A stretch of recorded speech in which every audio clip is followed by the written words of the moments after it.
And welcome back to the afternoon session, everybody. Thank you for staying with us if you are still here since before lunch. So we're resuming. There's been a little action so far. I was a little tardy in finishing up my own meal.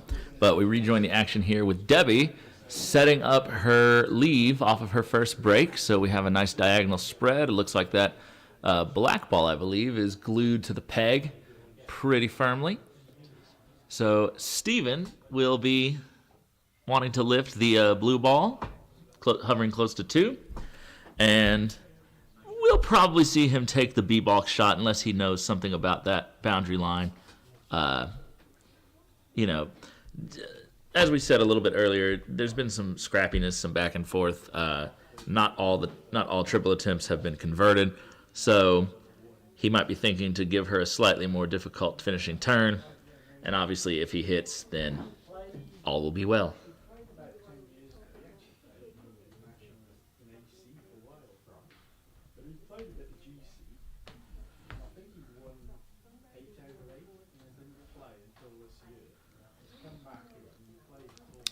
All right. Question is, where is Steven? Oh, he's walking towards the clubhouse, actually. Nowhere near the court.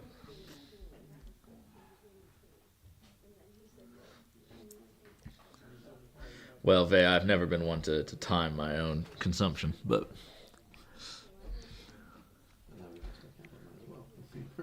And the cameraman's walking towards the clubhouse, too. All right. 11Z's, second lunch. Second lunch. Could be hobbits. This is very Shire looking around here. Absolutely. I've been on the lookout. I might have hit one on the way in today. Come to New Zealand, you'll find some more.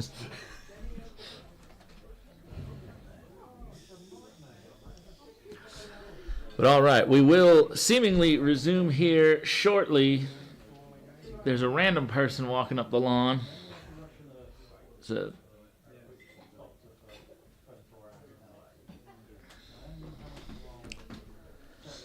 this would be a good time if anyone has any questions for me or any of the other people here in the booth, which is just Mr. Galpin, about what goes into running this live stream, or if you have any other questions for me, period. But because the action will resume presently, now that Debbie has set her leave.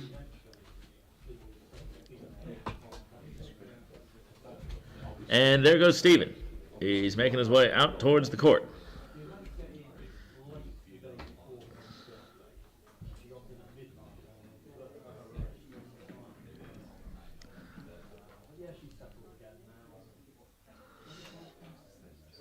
So hopefully he's nice and full, nice and loose, ready to hit a long hit in.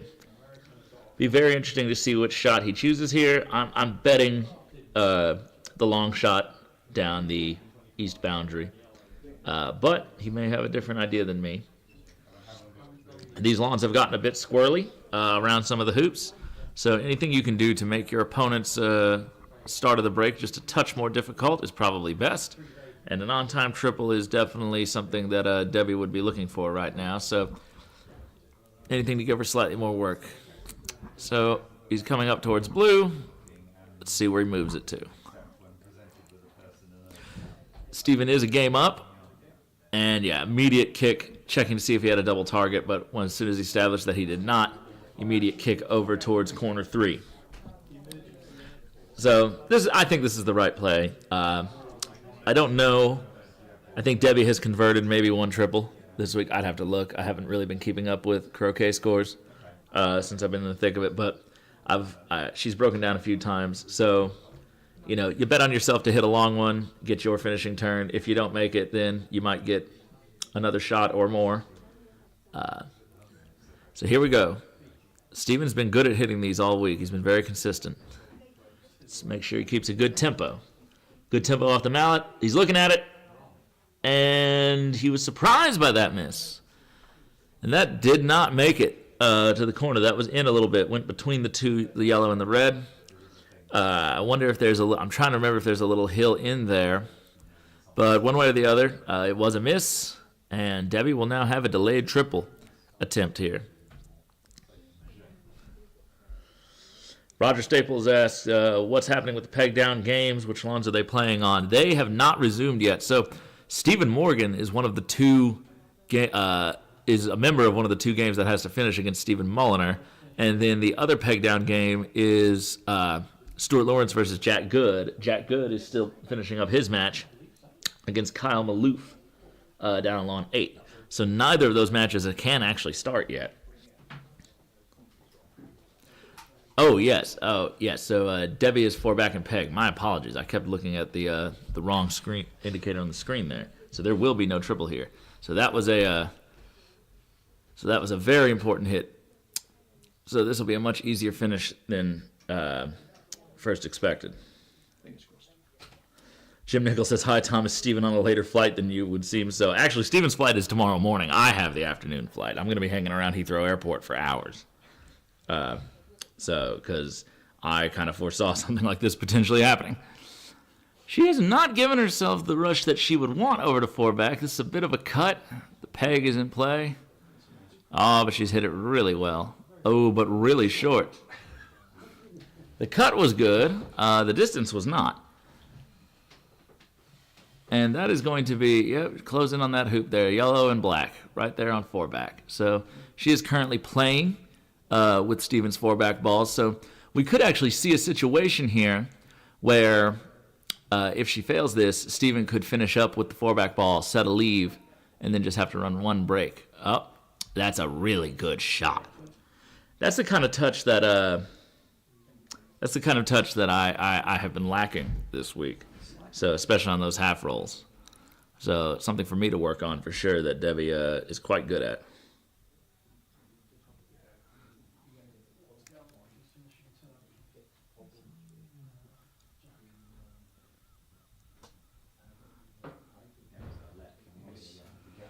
She's gotten through it. No rush. Left herself a longer roquet than she'd like. These always are not hard to make, but they have a little nerve on them if you weren't expecting it. Russ Dilly says, so unless Kyle can beat Jack, the Solomon Trophy is on Steven's mallet. Basically. So if Kyle cannot triumph against Jack Good, then it'll be up to Steven to win this and his other singles game. So a lot of pressure on Mr. Morgan. Just a few games.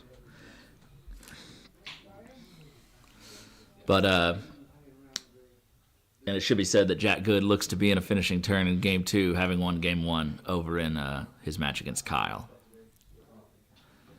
Debbie giving this a lot of stalking, double-checking it, backed off it once, making sure she does not miss. And she has nicked the left edge of it.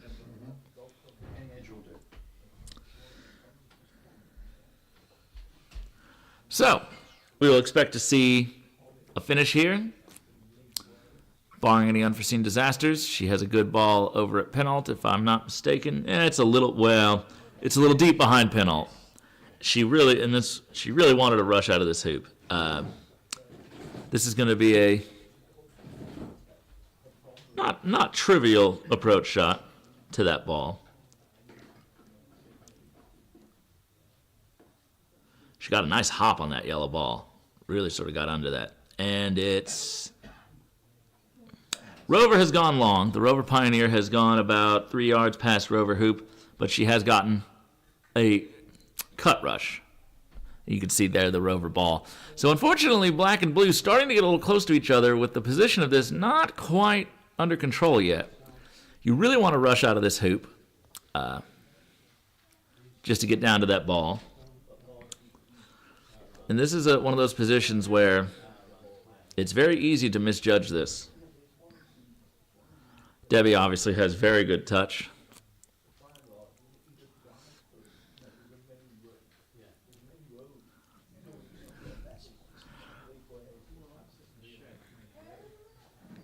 And good touch prevails. So this will make it a game apiece. This is not to decide the match, but it definitely puts Stephen under more pressure than he would have liked. He'll be wishing he had finished that turn off of that miss by Debbie on the leave. So just gave himself too long of a hoop one, probably about 4 feet, and just was not able to convert it. Oh, and Debbie. Now, I think it's straightforward enough to hit it. It's really hard to tell at this angle. It might be a tricky shot. This happened actually in my match against Harry Fisher today. He came through hoop 5 and was unable to convert the deep reception ball, which was it roughly looked like a mirror image of this. And so this is dangerous. If you miss this, you have given up a lift. And once again, that blue ball is the ball it wants to play. It is for hoop 1. The black ball is about 3 yards the other side of 5. So it's only about a 7-yard hit to hit that black from the south boundary with 2 balls in the middle of the lawn. So she hits this hard enough, and she could just drive the yellow, and mishits this, she might just drive the yellow ball right down to blue anyway, but I don't think Debbie is the type to hit it with that much force. This might be very trivial. She might have a perfectly clean shot at this. But, yeah, very straightforward. That has happened quite a bit this week, sort of, having to play those hampered shots through the hoop. These hoops are fairly unforgiving. They do not like to let go of the ball. So, and spin is definitely your friend in those instances. So, she's just going to be playing the takeoff to get to the other side of black, make rover, and peg out. Definitely don't want to be short on this. Looks like good pace. And again, it's playable. She would like a good cut on this. She'd like to hit half ball left. But her touch on the hoops has been really nice approaching. So even if she doesn't get this in front, I don't assume it'll cause her much problems. Although that last hoop might be staying in her mind for a bit, having just barely squeaked by. Ooh, and she has center balled it, clubbed it about 3 yards due west of the hoop. So, don't want to do a takeoff here, even though that might be the highest percentage chance of getting in front of the hoop, because you do not want to accidentally run it by 5 or 6 yards and give yourself a very nervy return roquet.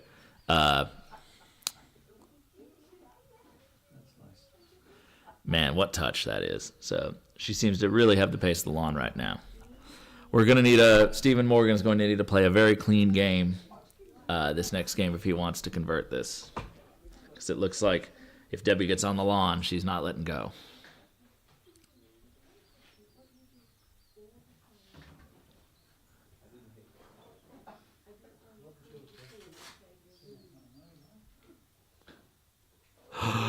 She's done it again. Oh, my goodness. Yeah, that may have rolled. Oh, she's really looking at it. Wow. So, it gives up a lift. Both of her balls are for peg. Red is just in the middle of the lawn, slightly north of the peg. She is putting her clips down. If you shoot it black and miss this, that is disastrous.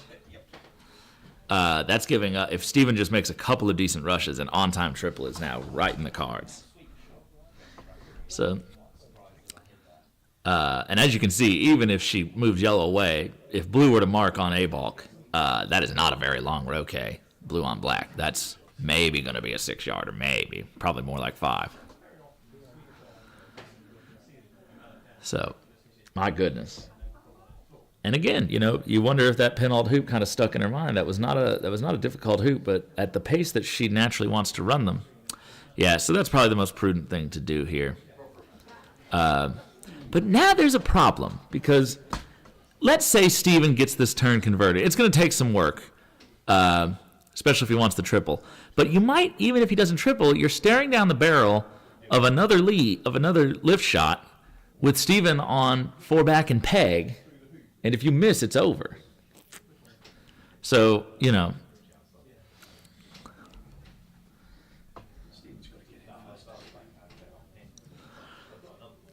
So the expectation is that this will be a hit. It's not that long. However, where does black go to? In an ideal world, you're going to rush it up to the middle of the lawn, near the peg on just the east side of red to send it over to 2 and get a nice rush on red over to yellow.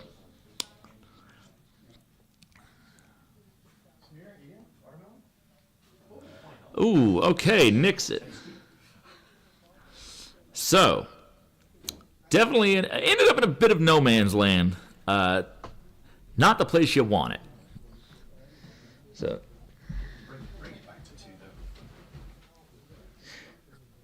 Red behind yellow. So, I think the move remains roughly the same. I think you roll black to 2, going to red, trying to get some rush on red, either south to hoop 1 or preferably over to yellow. So you have kind of a range that it can be in where there's an easy sort of assortment of cut rushes to get you something. But you got to get to the other side of that red ball. And that's what he's playing for. Rather be long than short. Don't hit the peg either. That's going to be a really good shot. That's a really good shot. Beautiful pioneer. Mild cut rush over to yellow. And folks, it's a bit more of a cut rush than I thought it was to yellow, but it's getting to the boundary. Oh, now that's a really good, well-played rush. Ooh, look at that. Almost on a dime where you want it. Obviously would have preferred maybe slightly north of yellow, but it's easy enough to cross behind it. So, barring any unforeseen disasters, this is going to be an interesting sequence of events. Is he asleep?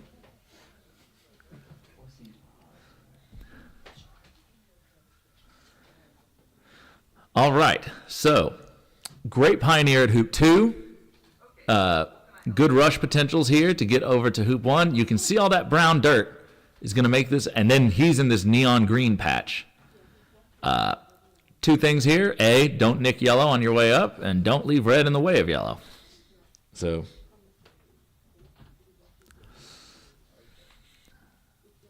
yeah. He has done neither. The rush looks pretty good. Maybe a mild cut needed to get it in front. He's had some trouble with this hoop 1 approach, so you want this rush to be accurate. It's sailing. He's overhit it and undercut it. That patch of ground has gotten so fast, it's hard to control anything. And that angle just wasn't right. So had he cut that at the angle I think he was intending to, obviously it would not have run quite as long. It wouldn't have taken as much energy from the swing. But still maybe a slight overhit. He needs to take his time on this. That looks like pretty good pace considering. He's left himself a slightly angled one. Can't tell on the camera what length of shot this is. In real life, I can tell you it's about a yard. There we go. This is roughly the same one he failed earlier. Let's see if he can improve the swing. That's a great line. And you see that one right off his mallet was going slightly towards the near left-hand wire from our perspective. Okay, so yellow and red are 7 yards apart. Yellow and blue, about the same. Yellow might be open on all of blue. Can't tell. She's looking at it. Blue is runnable. So if yellow misses this, then there's still a 3-ball break on. If yellow hits this, we would expect a finish. Well, black might be in a difficult position to get behind red. So red is only a little bit in off the line, but big shot. She's nicked it, and I think she'll take off straight to red here and go for the finish. So Steven has just had a couple of missteps at that hoop 1. Very similar. I was watching Kyle Malouf's match. He was double banked with me, and I as well on that, on those brown patches around our hoop one on our lawn. There was a couple of misapproaches that ended up with some breakdowns. My opponent also had one. And that will suffice. It's going to be you may not actually peg out on this shot. But what she'll likely do is she can roll the balls into the middle. She can roll red right up to the peg, trying for the peg out yellow, and then that leaves Steven with a very difficult shot. If not that, she's going to then rush it. She can roll them over towards the other boundary or corner 4 and set herself up a rush. But I don't see any reason why she shouldn't, with the ball's positions, at least get one of the balls off the lawn and basically say you have to hit something really difficult and convert a really hard 3-ball break. Not sure how easily black rushes back to 1, so even if it does, maybe. You have to get good shape on it. Blue does not run hoop 1, I don't believe. If it does, it would be a great shot.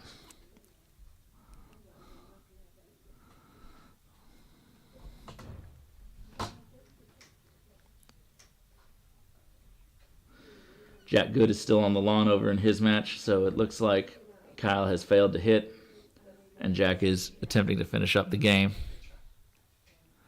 She's going for just a drive shot peg out. And, it sails by it. So, it sailed deep. Is she going to just attempt the peg out here? She just banged her head. Indicating that she's forgotten something important. So, or that she doesn't like a decision she just made. She's looking to give herself a rush back on this. So, Steven may have another shot here. He can save this. You can play both balls. Black will have the shorter of the 2 shots, although his stance will be very hampered with hoop 2. So, and the ball you really want to play is blue anyway. So, did that hit the peg? No, it did not.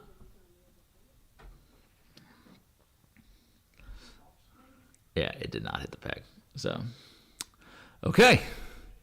Is hoop 1 in the way? If it is, for them, it is not in the way between him and his ball at hoop 2. Hoop 2 is also interesting. That's what he's aiming for. If you hit the hoop, there's some angles at which it could bounce back into black.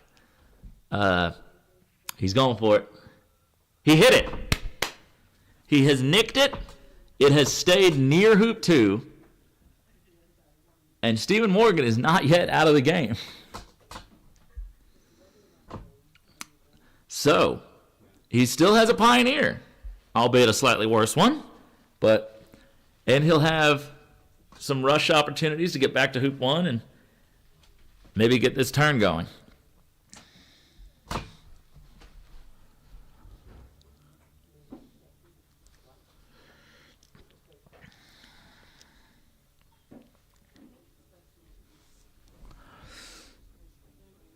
Wow. We've had some exciting matches. And like I said earlier, the conditions have been difficult.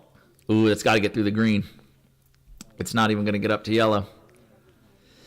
Okay, he's given himself about a 6-yarder. You see that thick green patch behind Pinault. He was expecting that brown patch to slide out, and honestly, I think the only reason it even went that last yard or 2 is because of that brown.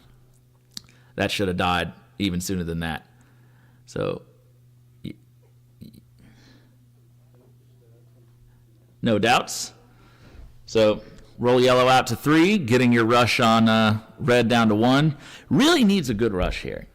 We've seen a couple of times now. This game could have been finished earlier, but Steven has misapproached hoop 1 off of some not so great rushes, so that have left him some long roll-ups. And that hoop is getting quite brown over there. It's getting quite squirrely. So yellow is very negotiable. You really just need to have a good look at red here. And that looks like it will suffice. It's a cut, but not much of a cut, I don't think. Oh, but it needs to move. It needs to move. He overcut it. Underhit it. So, All right, one more roll-up attempt. Now, there's an interesting way he could play this. If he's worried about, breaking down again near an opponent ball, he could take off, and he could just attempt, whatever hoop he gets, he's going to have to run it long and go down to black. It's not ideal, but if he's really doubting his ability to get position on the hoop, it's playable. The other option is just do the roll-up, keep yellow, keep red tight to the hoop. If you don't get it, just run back down to your partner, force her to hit something. Short. Barely runnable if it is runnable. I would not be attempting it. Yeah, and so he's just going to join up with partner, put her in a very difficult position. She's got to play red. However, if it's a hit, it's pretty much an automatic win with yellow in lawn. If it's a miss, then, that might have rolled and given up a double. Steven did not. Steven shook his head. He did not like where that rolled to. Now, these doubles are a bit testy because whatever curve caused that to be a double could also cause you to miss the double if you don't aim it right or hit it at the wrong pace. So, and if she misses that, then we would expect Steven to finish from there. He would then turn around, hit the red ball, load 2 with it, and rush partner down to 1, which would give you a lot more safety doing that, although it would leave red and yellow closer to one another for a hit if you did fail. But if she hits partner first, that's not an immediate finish, so you're guaranteed at least one more shot.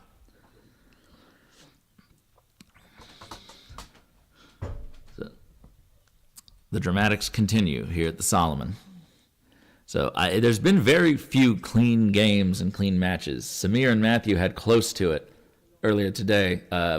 2 first games were both 5th turn triples, and then I think Matthew's final turn, he did a 6th turn triple. So I think it was a 16-turn match in 3 games, which is about as clean as one can get.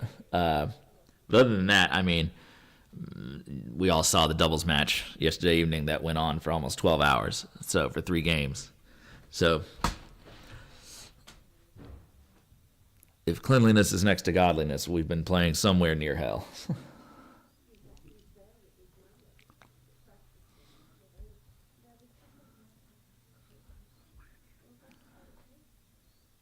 Big shot here from Debbie. It's going to have some curve to it, maybe. She's been hitting well, though. And it might be a really big target. She's giving it a lot of casting. Oh, back down. Fire away. It looks like it's left. Yep, she pushed on that one. And might have tried to tilt back a bit, but again, just started too far left. So Stephen Morgan gets away with it again. Can he get a break going? He now has a good 3 Pioneer.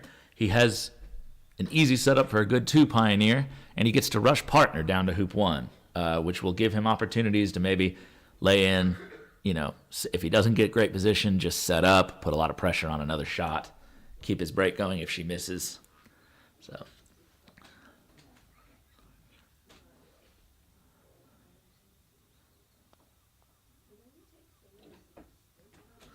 I think if he can get through hoop 1, I think he can get this in order. I think that hoop 1 is the most difficult hoop on this court. Well, I lied to you. Hoop 4, if memory serves, on that court is actually, and you can see it from here how dark brown that patch is getting. You really need a good Pioneer at that hoop because it is unforgiving. Hoops 1 and 4 are definitely the 2 most difficult on that court, on that end. So gets his good. Leaves himself quite a long rush. You need to get closer than that. He's already misapproached. This is a long rush. You need to center ball it. He's already misapproached this hoop several times. Red and yellow just keep getting closer.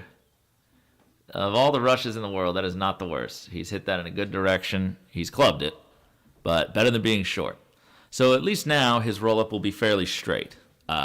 It may be long. If I'm Steven here, I'm thinking I got to just go for great position. I got to get this thing within less than a yard from the line here. If I don't quite get it, if I do a 3/4 roll and keep blue close, I'll just set up. If she hits, she's going to probably shoot at one partner at the other. She'll set some sort of leave. I'll get another chance. Right. But we got to make, we can't keep missing this hoop and being out of position. Yeah, he's attempted it. He's about a yard and a half. He's just being very timid. There's a patch of green right behind that brown that just slows things up. I was playing on that court the other day. And again, just he can't seem to get through that hoop.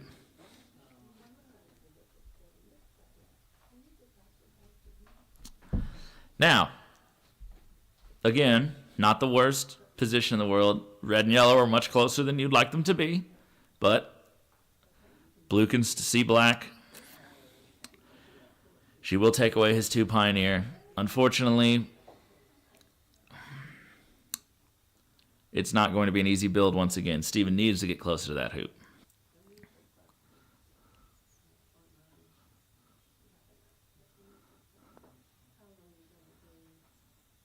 She missed it. So, she doesn't understand why she missed it. She thought that was a good swing. All right. So, third verse, same as the first 2. Steven is going to rush his partner down the court more likely than not. Well, okay. There is a serious consideration here for just playing black. You have 2 balls over by your hoop. You have a ball at your hoop. You have no need for a triple if you just run your 3 hoops, set another good leave, make her hit something long. She's just missed the last 2.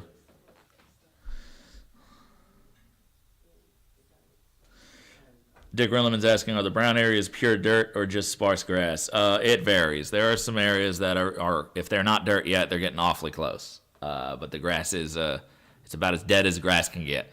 So, and are they bumpier? I wouldn't, maybe a fraction, but I wouldn't say I've noticed a lot of bumpiness. It's mostly just speed. So, those thick neon green patches that you see behind the Steven there, really lush, really slow. And then immediately into that brown patch that's going to be several seconds faster than the green patches. So it can be really difficult. Like, these shots tend to come up short because it has to cut through this big green patch in the middle. And then if it hits the brown, it'll slide out a little bit further. But by then it's lost most of its momentum. So see, he comes up well short of the boundary. And again, gives himself about a 5-yarder to hit. This is just another tough rush to get. You're starting to leave more. You're going to be going to the hoop with an opponent. He's hitting well. He needs, honestly, I might be tempted just to take off from this ball and get a rush. You can pick it up later. You got a ball hovering somewhere near 2. Keep it on the line just in case things go wrong. You already know hoop 1's giving you trouble. I would be more than willing to try to piece this break together just to get through that hoop and maybe set another leave or just do something. But he's feeling the pressure, so he's just going for it, which, again, not a problem. But you got to get closer to yellow than that. One of these rushes is just bound just by happenstance to get to the right spot.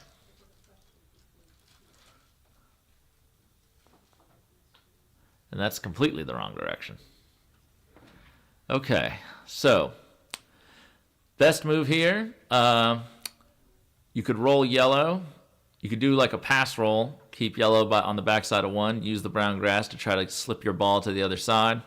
If you get great position, or at least position you feel really comfortable with, take the hoop. If not, you run back to black. Other option is just roll yellow over towards corner 4, trying to go for position.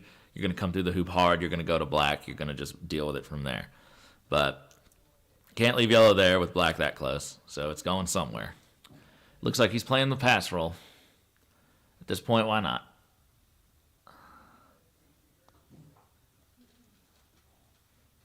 It's not going to get through that green and then have enough to get through the brown. The brown's not that fast.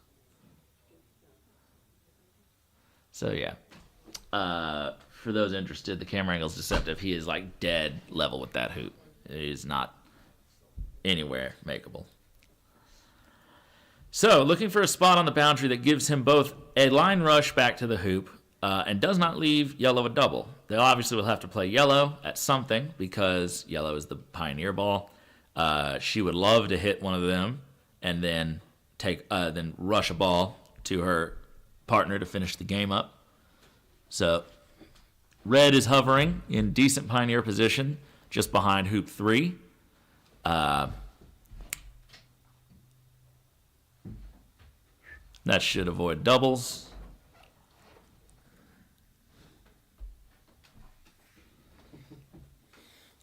We got flights to catch, my goodness. When are you leaving, Tom? Tomorrow. But just some of the guys are leaving early tomorrow. Oh, they all right. And we got to drive back to London tonight. Ooh, yeah.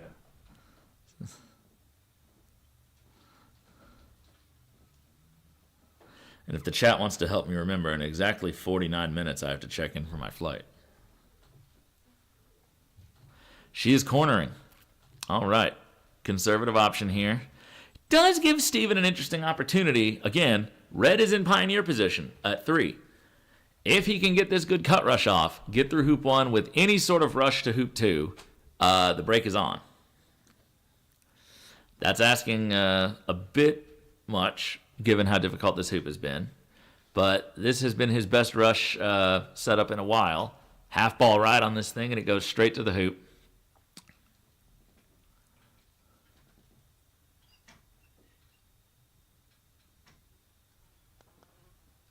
Ooh, struck that really well, but hard. Angle was perfect. But again, just not trusting the pace, has clubbed it off of the south boundary. Jack's having a bit of a challenge. He's just peeled through 4 back, run out of position, big style. The US are on Pendleton Rover, and Jack's obviously, he's trying to get down to 2 back, but he's got a horrible cut. Steven has done this roll up at least once or twice now, so. Oh, we're back, it's still playing. Oh, he's hit that much better. Oh, and how unlucky can you get? That has rolled. I think you just set up here. I really do. I think you have to.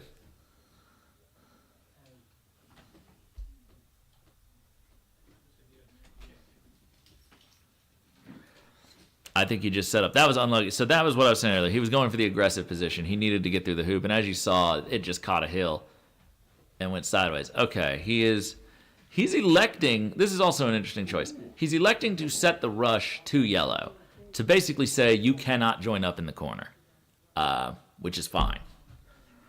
Now, might have accidentally left a double for yellow. I'm just looking at that line.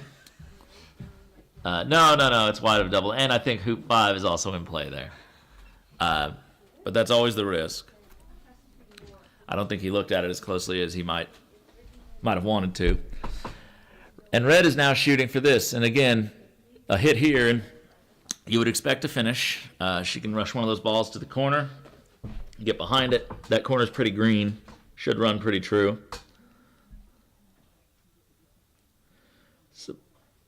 About a 15-yarder.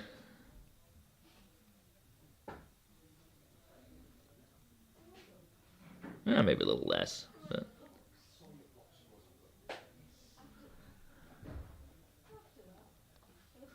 It's off. She's looking at it. And she's hit it.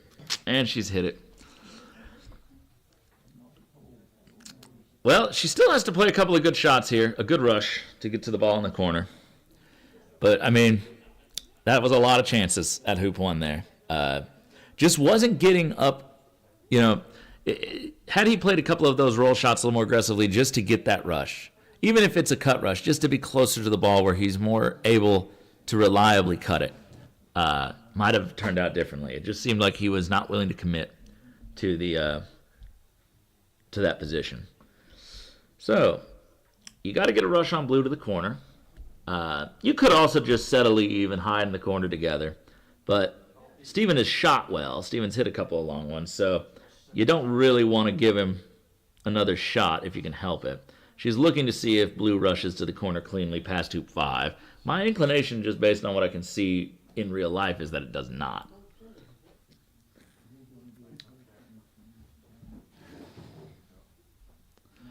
Black is going to go up along the boundary towards hoop 2.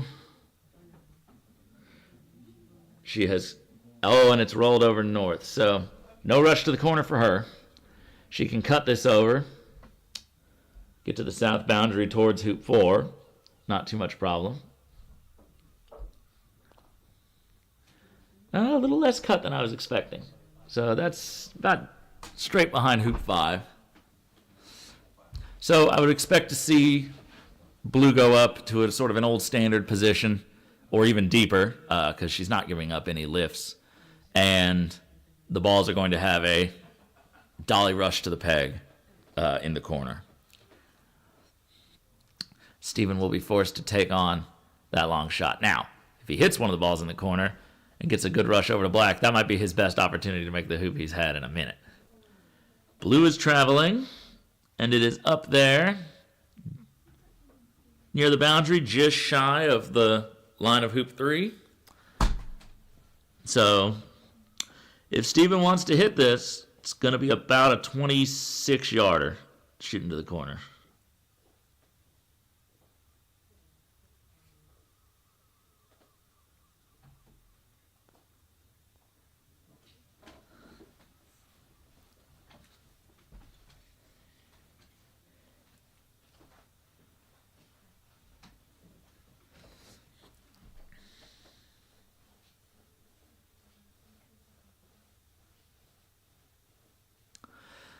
So Debbie here will be very careful to set this rush, making sure that black nor blue has any doubles, because he could surprise you, and if black has a really huge target from where it sits on the west boundary, or near the west boundary, it might be tempted to take the shot. It's longer than blue's, but if it's a bigger area of success.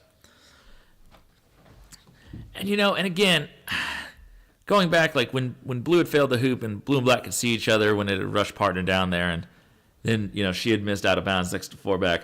I really do wonder if the move there wasn't to just run your 4-back ball to the peg and set a really nice lead for yourself, and basically say, Debbie, you have to hit, otherwise I'm actually going to finish this time. And I don't know. I just think that with how much struggle he's had on the touch and these hoops, a triple was unrealistic. He definitely wouldn't have wanted to have to finish that triple with balls on peg and peg. You get no room for error there. And yeah, you give up a lift shot, but he was giving up shots every turn anyway.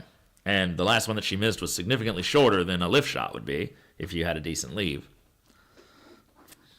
So I don't know. I think in that situation, I might have been tempted to instead of rushing black and trying to force it, I might have been tempted to play black and just finish up that way with 2 balls at my hoop. I mean, he basically had, if he could take off to red, he basically had a 3-ball finish, and he could come back and pick up blue anytime he liked.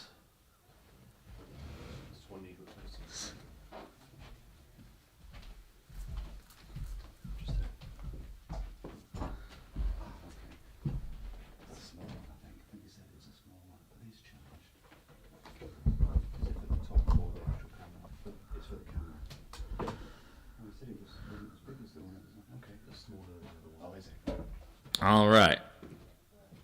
Debbie has made her small little adjustment to push yellow out of the corner.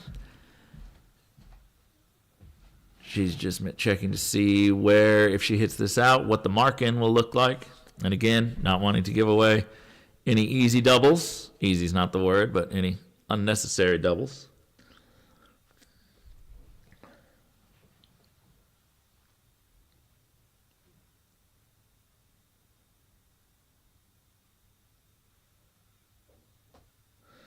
Okay. And that looks like it'll about do it. So, Stephen Morgan, one more shot. Now, remember, this is not the deciding game, but it will greatly set a tone for going into this third game. It might be something like a double. It might be like a ball and a half. I can't tell from here. Stephen is in lawn a little bit. That red ball is in the corner. Yellow is slightly in lawn. If it's not a true double, it's wider than a ball, I think.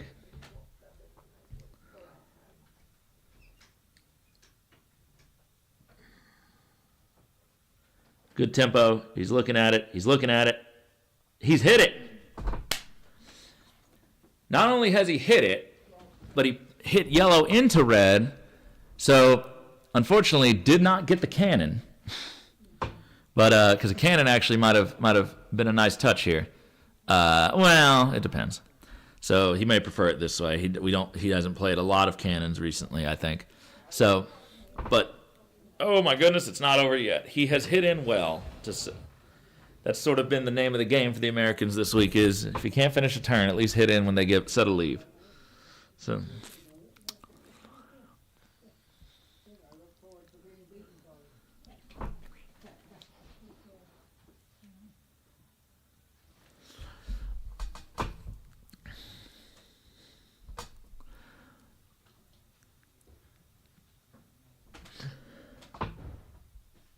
What is it? So, okay. So the balls must have been marked out. So yellow must have skimmed red so much that it is almost a cannon. It's not quite a cannon. This is going to be tricky. He's got to look at this because wherever he hits yellow to, it has to be marked back in. That's going to potentially, if it's not far away enough, that's going to potentially hamper any rush he wants towards the black ball. He's going to wish that yellow got a little bit further away from that ball. He's asking somebody a question about something.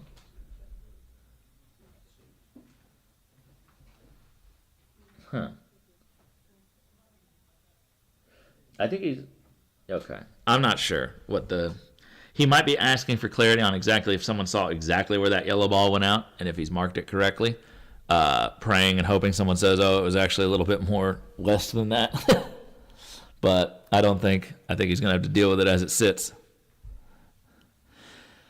All right, let's see how he does this.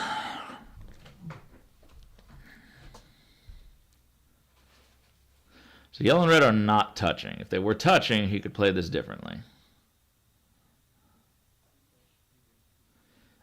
Yeah, if they weren't touching, they were almost touching. So red goes back into the corner.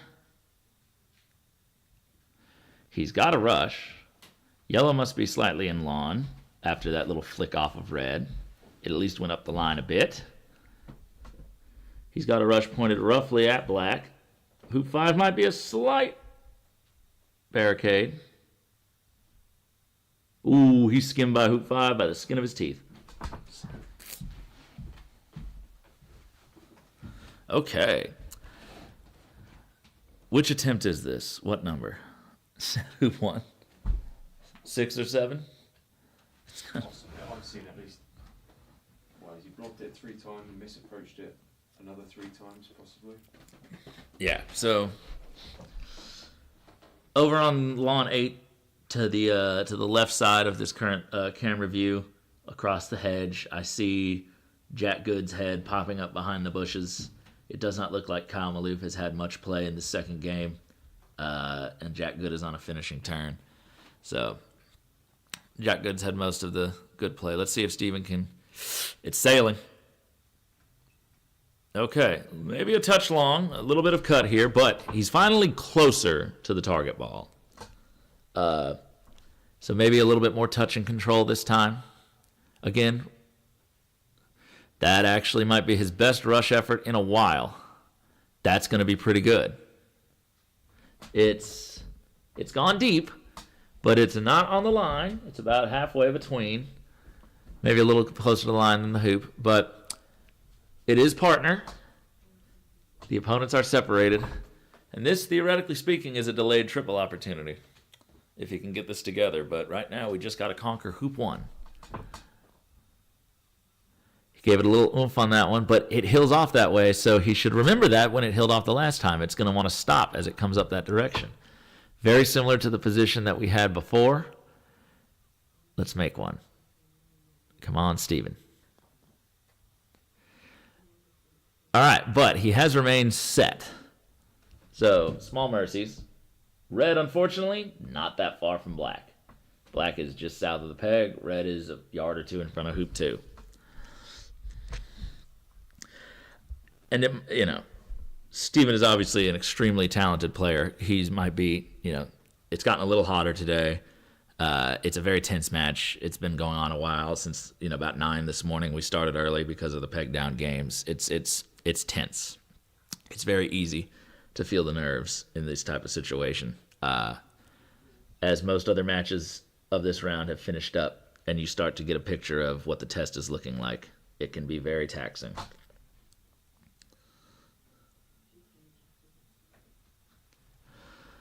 Okay, call this a 10-yarder-ish. So, if she misses, Blue may have opportunities to turn around a Roquet, although at this point I think he would just take the hoop. Just maybe set another leave or regroup. Looks good. Yeah, center ball. Center balled it right to Blue. So likely to get a rush over to the corner 4 to her partner. So we might see this as a peg out turn.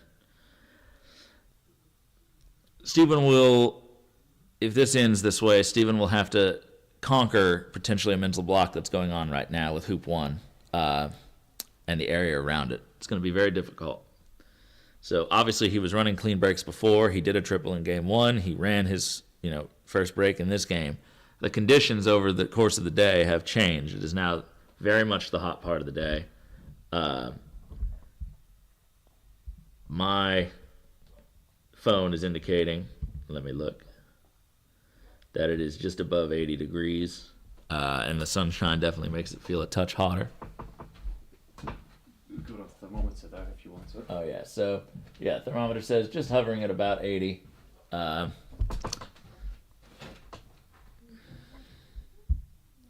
Compared to the days we've had, which is more maybe typical British chill, this does feel extraordinarily hot compared to the last 2 or 3 days where it's been quite nippy.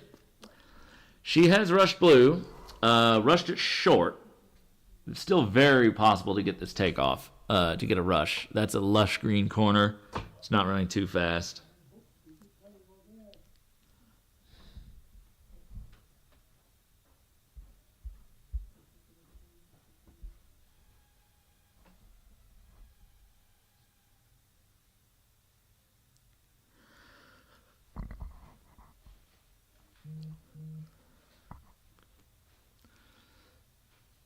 A little short. Gonna have to cut that unless she just wants to again set a leave, but unfortunately the opponents are not as far away from each other as she might like. And Blue at this point will take any shot that's given to it. So you're on borrowed time.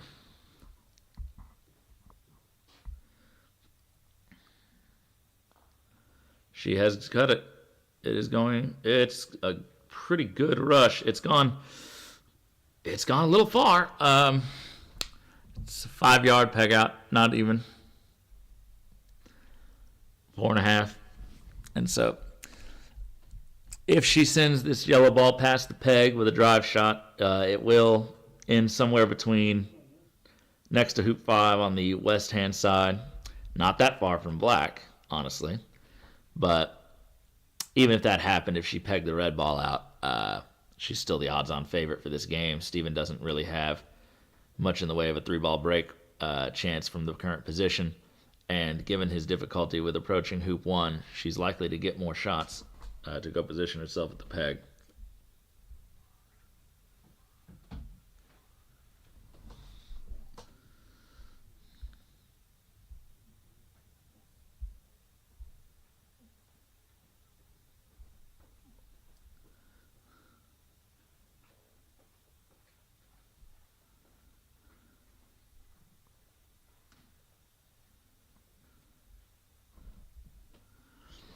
And here we go for the game. Long overdue.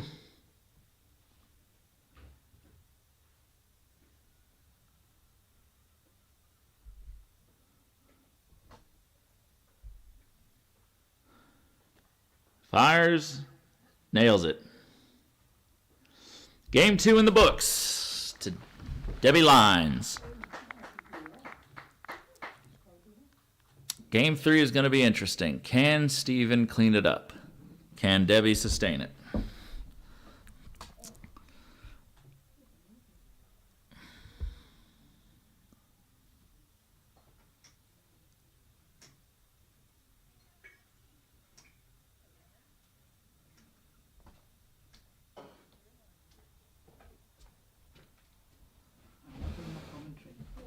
Say what? I'm loving your comment. Oh, well, thank you. Fantastic. All right, so quick break. The players may be going in for a restroom, water break. They might be about to get right back to it. A crowd has gathered around, as you can see on the left-hand side there, to watch Jack Good attempt to finish up his turn. Is there a way we can pan the camera while we await the start of the new match? This may be a peg out. Can't tell from here. Or he might be setting a leave. Maybe the triple didn't work.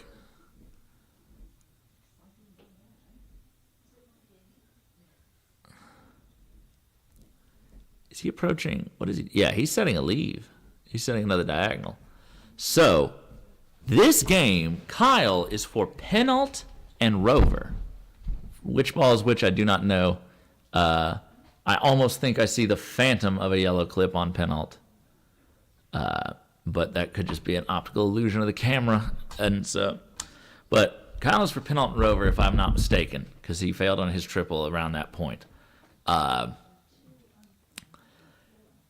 triple for Jack must have broke down, and Kyle will be given another shot. Probably take 2 turns to finish, but Jack could be staring at, if Kyle hits here, and Kyle's swings have looked good. I was double banking on that court with them, and he didn't connect on all of them, but they all looked like good swings, and he was missing by fractions on some of them. So we very well might see a game and match saving hit here. You see Kyle appear behind the shed over there on the right, lurking like a hungry predator, ready to strike. He probably did not expect to get this extra attempt. So red must be somewhere deep in a diagonal position behind that shed. My imagination says that blue is for peg, and then black is for perhaps Rover, perhaps Penalt. It depends on how soon along Jack gave up on this. Maybe they're peg and peg. Maybe he just wasn't able to nail the peg, although the ball was close. So I imagine that there's still a hoop or two to be run. So we've seen a lot of games come down to these sort of late hoop positions. One of our peg down games between Jack Good and Stuart Lawrence, actually, Stuart had set a leave on peg and Penalt that Jack had hit last night and started running around. Jack Good, it should be said, though less experienced in AC than the rest of the British team, and having played more golf croquet, I believe, than association, playing extremely well. Samir Patel has been their best player so far, and by ranking and just by performance this week. But I would wager that I think Jack has been playing the second strongest. His hitting has been phenomenal, as you would expect from a young guy who's really good at golf croquet. Very athletic. You can see him there, kind of doing a little trotting. So, and he's been very tight on his break play. He's completed a couple of triples. So Kyle's got the red ball in hand. So the red ball must be the Penalt ball. I would expect either that, or he just wants to keep that ball there in the middle so that he can have an easier pioneer to whichever hoop he's wanting to go to. And he'll be just looking to maximize his ability to hit, so he's taking the short shot. He's not worried about if he takes a defensive shot here that Jack is going to mess this up. He may only have one hoop left to make with a ball there, so it's you hit and you have a chance to win. You miss and you lose. So you don't take the long shot here. You take the shortest one available to you. And there's some bystanders back in the background. American Gothic standing back there.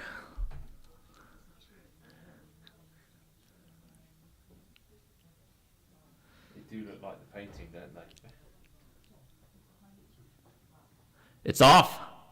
And he's hit. Sorry, a little American enthusiasm showing through there in my objective commentary. He's also lucked out in hitting. Not biased at all, Tom. He's also lucked out in hitting it on the left-hand side and keeping it right next to blue. Sometimes you accidentally clip that ball on the right. You drive it up the lawn, and then you're getting your rush is a little bit dicier, but he's kept it right where he wants it, and he'll have pretty much any rush he wants off of that blue ball. So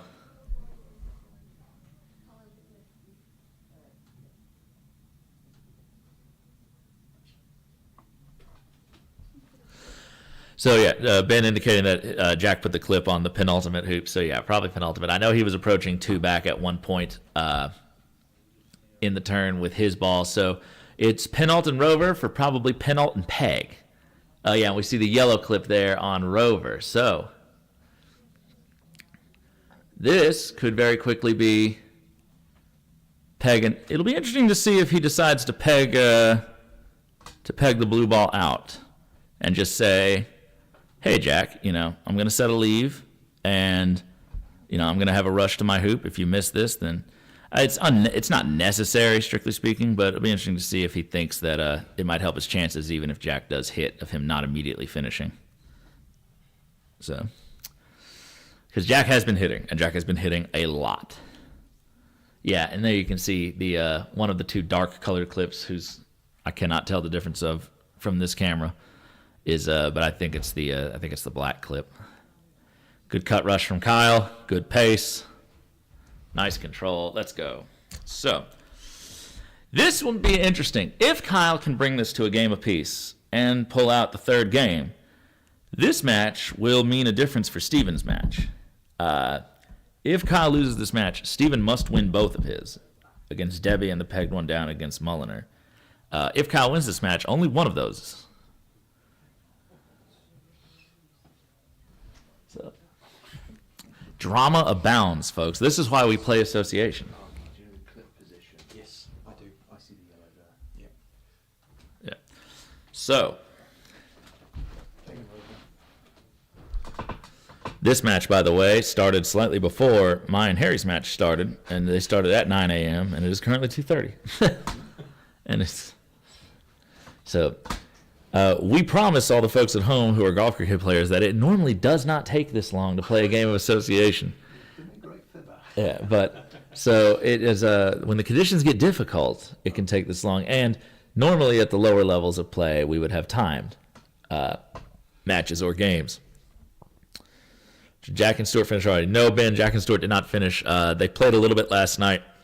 The status of that is that Jack is currently finishing up a break to run around to the peg with his other ball, I believe, for 2 back, and Stuart is on rover and penult. So another game where we have a ball on the peg, a ball on penult or rover. So there's been a lot of finishes up in the alley because triples just have been very hard to come by. These firm hoops, sometimes very difficult, slick approaches to the hoop. It's been very difficult to get PLE to behave itself at all times. And a lot of us are just happy to get our break around without really getting too cavalier with our peeling turns. Depends whether our cameraman. That's right. Yeah. We've had 20 odd, I think 22 triples and 1 quad. This week so far, 22 triples. That's a lot. I thought that's more than I thought it would be. Yeah. So I've been just given a statistic that I believe that there's been 22 triples so far. And 1 quad from Matthew Essick, and I did witness that turn, and that was a very, very good finish. Adventurous, but good. And so any quad is somewhat adventurous, but if you've gotten to the point of doing a quad, some adventure has happened. But so 22 triples. So we've had most matches have gone to 3 games. Very few matches have gone. So conservative 17 matches already in the books. Ooh. He's left himself short on that. He's got it. I mean, he's got to get it. He's got to set his leave. So you roll this back up to the peg.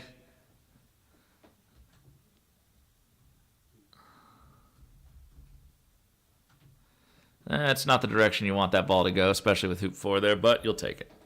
So 17 matches have been played. And I don't have the numbers in front of me. Some of them have gone to 2 games, like mine this morning, and a couple others have gone to 2.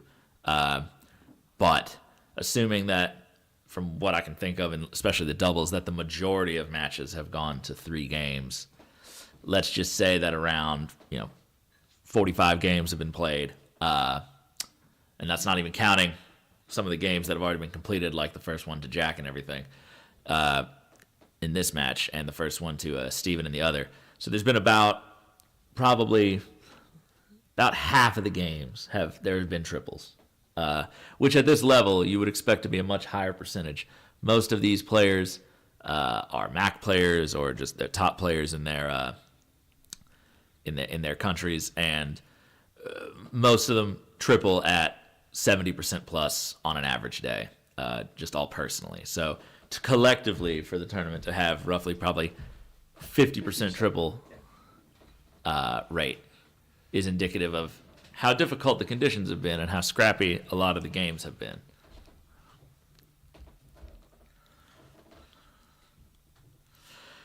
He's looking to see if he's already wired something. It would be interesting. So he has given up no lifts.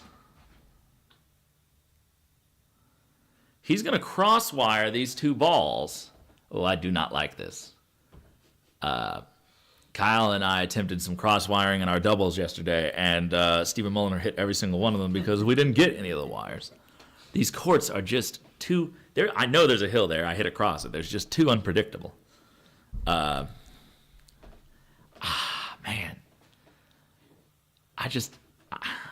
I'm not a fan.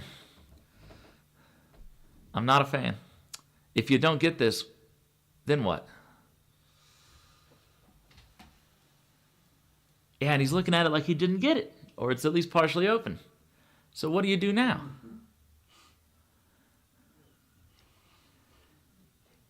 He still has to hit yellow, but where are you sending yellow? So he can, well, he did not hit black yet.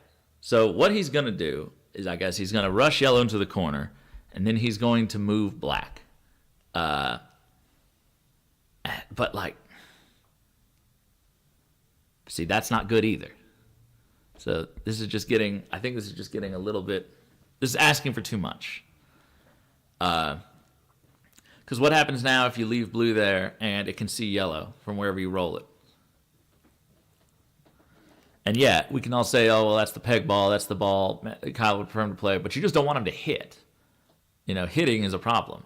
You've done the hard work of hitting, and now you're about to give him a very short shot. So he's sending this back over to corner one, which is probably your best bailout at this point. I just don't like that. I agree with Ben in the chat. I would have pegged blue out. I would have put black somewhere in no man's land, and I would have set myself a rush to rover, and I would have said, come get me. That ball's not deep enough. Look at this. Blue has maybe a 12-yarder.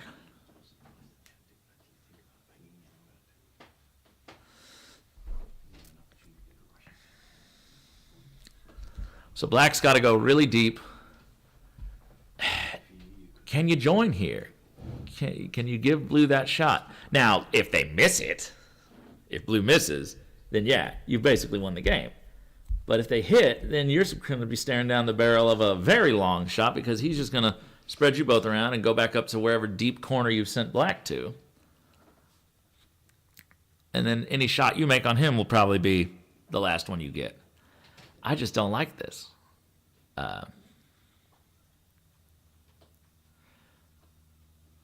Well, that's sailing. We don't have a camera for it, but... Oh, he's panning. Oh, where? Okay, so he's put it really deep. So that's a good ball. So that's a good ball, but... Yeah, he's walking back this way. I'll go for one. There's a. Oh, History will not remember it that way, Ben. Don't worry. So...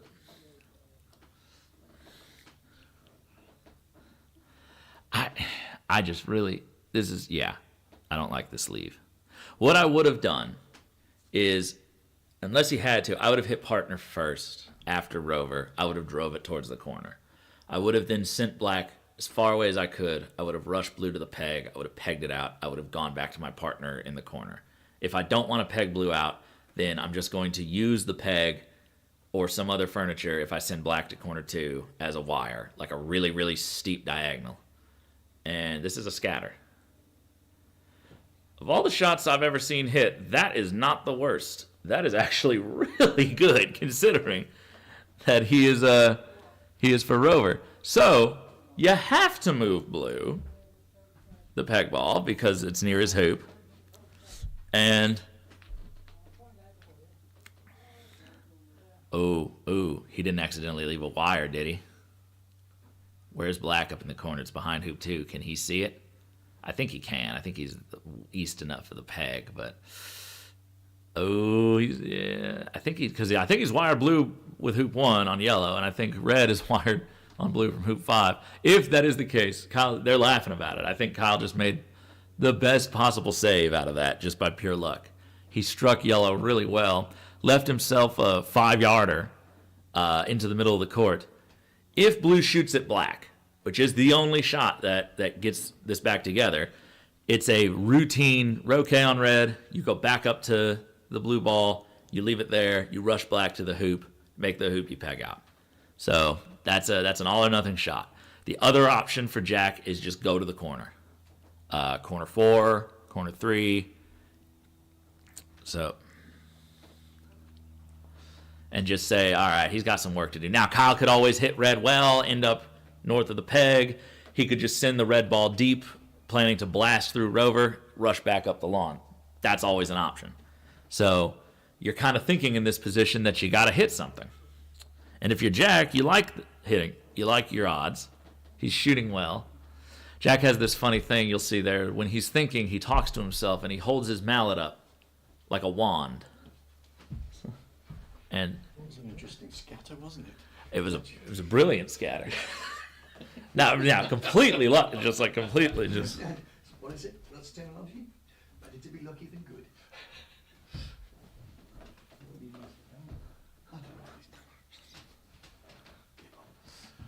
Ben, I speak only facts. They don't have to be relevant facts, but they're facts.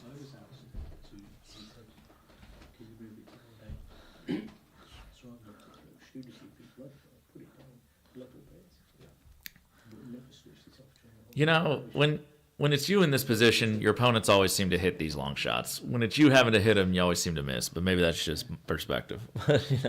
I've sat on a lot of sidelines and just watched opponents just drill a 20-something yarder to save the game when I thought I had it. But so he's thinking about corner 3. He's looking at that line right there. It's not the worst idea because Kyle's roquet is not long, but it's missable. Nervy shot. You see the opponent lurking in the background. You just happen to miss it, and all of a sudden you give him a ball. I wouldn't say necessarily that Jack has great prospects of finishing from that position if he's just starting from a croquet stroke in the corner.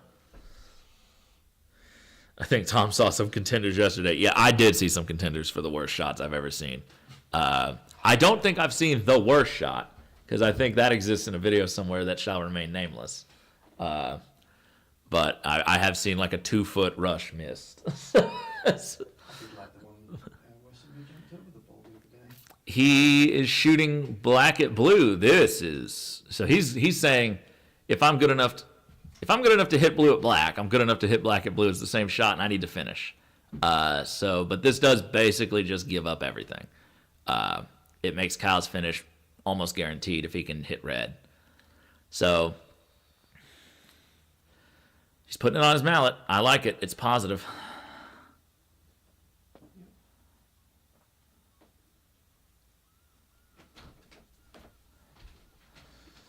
It's off. And it's a miss on the left. He'll be near corner 4. Kyle now has a roughly 5-yard roquet towards the peg and a ball hovering maybe another 4 or 5 yards due east of his hoop. There's some green grass there in the middle. So as long as he can get the takeoff wherever he ends up to get to the other side of blue, should be fairly straightforward business. And we'll go to game 3.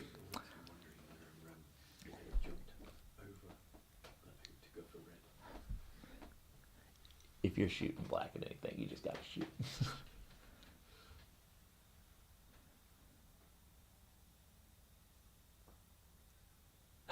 And he missed it. Oh, my goodness. I said that minutes ago. And I said that with black in corner 3, so I'm not taking the blame for that one. Oh, I'm sorry. You are.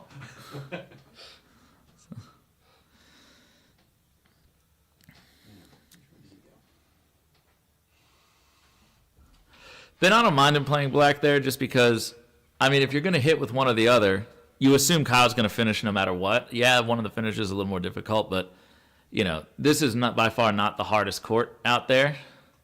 So I like just the idea that, like, oh, if I'm betting on myself to hit, I want to finish. I don't want to set another leave and let him hit again. Would have been interesting. He could have pegged a ball out. Man, oh man. Now what does blue and black do? Obvious answer is just blue joins up with black. Oh, boy. That's a...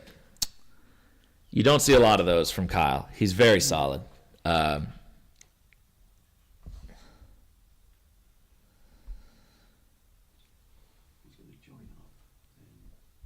I was thinking corner 3-2, Ben, would be a good one for this exact reason.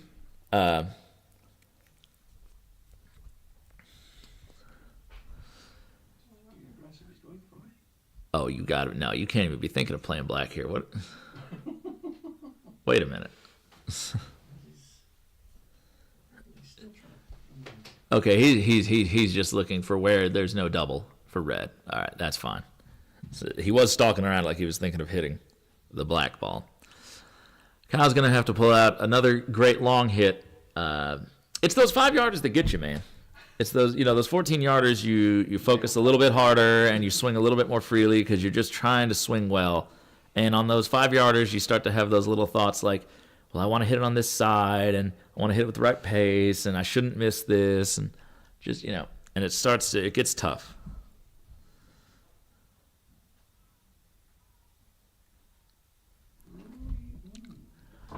So we're going to see blue go to black. I suspect we're going to see red shoot. And if red shoots, if he hits black first, I would think we would see him rush blue to the peg and peg out. And then go back to yellow. And basically give a 35-yarder up to win or lose the game. It's not even a guarantee that it wins the game if he hits 2 balls in corner 3 for penalt, but he's acting disappointed like he missed his spot wide. So I don't think he was shooting for black because he was looking for a specific spot. So he must not like the spot that he got. But I feel like if he missed it wide right, then it definitely wouldn't be a double. If he missed it a little left. So. Oh, my goodness. So what drama in both matches, all the matches. So.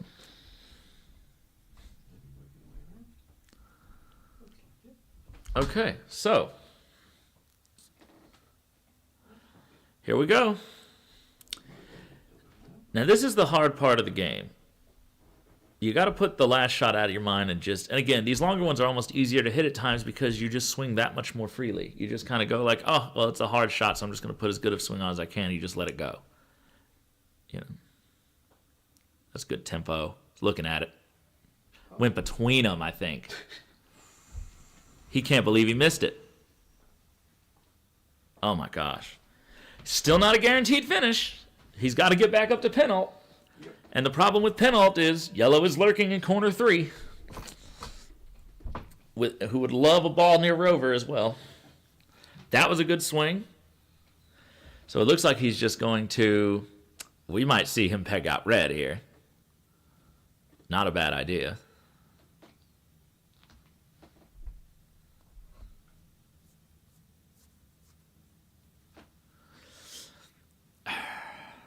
Man, oh man. I don't like this. He's really trying to finish here. Taking a slightly hampered stroke instead of just rushing blue into black and just going for the peg out and the leave.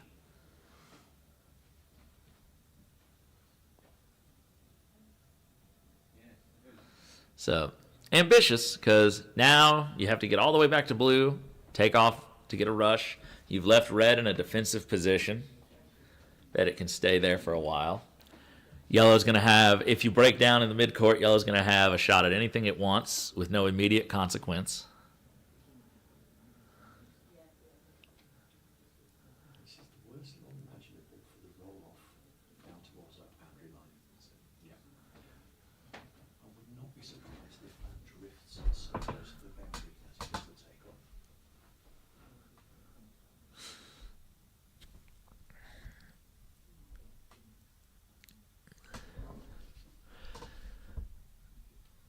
Glad to see so many people in the chat. So Ben, from this camera, do we have the top-down camera or some other angle? It's really hard to see. You see where hoop 4 is. I think he's a little inside the line of hoop 4, so maybe 5 yards. I could be wrong, but we don't really have a good camera angle to see it. All right.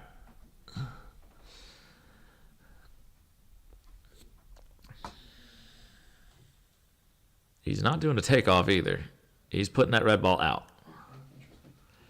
So sacrificing a bit of potential control on the back ball just to make sure that red is usable later and can't just hide in the corner. Yeah. I will say one thing about Jack for a man of his age. He's very methodical. He does not, there's a lot of young players that kind of just bulldoze their way through situations like this, and Jack gives it its proper consideration. He looks at everything. He talks it through with himself. He looks at all the angles. So, it's good discipline. It's nice to see. So, something I could maybe learn from. So even here, he's just looking at a bunch of different options. He's waving the wand around, willing things to go where he wants them to. Just a quick update. I don't know what has happened, but Debbie's approaching 6. yeah, but Debbie is approaching hoop 6 in her first break. I see 4 balls. Red is in the corner. He's by 1 back. So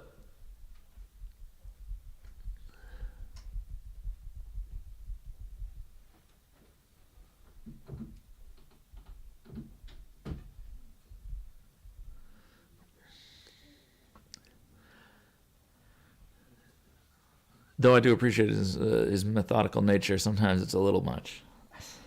Sometimes you just got to pick a shot and get on with it.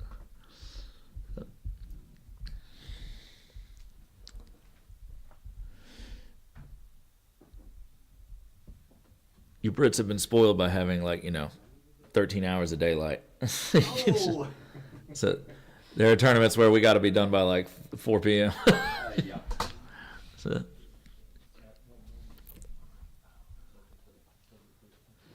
And he's gotten, oh my goodness, look at that. Oh, he played that well. That started to go to the other side of blue. That boundary is squirrely. Had he played that straight just to get that rush, he would have been out of bounds for sure. What I was saying earlier, it drops off on that side. So he definitely knew something about that boundary. He definitely had been burned by it before, maybe, because he played that very conservatively. Now he's got no real rush pointed at yellow. His rush is maybe pointed at that bench over there on the side boundary. Hard to tell exactly, but that's where I think it's at. So he's close enough to be able to cut it, but cut it reliably, get it all the way down there, then get the rush to penalt is a series of tall orders. He would like to not even go to yellow. He probably was looking to get directly to penalt. That's why he put red out there, because he would like to leave that rover ball as far away from the action as possible. It's a cut. It's a cut to somewhere somewhat near no man's land. Now he can just roll blue into the corner, move yellow. So, but again, it's looking like Kyle's going to get one more shot. The story of the day, really, isn't it? And where do you put yellow? Because he's put red out onto the lawn in the south sector. So the idea would be you put yellow across towards hoop 2. If he shoots back at you, then fine, you have an immediate finishing turn. But it's not the longest shot that you could leave for yellow. And you've also put their partner ball down deep behind their hoop. So he's going to roll over to corner 2, it looks like. So he's going to leave yellow there. The problem remains the same. Yellow shooting. It's not the longest shot ever. If he got these balls virtually in the corner, then that would lengthen it pretty good. But odds are he's going to be a few yards in, unless he just completely kills these clubs them out of bounds. Let's see if we can wire behind hoop 2. So, how hard is he going to hit this? Are we just seeing this? Is this just a club it out of bounds situation? No. Oh my God! Was he approaching penalt? He is. He's having a look at it. There's no way he was just attempting to do that. I mean, he's done it well. He has approached Penalt well. The only problem here is if you fail this hoop, and it is a bit angled, and he might be a yard plus back from it. It's really hard to tell in this camera angle. But oh goodness. And then the problem now is I don't think blue even made it near the boundary line. We'd have to pan over, but See it, it's hiding behind. This is where you got the cameraman who is there a way to communicate with the guy with the camera? no, we haven't got him. All right, well, we're going to find out in a minute, but I just that's of all the shot options I thought were going to happen, that one I did not see coming. Because what happens if you attempt this and fail it? Heck, what happens if you attempt it and make it and then have to go back to blue and still leave yellow that shot? You know, way shorter than it probably ought to be.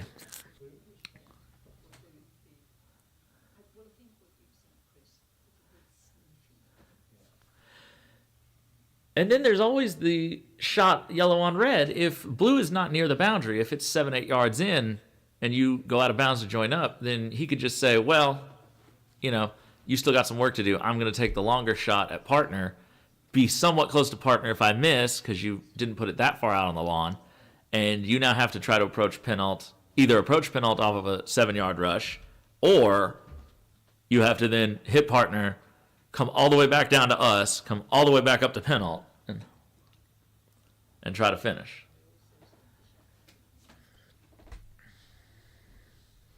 I don't know if it's under 20 yards, but it can't be if it is above 20, it's not very much above 20. Now maybe blue caught some brown grass and went a lot further than I thought it did, but for the pace that black went and the ratio that I thought I saw, and I don't think he would be attempting this if blue was all the way close to the line. I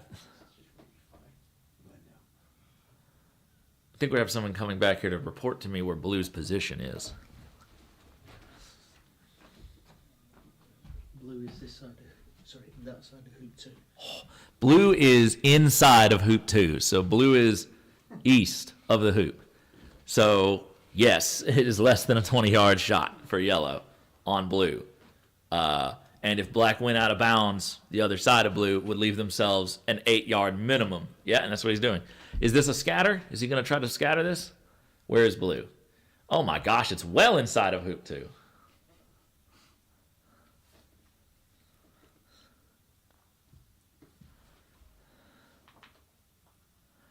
That's a really good shot, all things considered.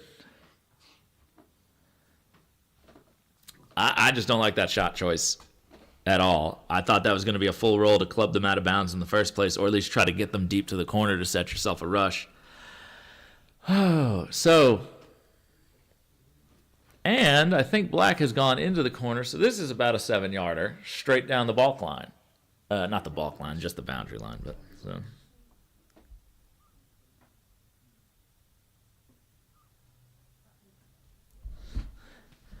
Thank you, Peter.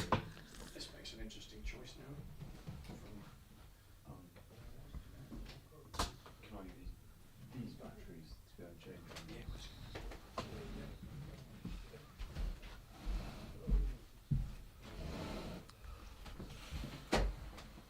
You see how it's like flickering with this? Oh, you're going to look at the big one.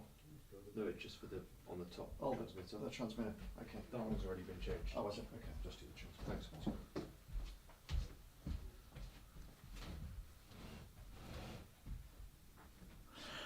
Oh, he's taking the shot at the opponents. It's off. He missed it.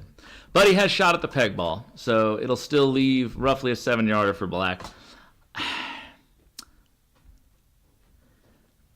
It's the shortest shot available. I can't really judge him for that one. He has to just maximize his chances. Red is the only ball on lawn at the moment. He'd like to approach it somehow, or at least separate them and then get some sort of rush back. But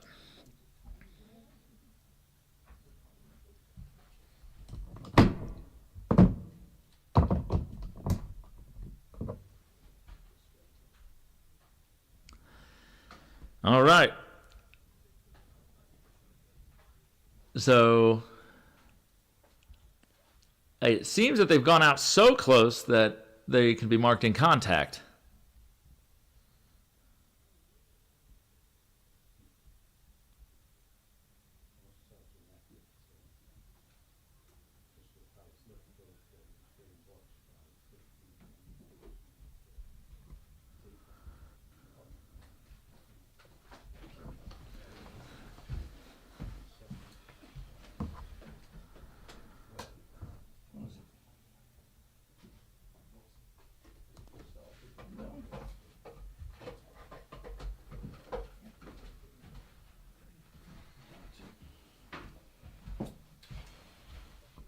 Does it come back on? No.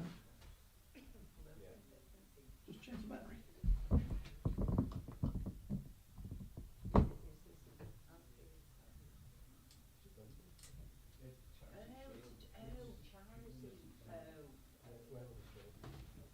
So switch it off and start again. Yeah, hang on. All right. So, how does Jack convert this?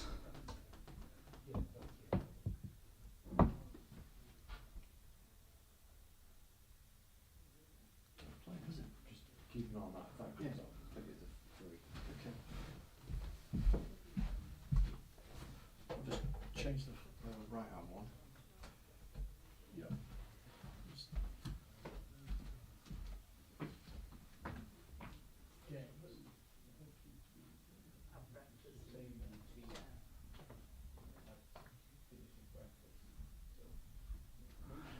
All right.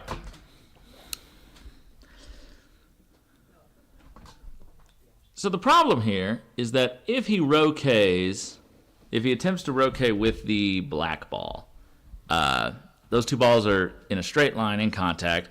Hitting the one, the near one is going to rocket the other one down the line in a place that's not going to be very useful for him.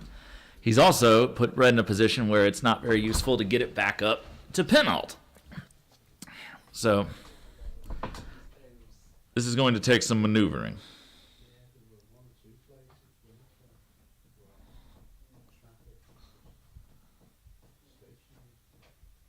New batteries in. yeah, nothing on the screen.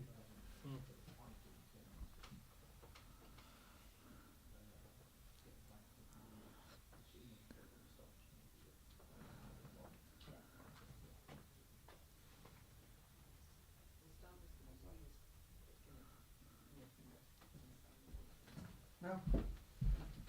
Uh-oh. Let's go on again.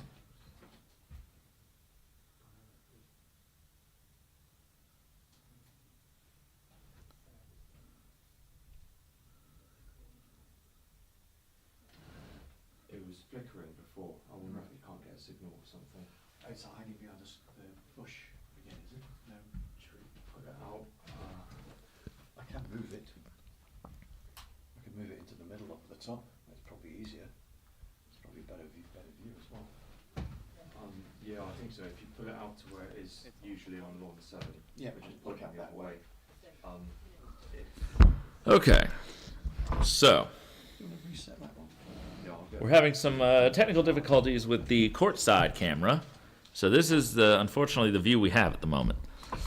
Thankfully, it seems like we're still in a position where Jack is waving his saber around, trying to figure out what to do. So, and it is a tricky situation. Kyle is going to get another shot.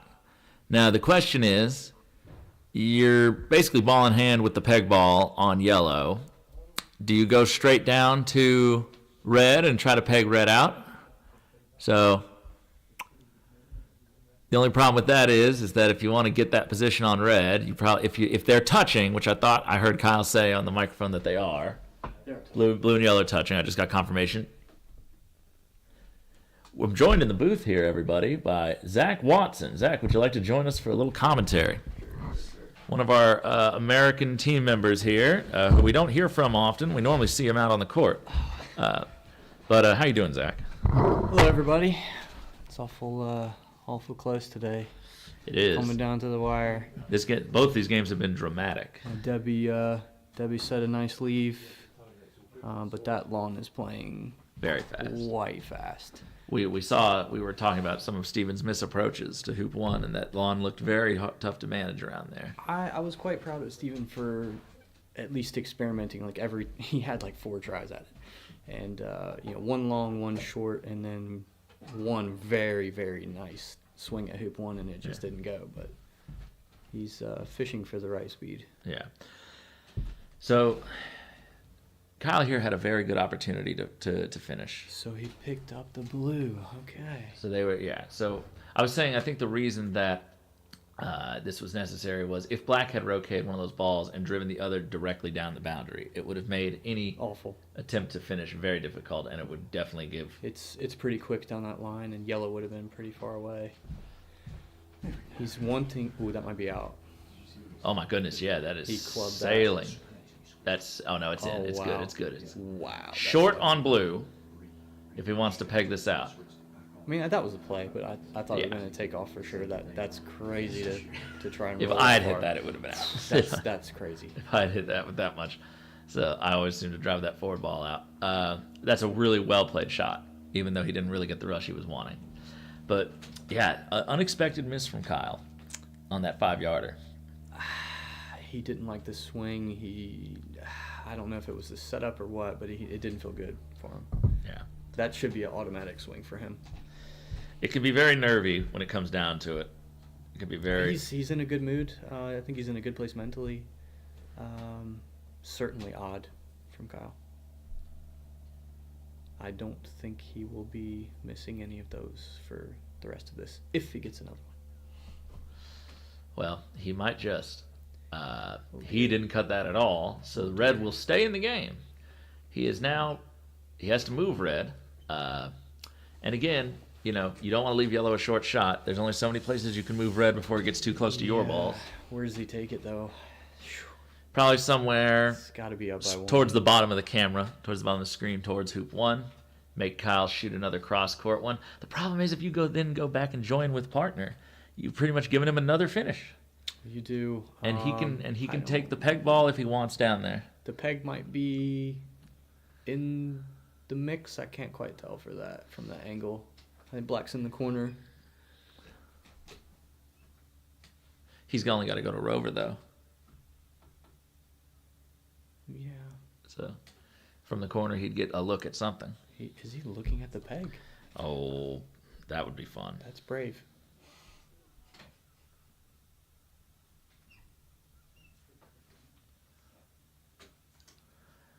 I think we may have to break for a nap before he figures I was it out, but- commenting earlier on his methodical nature for a man so young. Slightly tongue in cheek.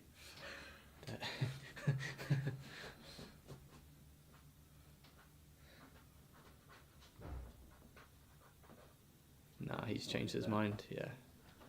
Okay, so this is closer to what we were anticipating. Okay. Good man. Looks a little more southerly than I might be putting it. The other problem is he's got to make penalt. He's now allowed an opportunity for Kyle to take a free shot where neither of the opponents are going to be near penalt. If he he'd have to put red very deep, Just stuck in hoop 2 with her second ball. and then what do you do? Put red on the line on facing. Put black on the blue. Sorry, on the line facing red. I think you need a rush to Leaves- penalt. It's a little bit of a double. I think you need a rush to penalt. I think you need it on the far side. Yeah, I agree. I think you assume yellow will shoot no So matter you what. You gotta mind that dirty spot. Stevens just Because shot that could go out of across the lawn bounds. and hit. If you club this red, that could go out. Oh, he's looking at it. Yep. Oh, he doesn't like it. Oh, it's safe. Oh my gosh. Oh, that's about as good as you could hit it. That's about as good as you could Well, hit. when you got the touch, you got the touch, man. That's living right. And where did blue go? All right, close enough. That's fine. He So can just have his lag, choice. He can lag to the black ball and give a rush to penalty, which I think is the move here. So, I think yellow's shooting at something.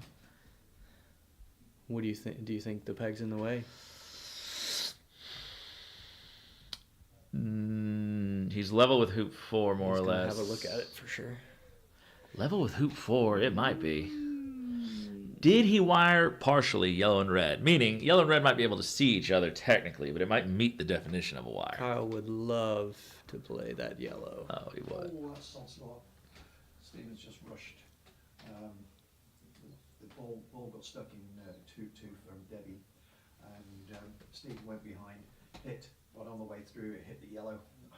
Oh, Ah. He no. was trying to rush it all the way down to hoop 1. Oh, no. Has he already had yellow? Yes, Oh. Oh, no. Steven's been having some bad breaks in that match. just a few in that one. Okay, so, He's looking for the spot on the line, like you said. yeah. So he's banking on a shot from yellow. I would say the odds of it being wired are pretty high if he went there, because that's awful close.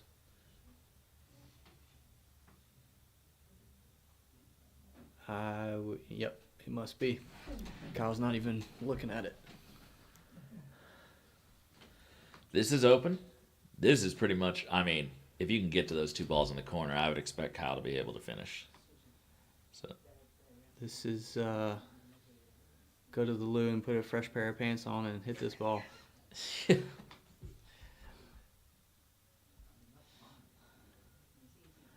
Oh boy. He's really going to be wanting that 5-yarder back. Yeah. I had a match at the MAC, Zach will remember, where I literally came through Rover and just had to hit a return roquet about 5 yards long. Yeah. And I missed it in a similar fashion up to the north boundary. And I had 2 shots at the peg from each boundary, and they did not go. That match was probably a good That was 5-hour plus oh, match as 7, well. Yeah. 7. And then it resumed the next day. Just Light those was, 2 games. Light was fading. He was so excited. Just those 2 games were 7. Yeah. All right, here we go. This could be it, ladies and gentlemen. You know, It's not a guaranteed finish for blue and black. If it's a fairly important shot. yeah, his last couple swings really good. It does dance a little across this court though. Kyle knows that. He's putting a pretty big swing on it. It It's jumped. dancing. Nope. Yeah, it does move that Yeah. way. So Dang, it's near jumped the ball. it's hard to judge that though. It's hard to aim off of a ball at that distance and just hope and pray that you've judged it right. Hit and pray. Now let's see if Jack can convert. In front, a bit away by the window. I was telling the viewers at home, for those of you who are newer to association, we swear that it normally does not look like this. It normally goes quicker than this, and it's a little bit cleaner. Yeah. But you are seeing what association can be Some when the conditions are. Some scrappy games today for sure. This lawn that they're playing on is one of the better ones. The lawn Debbie and Steven are playing on is very, very difficult. They'll be shooting over on this lawn towards Steven's balls in the corner. Steven will have a good break set up if he's for hoop 1.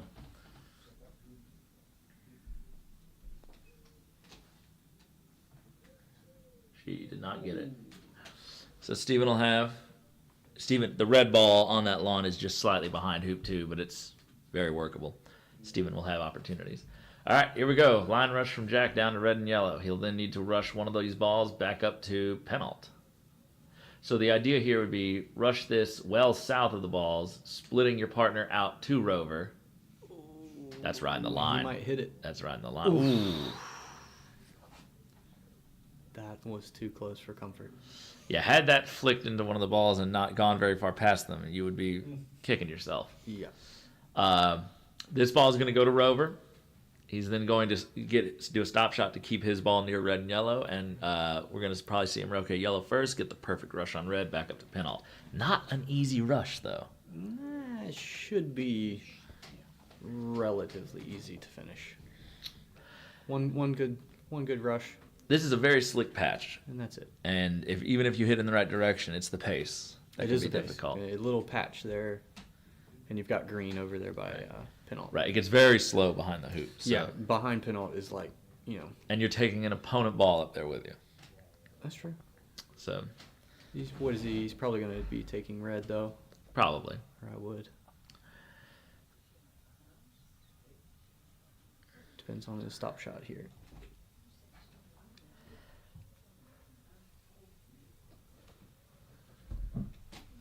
Yeah, if he goes a little long, he can easily rotate red back behind yellow, and then it'll be just as easy of a.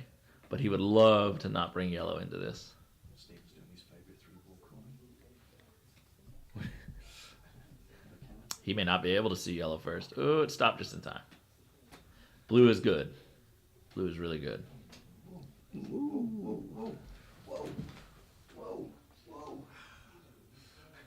See how far black's gone in the corner. He sends it all the way. Oh dear. Yeah. It's gone, yeah. It's quick. It's quick over there. Yes, I played on that one a few times. Well, it's just the patchiness of it. You know, Yeah. the middle is okay, but where the When traffic you're, going is. when you're going down that far boundary line. Oh, yeah, yeah. It's just, I'm going, please stop. I Oh, it's not a bad attempt, actually. I didn't mind Stevens. Ooh, he got good. Stephen got good position on hoop one this time. Well, it's angled, It's but a it's little angle, close. but it's... This is the same one that he's had several times now. Go through this time, please. It's a little longer than I thought. He just cannot get through that hoop. It's in his head. I know. This is mental, folks, not physical. That's probably a good 6 or so tries at hoop one. Yeah. From roughly the same position. Yeah. You just don't see that often.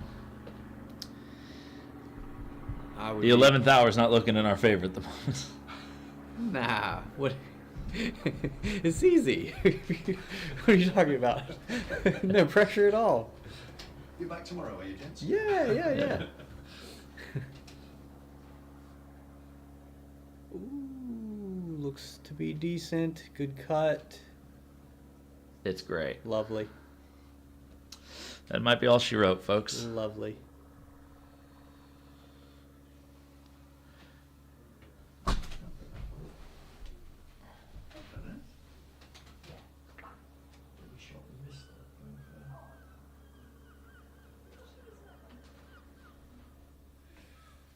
Looking to be some Steven on Steven crime here in a little bit.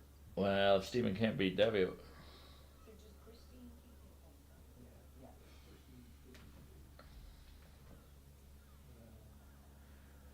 I don't see what he's upset about. That looks like a good approach. Unhappy. Yeah. Unhappy. I have yet to unpack some of Jack's internal dialogue yet about his positional play, because he has really good positional play, and then he acts like I didn't get it an inch closer than that, and I'm upset. It's not like that. He is searching for a specific blade of grass on every single shot. And if it's one blade of grass to the right or the left, unhappy. The only thing that can mess you up here is rushing red into the back of the hoop and putting it in the jaws, more or less. That would be unfortunate. We saw Samir do it the other day. Not that it helped me very much. Like that. I did it to Kyle. I'm doing it to him too. That is Oh, that's storybook right there. oh. This is still relatively fine because he has a takeoff down to Yeah, he can make it back to yellow, I think. You've got some. Yep. Yeah, it's certainly round. But there are a potential myriad of faults that could. Like here on this one. I think the key with going to yellow is don't go out of bounds. Yeah, it's well, oh my gosh, if you go out of bounds. Because you're going across the. If you go out of bounds, my goodness. The only saving grace to them would be hard to get red to the peg. You'd have to get north of penalty and rush it through it. Oh yeah. Yeah, with the way Jack shoots, just loft it up there. Short and have a go at it.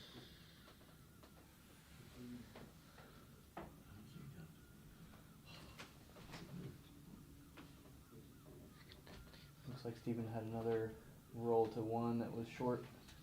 Oh, has he run away? Yeah, the angle wasn't enough. Steven. Yeah, about the same distance, 3 feet. He's got to get a good rush to that hoop.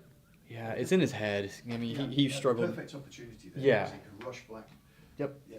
He struggled hard last Yeah. game with that. I think it's still bothering him. Hit this one this time. I didn't mind his thought process last game. Striking it all the way to the boundary behind one, rolling up. Except I would have if I missed it 5 or 6 times, I'm going to send a rocket through one and Oh, at least yeah. make the stinking hoop. Yeah. Hit the ball up at 2. And Yeah. At this point, I mean, this is seven times I think for him. Stephen Pierce says, I think I figured out the internal monologue there. Yeah, you know what he probably said? He probably said the exact same thing I did. He probably said, don't rush into the back of that hoop. Oh yeah, And when you say a negative statement like that, you're more likely to do it. You have to say a positive statement. You have to say rush it here, or hit it straight. Or if you say the negative you don't want to do, it's been proven that you're statistically far more likely to actually do that thing.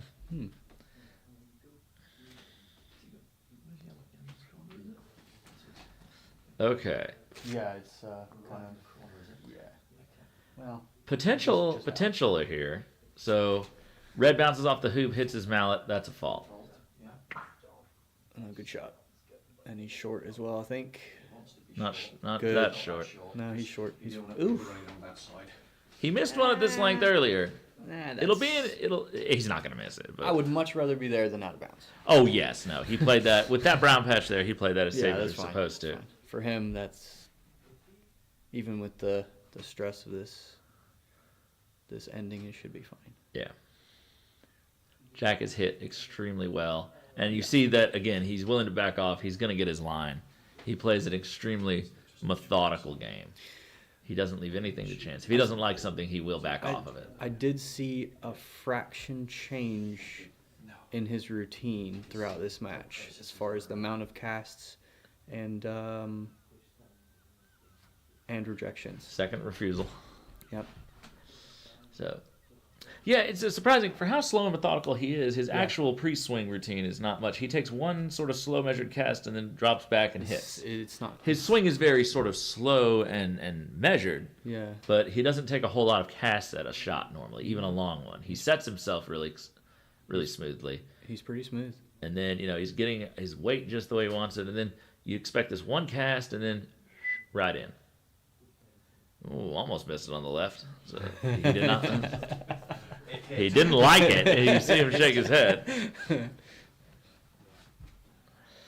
So, all right. So most of the dramatics are now over. We will expect Jack to finish this turn. Most. If he doesn't, Red has a wiring lift, That's a good point. That's the question. and he would have to go and move Red out of the hoop if he wanted to take that away. But then the issue is, where do you send it? Red didn't come out at all. Oh, No, it didn't. Oh. No, it's right in the mouth of the hoop. That's wired on everything. And that is unfortunate. And he's thinking about it, I think, because Shouldn't be. This should be over. I can't. Don't think about that at this point. Well, I can't see what else. So the only other hesitation he seems to be having is how to approach this now. I know a lot of people say you don't want to make Rover hoop off a partner. Personally, Blue's in a good enough position. I mean, Getting a rush back should be fine. A nice little full roll here. Send yellow anywhere beyond the hoop. Anywhere, as long as you can get to it after, and you're safe. Yeah. And you've got something across there to play with. I mean, you don't want to club it and have it go, Into the corner. past hoop 4, of course. But ooh, he might have. No. Yeah, he did. Yellow's way over there. Still hittable. It's doable. You got a perfect rush on Blue just about. I'm just playing to get through the hoop and rush Blue back to the peg. Still That'll do. Still fairly deep with yellow though. I don't know. I'd be a little bit worried about that because you can't club black all the way through to the boundary and look at yellow. It's a bit far for comfort. Ooh. Just cut it back to the. This is good. Just do a little thick takeoff. Don't push Blue very far past the hoop. I think he's going to be all right to rush to the peg. Don't say that on the mic. Ooh, Ooh. bit strong. He did not hit that as thick as I think he had originally intended to. He kind of twisted his mallet. No, he likes it.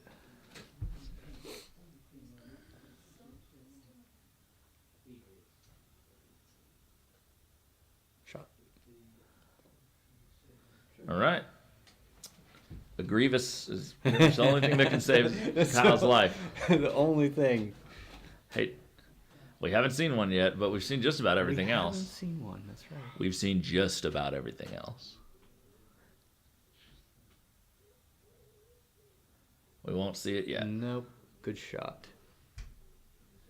And that will be about it for that. This is looking like 9-9 to the Solomon Test 2025, going into the final stretches. I would say well done, Jack. He's Yes. shot very well this entire And test. for a difficult court, has played Yep. very tight. Proved himself, Debbie for sure. just shot.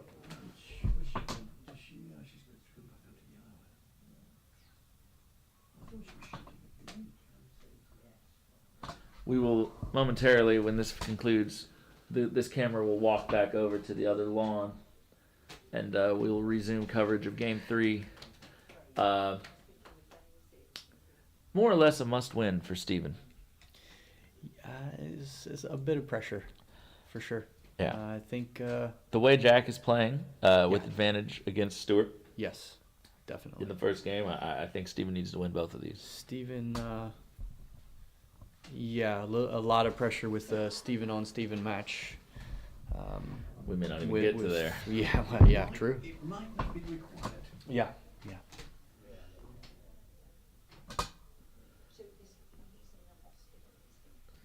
I think Steven's in a good mindset right now. I don't know if that hoop one is allowing him to stay in a good If he mindset. if he can somehow close his eyes and shoot through hoop one, I think he'll be.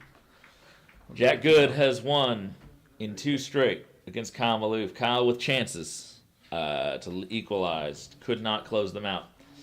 So Steven at hoop 1, Kyle with that roquet. There's just been a couple of slight missteps today by the Americans. Yeah, I think Kyle's going to really want that 6-yarder back. Yeah. That's gonna hurt the sleep tonight, I think. Steven here with another break opportunity. Yep. We got the CCTV footage around here. There we go. And did he make hoop 1? No, he's just got to cross some. Is he going across to He is. He's going to cross to try and get behind blue. Behind to blue. blue down to hoop one. He had a lot of these in the first game. Whew, yeah. The good news is that he's rushing partner over there. I can't see where hoop 2 is. You know, Kyle, there was a moment in that last That's game. fine, though. I should plenty of room. There was a moment in that last game between Steven and Debbie where he decided to set up with a rush to corner 4 when I would have liked to see him set. Yes. Because he had just been struggling so much to get even a position around that hoop.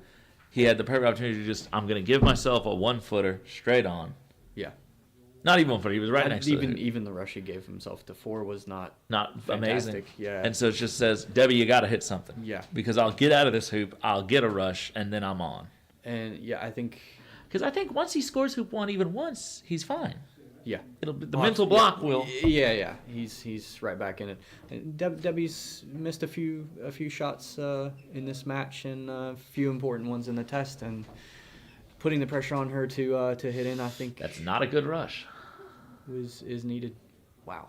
That's really not good. Wow. The other thing I will say about the last game is Steven absolutely did not play for tighter rush positions. He kept giving himself 2-yard rushes Yes. from across the court. Just I like get that. it. You want to make sure you can get it there, but like at some point, when you know that part of the court is so difficult, you have to try to give yourself a tight rush. Yeah, I agree. Even if it doesn't come off right, cut down to the corner, set a leave, do something.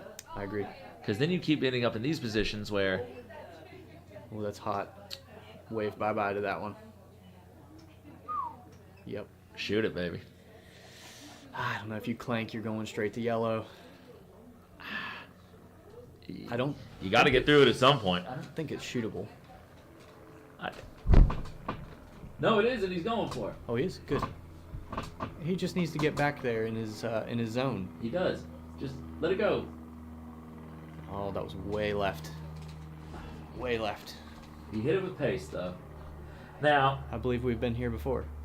yeah. Many times. I think this is 8. He Number 8. thankfully has left blue and black close to each other, but yeah, this is starting to look a little deja vu like. He really does not like hoop 1. No. Hoop 1 does not like him. At this point, close your eyes, I think. Yep. Yeah. Line it up as best you can. Yep. Keep your eyes down on the ball. Don't even look up. Hit and pray. He has a smooth swing on it. He It's does. not. Oh, and still got connection or?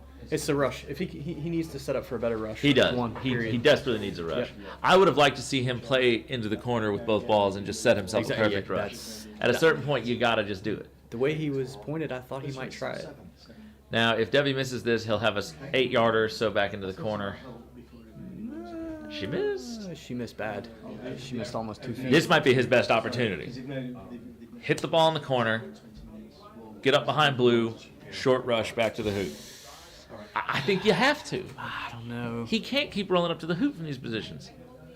Stevens. That's not that long of a roquet. Stevens been about 70% from at this distance. That's a winning percentage. It is. It is. What percentage is he from approaching the hoop from 5 yards plus? Not very good. So between the two, oh, I hate this. Steven, just turn around and hit the red. Oh my goodness. He wants to flip this down and then Well- go down and do it. I just wouldn't. And see, then you center ball it, right? hey, he hit. He did a stop shot. He hit. Hit the proper ball. Well, Be he nice, Jets. Be nice. also. No, I won't. I'm being nice. I'm being realistic. Well, he's approached the hoop from every spot except for where red is. So that's the one. This is the one. This is the one. This is the path to one. Shangri-La, This is the huh? big moment. There's $10 in my pocket This is- somewhere. This is I already lost the bite. I'm This not is, doing it again. this is the straight and narrow path that they keep talking about. Oh, he's going to do a load and hold. Even better. Bless him. Yeah. Ooh, That's fine. that'll work. It's fine. Look at that ball go. Whoa, look at it curve. Look at the ball go. Yeah. You Wow. gotta hit red. It just, This is the one. like,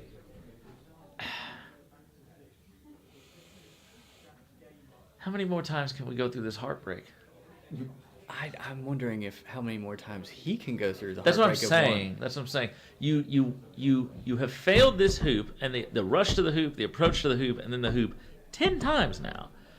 And your opponent has just given you an 8, maybe a 9-yarder to have a short rush opportunity within 8 yards of your hoop. also- How do you not take it? Also, to be fair, Play mind games. this is the great Tom Balding talking, who I'll sh- doesn't miss those kind of shots. I For the do rest- actually. For the rest of us mere mortals. Look at this go. It's not. It's.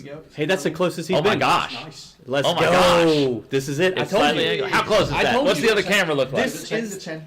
What's the other camera look like? This He's been is at the this one. exact angle before. This is the one. He's been at this exact. Oh, he's got a perfect pioneer. It's everything. Don't even look at it. Don't club it too Don't hard. look at it. Let's Yes! go. And a round of applause. Now he's left himself a slightly longer rookie than, but hey, at this point, man, it's gravy. Let All is us forgiven go. now, isn't it, Jets? I don't know about all that. But You're harsh. Let's go. Samir Patel said it best the other evening. He's like, whether you accomplish it or not, there are good decisions and bad decisions. Very And true. they do not change just because you happen to execute or not. Where is yellow? Yellow's in the corner. Far corner, I think, isn't it? It's on the line. It's out of the corner, but it's on the line. It looks like. Russ Dilly asks, can Stewart's experience prevail over Jack? What's this? Jack is not playing like an inexperienced player. That's going to be the big. Oh, don't get wired. No. Don't- Okay, It's he's got fine. it. Good. It's got green. Oh, and look at blue. Oh, Good he's got shot. he's got the touch now. Good shot. It's just hoop one. All that practice. Well, hoop 4 is also going to be Okay, I won't lie. Hoop 4 is going to be. even worse, probably. Yeah, it's got a hill and And it just drifts away to that. it far comes side. back. It'll circle back. Yeah. Oh, He's got yellow. I will say- I think yellow's off the line actually. it is a little bit. This court was the one we practiced on. We played some doubles on before the tournament started after the GC test, before it had rained. And it was like this that day. And we were all anticipating that it would be nigh impossible. Fresh off the plane, and we were trying takeoff for hoop approach, and it took me 8 times to get in front. Yeah. So we might sound harsh to Steven, but to be quite honest, for those at home, This is a tough one. I would wager $10,000 to any club player to try to get in front of that hoop from more than 3 yards away. Yeah. Where's my mallet? Do it. So you have to be within a yard of the hoop. Yeah. You have to be within a yard. It's quite tough. As you can't be a member of this group, I am. Yeah. I know, that's why you can't do it. Oh. Yeah. No home field advantage. No home field. But if there's a lot of armchair warriors that are like, well, I could play better than that, and I'm here to tell you could not. Exactly. No, I like this. Nice. Ooh, black. Ooh, stop. That looks good. It's good. I'm happy with that. He can potentially grab yellow if he's He'll need to If with he's that. brave hoop. enough You know, to, he'll need to. if he's brave enough to search out the yellow. That's a nice cut. I think you need to get yellow. I think you need a little stop shot on yellow to approach red from that side and rush it back in front of the hoop. I just don't think red's a good enough pioneer. Just Not. needed to get the hoop one gremlins out. You'll go all the way around now. All right, Pat. I'll add to the bet. You got to make the hoop too. If you think that's risky, because some of you might be able to get in front of it, but it's never gonna hold for the rush. Look at how fast that lawn is. It's quick, very quick. Y'all know what water is around here? Yeah. You ain't got no water, ain't got no air conditioning, you ain't got enough concrete to widen them roads. I think they locked the door for the watering system for sure. Widen the roads. Listen, man, I've gone down some of them country lanes and both of my mirrors are touching. I think I decapitated a squirrel. It peeked its little head out of a tree like, what's going on out here? And Just be thankful you haven't seen the tractor coming the other way yet. Thankfully. Thankfully. Ooh. I thought he smacked that a little That bit. is quite hard. Ooh. That Hit the green and is- stop. Oh, the green was the only thing that saved him on that one. Wow. That thing sped up as it reached hoop 4. Yeah. Take off instead of a split. I don't mind that I don't at know. all. No. He's just get the break around. Yeah. So, This is definitely the toughest hoop on the lawn. yeah. He's on a mission, he's right. You want to be very certain you get the rush on red Yeah. to 4. If you don't get that, it's from where red is. It's virtually Right. impossible. You're gonna be taking on a 2-yard hoop minimum, Yeah. and you're just praying to God you can see it. It kind of circles back and will roll to the left. What were you up to? Just moving cameras again. So you kind of got to make sure you've got it enough to get past that little hill, and it will stay I'm there. gonna follow Yeah. long 5 for now. Yeah. Swap. Okay, here we go. Here we go. Little touch.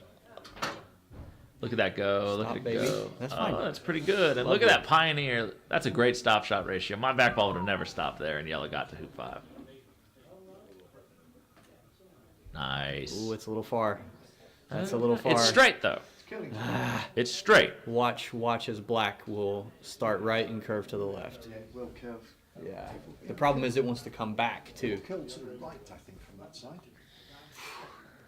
Needed to rush up closer. Is Debbie for hoop 3? I thought she stuffed hoop 2. She's Look at the third. that. Oh, see it come back? Come back a bit.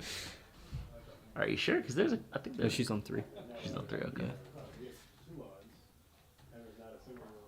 Nicely through. Let's go. Nice. All right. So Notice the the There will club be- all the way through.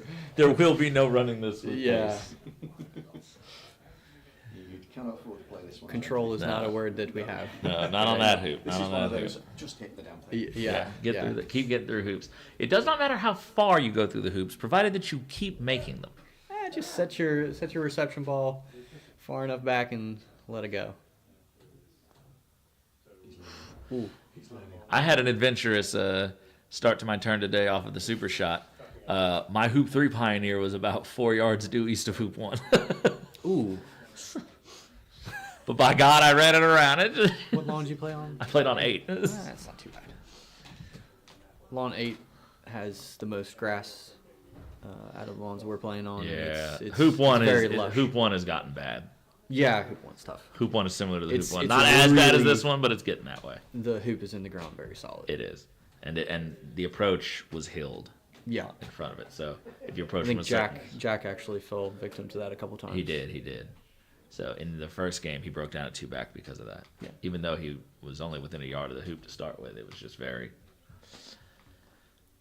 All right, he's going back immediately for blue. Red goes to 6. That's an okay shot. Pretty decent.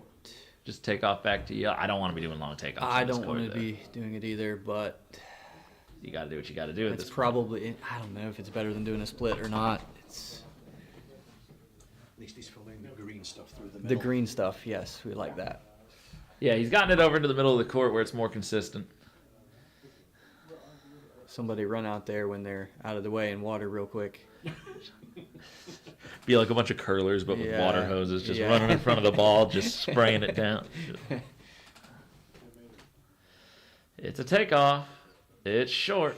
Oh, it just died on the That green. green, man. Yeah. Now, this is admittedly better than the alternative of going way past it. Well, Because if you can hit this with some amount of pace, you're in a good approach. too early to tell yet. He's missed it. Always missed the free. No. He's missed it. Yeah. And it's within what? Oh, no. 4 yards. of- Steven is going to want that one back. Yep. We all have had shots we've wanted back. I imagine that turned on him pretty hard when he hit it that pace. Yep. Good choices. A bit soft. So she is for 3. Close. Yep. Thankfully, the ball that she has a rush. She's got basically blue to her pretty hoop. close there, yeah. It's not a rush to a hoop, but it's, she's got more than that Steven would like her to have.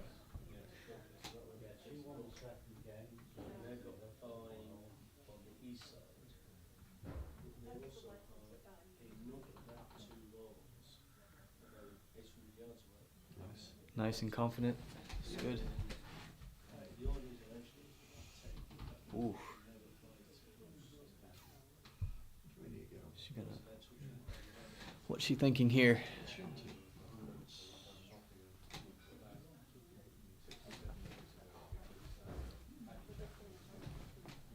Up to black, I imagine. Yeah, black first, I think. Yeah.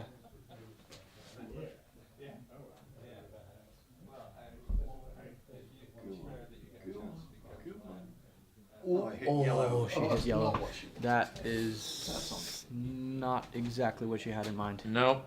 And it's at a very bad approach line to get behind and get the rush. Oh, my goodness. She's not gonna like that. I'm trying to drop behind black. Oh, that's big Oh, green. wow. It'll be okay. There's just been no clean games. She's thinking, get away, but where do I go? Samir and Matthew were smart. They got through on the court before the conditions got Yes. bad. Yes. They did it in the morning when the dew was on the ground. And Yep. Well, what, 2 fifth two turn? 5-turn games and a Yeah, 6-turn, 16-turn match. Good That's what I was match. told. Yeah. There goes Ian Lyons, tournament referee, I believe. I actually don't know what his official title is this week, but he's been doing the job of a tournament referee alongside Chris Clark. Major supporter Major supporter. for Debbie. Yeah. It was funny after the match last night. Debbie was standing around. She's like, "Oh my goodness, that match took forever." And Ian goes, "Well, whose fault is that?" That was a really good shot she just made, Yeah, actually. really good. To get that ball deep behind you before and get this She rush. should- Now, she the should pace not- of this is tricky. She should not have a problem smacking it that far, though, with the lawn this No, quick. These conditions do somewhat favor Debbie. Decent cut.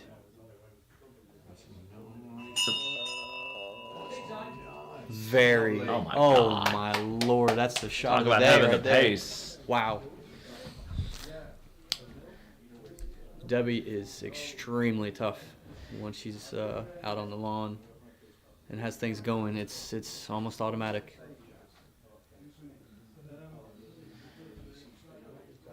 Do you think Mulliner wants Debs to win, or does he want the glory for himself? I think Mulliner's ready to take a nap, personally.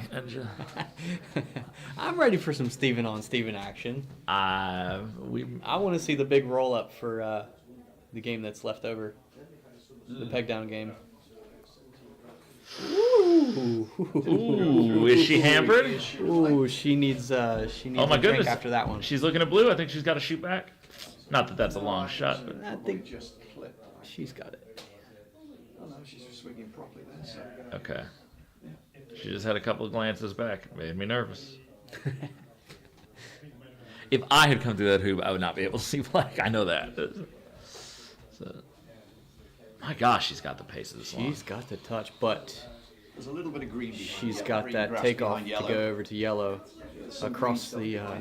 Yeah. Yeah. And the problem is when you do a takeoff or a split shot from where the yellow sits, if you don't get a rush on it, you overhit it thinking you got to get through the green sometimes. And it just sails. And then, or you underhit it thinking the brown will carry me, and then it dies before it even hits the brown. That is a frustrating place to be. You cannot be short here. And you also cannot go out of bounds. The green will save And it. she's hit it about right. That's beautiful. Spot on. Beautiful. Why can't we have that kind of touch? I don't know. What are we doing I wrong? need a lesson. Yeah. We just need harder courts in the States.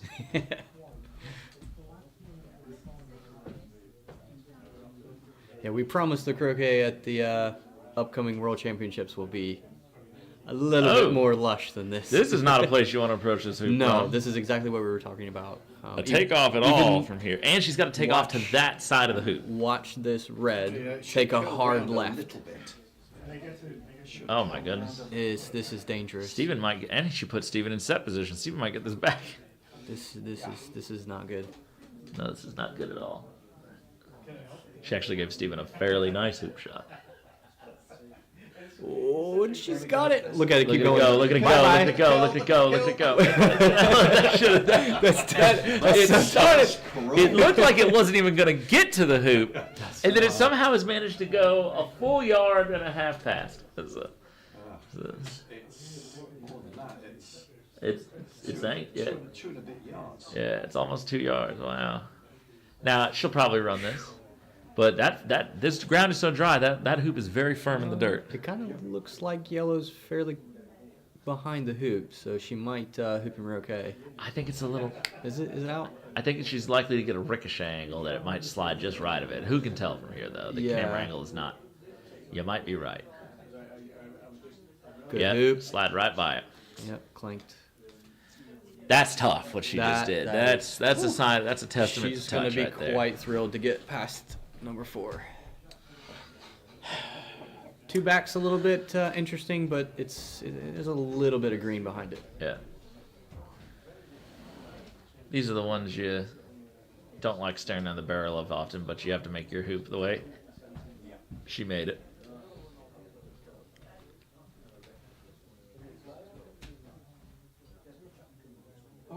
Oh And no. she's missed it. Oh no. Whoops. Down towards blue. Oh no. Blue will have like a 10-yarder. Yeah. Not quite. That's a pretty good shot for Quite, blue. 7 or 8. Blue is not the ball Steven would prefer to play, but I think at this point Steven would prefer to play either ball and just Black's get a close ball enough. around. He's going to be wanting to play black here. Okay. It's just not an easy build back to 5. That's what good 5 yards for. I would almost prefer, well, she almost set him up in great position. You could almost just run 5 all the way down to blue and then have an easier build. He's having a shot at yellow. Again, that's a Tom Balding play right there. I don't think Steven's going to be pulling the trigger on that. Centers yellow. I mean, maybe. Just because, that was like, not I'm even, going to get through the hoop. Like, that was not. if I catch too much wire and I stay around, then I'll shoot at yellow. But like, at least I'll have balls up at my new hoop. I don't believe that ever entered Steven's mind. I was looking at it when she put it there. I was like, ooh, she set him up. And that's a good set right there. That's within a yard, slightly angled. You can get that down to blue. I've been playing too much golf croquet, man. You have been playing.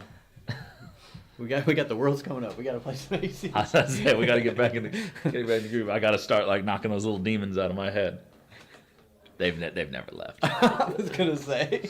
Steven, absolutely. Your words. Steven, one time I was playing Steven down in Sarasota. I was behind hoop 2, 4 hoop 1 on the north boundary. I took off to get position of hoop 1, brought it back down, and then instead of hitting my own ball next to me, took the 7-yarder at him on the west boundary level with hoop 2 so that I could get my break going with a load and hold. And and it worked. And he was like, "You are an absolute psychopath."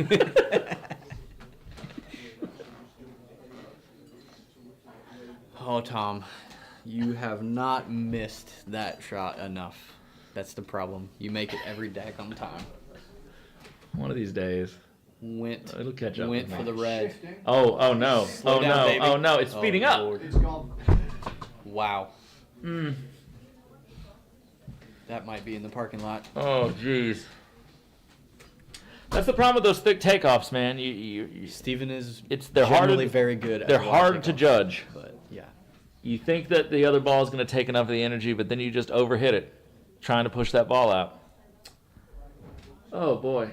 Now, Red, admittedly, does not have an immediately giveaway shot, considering she just missed one of a similar length. It's not a gimme, for sure.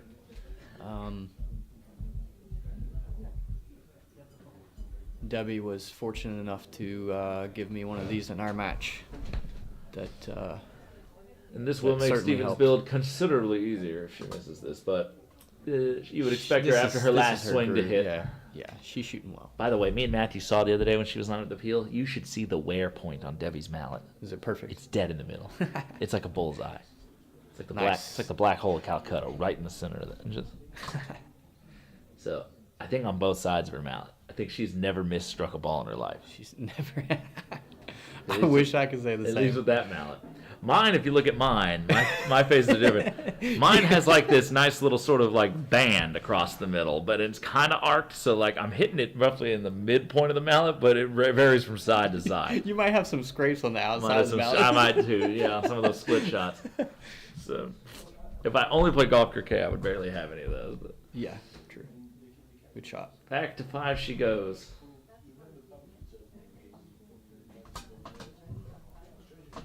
Oh, she's got the touch. She does, my goodness. Can't do much about that.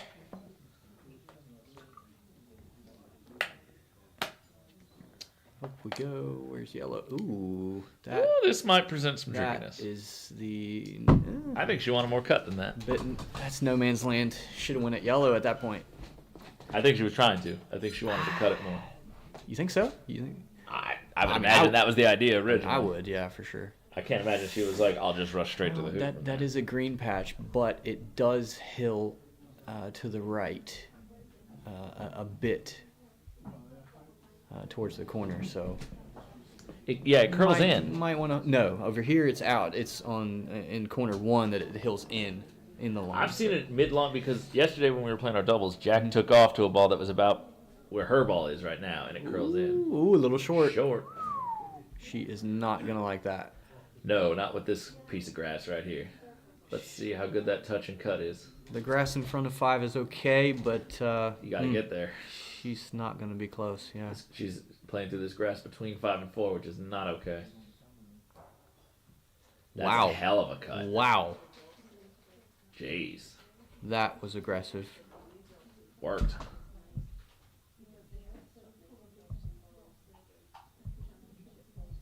I can't really say too much because my roll-ups have been about that distance this whole week. But I think for Debbie, she's used to being a lot closer for her approach. I mean, I think at this point you take what you can get on this lawn. Yeah. If you get through the hoop, it's a win. What do you think would be the results right now if the lawns had been this difficulty the entire week? Because this is the hardest they've been. I have to give the advantage to Team GB. They're a lot more accustomed to playing on these conditions than we are. Even though we're making great hit-ins and that's clubbed. Yeah, too hot. No, she's still in front of it. It's angled. It's not horrible, though.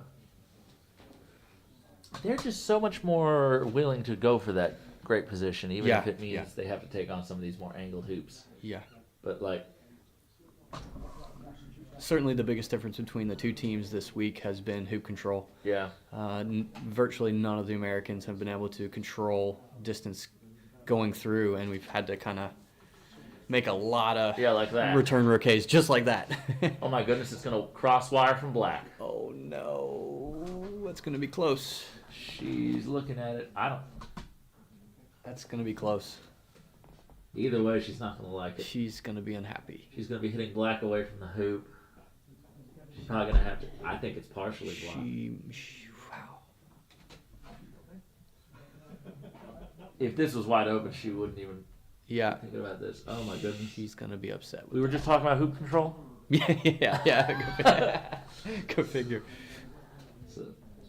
But that is, people might judge her for that. But Yeah. at the angle and distance she was at that hoop, she didn't even hit it that hard. She didn't, and it sailed. These hoops typically do one of three things. You either don't make them at all, you don't even get close to getting through. You get through and catch so much wire it trickles through by 2 inches, or you hit it perfect and it sails down to the next boundary. Certainly as the day has gone on and the balls and the hoops have heated up. Yeah. You're looking at She can't minimal clearance on the hoop, Yeah. if not contact. So see it. She can't see it. she's bailing out. She can't see it. Oh my gosh.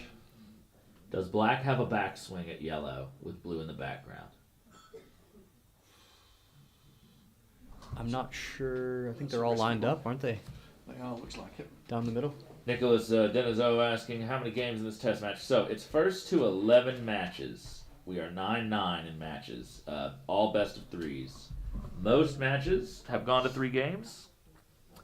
I had a 2. Yes. I had a 2 today. We had a 2 in doubles. That's it. The rest were the other 2 doubles and singles were 3. So basically, someone told me before on Croquet Scores, and that was before a couple of these games finished. But I don't think maybe one more triple would be added to this from Jack. And well, maybe Matthew and Samir's weren't counted. I don't know if they'd already been updated. But there was about 22 triples and a quad out of what I believe is approximately 45 to 50 games. 48 games. Wow. So 23 successful peeling turns out of 48 games, less than 50%.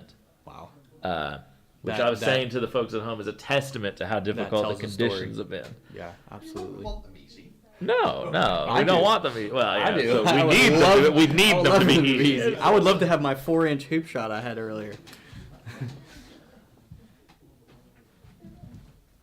I think he's going to try this like a bit of a jump shot, and then he's having the balls marked because he could fault. Yeah. He's worried about the backswing. Must So be he's going going to for hit yellow. this steep. He might have a bit of a double with the yellow and the blue. I don't think so. I will Well. check it off. Maybe the double on the hoop and What a, yellow. what a recoup this would I'll be. let these guys know. This would be. Well, that is steep. He's got to do. Oh, Ooh. Oh, jeez. Okay. Oh, he hit it well. oh, he's going for He's blue. looking at it. Oh, arrow. That was close. Press the, you want to press the button on there because the TV's going to switch off. Oh yeah. We're gonna. Move to 7. Jack's just starting on 7. We're gonna move the camera over to this one, so we'll We're not going to stay and watch this riveting. still keep half an eye on that. Got it. But this one's Show a long. leftover one from before, so it should finish. So if you didn't hear, Should. so if you didn't hear that through the microphone, Jack Good and Stuart Lawrence are going to be resuming their peg down game on a different lawn than it started. And which I assume is just because that lawn that's still currently going is their lawn, and we need to get that game started. We can't start the other one until Stephen Morgan is done, and we need to get out of here. So I'm sure the opponents have both consented to having their lawn moved. Definitely is going to help Jack finish this turn that he started last night to not be on that other lawn. Oh, to be on the. Oh, is he up here? Yes, they Oh are. yeah. So Yeah, it's a beautiful lawn. yeah, it's much smoother, much truer. Even though we had some ugly croquet this morning, it was not the lawn's fault. It was not indeed. This has been a very even test, despite the differences of the teams and their strengths and weaknesses. They've kind of leveled out, Yes. and the conditions have created a weird equality where everyone suffers. Yeah. So, and there have been some very close, heartbreaking matches Yeah. for both sides. They could have went either way. Yeah. So a lot of game threes with weird clip positions, peg and rover, peg and penalt, rover and penalt. Not a lot of.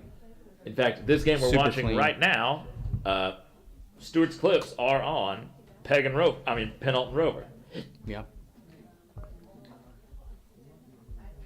off of a failed triple. Oh, he doesn't like that. Or is it peg and penalt? I think it might be peg and penalt. Peg and penalt. Yeah. Peg and penalt. Right, I'm thinking of Kyle's game.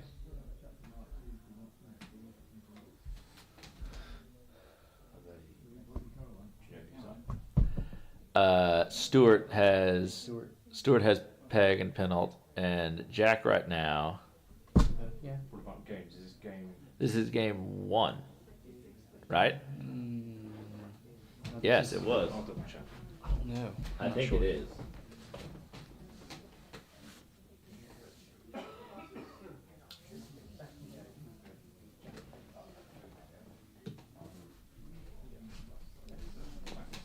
Can you see any what's going on over in Stevens? I can't quite see. Debbie's back in. She must have hit blue with yellow. She's now approaching black. With a rush back up to corner 3 to her partner. So off of Stevens' miss, Debbie did make a rather long roquet into a lot of danger. Uh-oh. But she made it. So, because that would have given up an easy break attempt for Steven. Not easy, but more straightforward. Jack looks like he's taking care of business here, coming through 11. Yep. Or 10. 11. His other ball is for 2 back, off Can't of a quite breakdown tell. last night. He seems displeased with himself for not running that a little longer, but he can see black.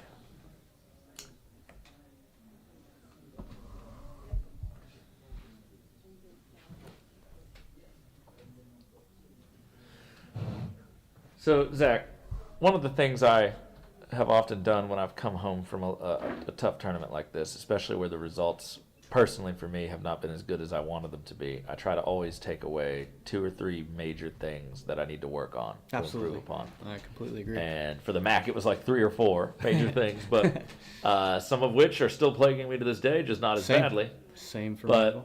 But what are your 2 or 3 things this week, now that the dust is settled and your play is over?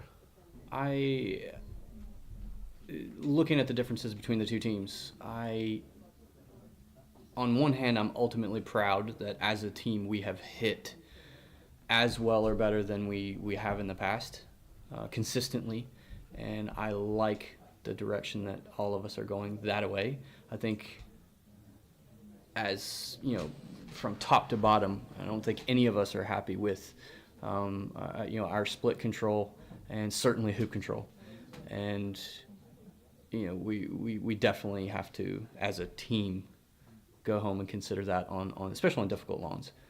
If we're wanting to be competitive, in the next MAC, over here next year, or in any other event over here in the future, we need to get better control of that, and I think our success will improve. And that's like I said, top to bottom. That's not any individual player.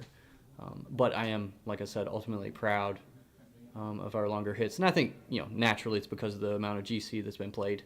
Yeah. Even though I'm not playing, but for most of the guys, this last year has been mainly GC based. So it makes sense. But for the AC, we need to catch up a little bit. Yeah, I would agree. Definitely my split shots, I would say, have always been the weakest part of my croquet repertoire, physically speaking. And we have been playing a lot of golf croquet, and I would say that we've reaped the benefits of that over the last year. And Americans have won the last 3 singles world championships. Mm-hmm. This year, we've won the team world championships. But association, we haven't quite measured up in the same way. Matthew Essick has obviously played amazing and made it to 2 straight AC finals and had chances in both to win. And we've had other players, be very consistently good. David Malouf made it to a AC final in 2016. But so it's not like we don't have the ability to get there. It's just I think it's the consistency with those shots. It's consistency, certainly amount of play, for crying out loud. I mean, even on the GB team, Harry hasn't played a whole lot, and I think perhaps he didn't play as well as he expected to this test, and I think that was just a reflection of the amount of play. For us, I don't know who was I think Kyle said he has 6 AC games in the last 2 years or something like that. Yeah. I mean, that's crazy. playing nothing All but of a sudden GC. show up to a Solomon and expect to, Yeah. hold it down. Whereas It's I think tough. I looked up Samir, and I think just since the new year, he's played like 80-something games. Yeah, in AC, yeah. which is what I might play in like an entire year if it's a good year. Having said that, even though we're falling short maybe a bit on the AC, I think as a team mentally we're improving. whether it's GC or AC, it doesn't really matter. You know, if you're in a team environment and the crunch is on and you have to have a match or have to have a shot or a hoop or whatever it is, I think we're improving as a team. Steven's taking a shot on this other lawn. We're certainly young enough that Back to his partner. we can give this a Missed go to for a the long right. time. Jack here pegging out Stewart's peg ball. Jack obviously red is for peg at this point. So this will put a 2v1 scenario against Stewart. I believe he's already hit black. Can't remember exactly. So This will be pretty fun. I don't know how much experience Jack has with 2-on-1, and certainly Stewart's had plenty of experience with it, so it would be interesting.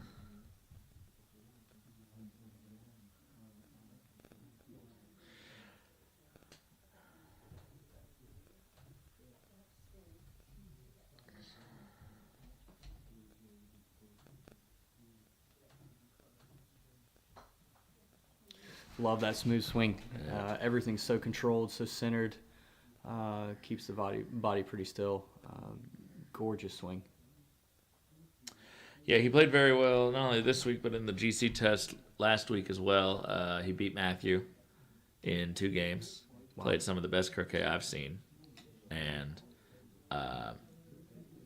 he by his own admittance has had some problems with his weight control and things like that, especially with his GC with his setting up on these tougher lawns, and we've even seen a couple of his hoop approaches over the week not go the way they're supposed to, and that's led to some errors. Otherwise, I think he would have tripled at a much higher rate. Mm-hmm. Yeah. He should not leave these balls together. There you go. Yeah. I thought he was looking like for a row. I was just like, yeah, you gotta separate these bad boys. So he knows enough. He's having to go at the black. No, he's already hit the black. Okay. To the parking lot we go. Yeah, you should go to corner 2 there. You're just giving too many opportunities to pick that ball up after hoop 1. So Stewart here could play this a couple of ways. He'll get a lift to. Oh no, he won't. Mistake. Yellow went through 2 back, so Stewart will only get a lift to balk line. Yes. He won't get contact. Right. Correct. So, yeah. So Stewart will have to Smart. make a decision. One decision is just go to the end of B balk and set up at penalt, Yeah, that's relatively standard. Well, and then you'd make penalt. That would and be- whichever 14-yarder you liked better if they join. that would be fairly standard if it was contact leave, but I think it works just fine even with your lift too. same kind of principle. Right. If you set up, red could shoot at you. That's the ball you want them playing anyway, if they want to. If yellow shoots and misses, you can run penalt, and yellow is going to be north boundary at that angle, probably behind, near corner 2. You can shoot at red if you want to and force red to play again. If they're separated enough where yellow refuses to shoot and they don't join up, you can just go set it rover.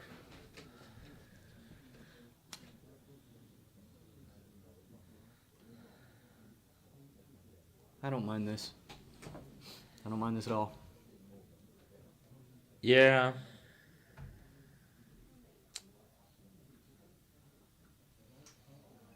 You got some choices. You do. I prefer the setting at penalt, I think. The way he's been struggling He's with his looking hitting. good. Let's go. All right, never mind. Dead center. Now you do have to roll it up. Great shot. Now you need a. Yeah. I 14-yard will say, roll-up. if you could put that red ball by rover and set up at penalt, wired from it, that puts a lot of pressure on. Well, at that point, just finish the game if you're going to make a roll up. No. But I mean, like, if you don't get position, Oh, okay, yeah. take position wired from it. Put the squeeze on him. But you need red the other side of the peg, ideally. Then if you do get some position on the hoop, run it down there, make rover, and win the I game. think that's what he's thinking. I think it's the right You move. don't want red to be too long. No, you could put red by rover.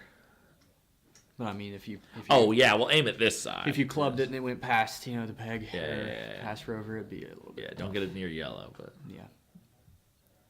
That's looking promising, actually. That's Look at that actually pace. Look at that pace. That looks pretty good. Oh, my gosh. He clubbed it.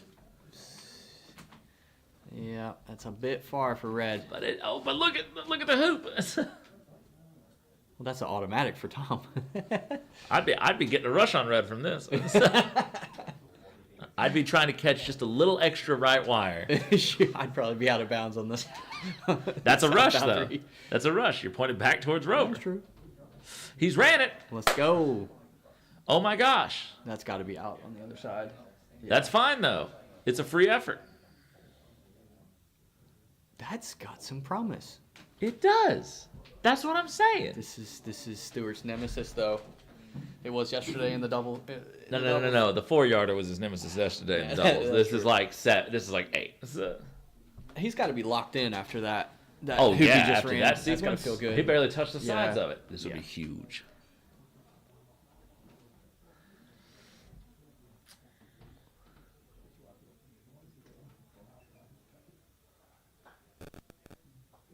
Let's got go. He's got it with pace.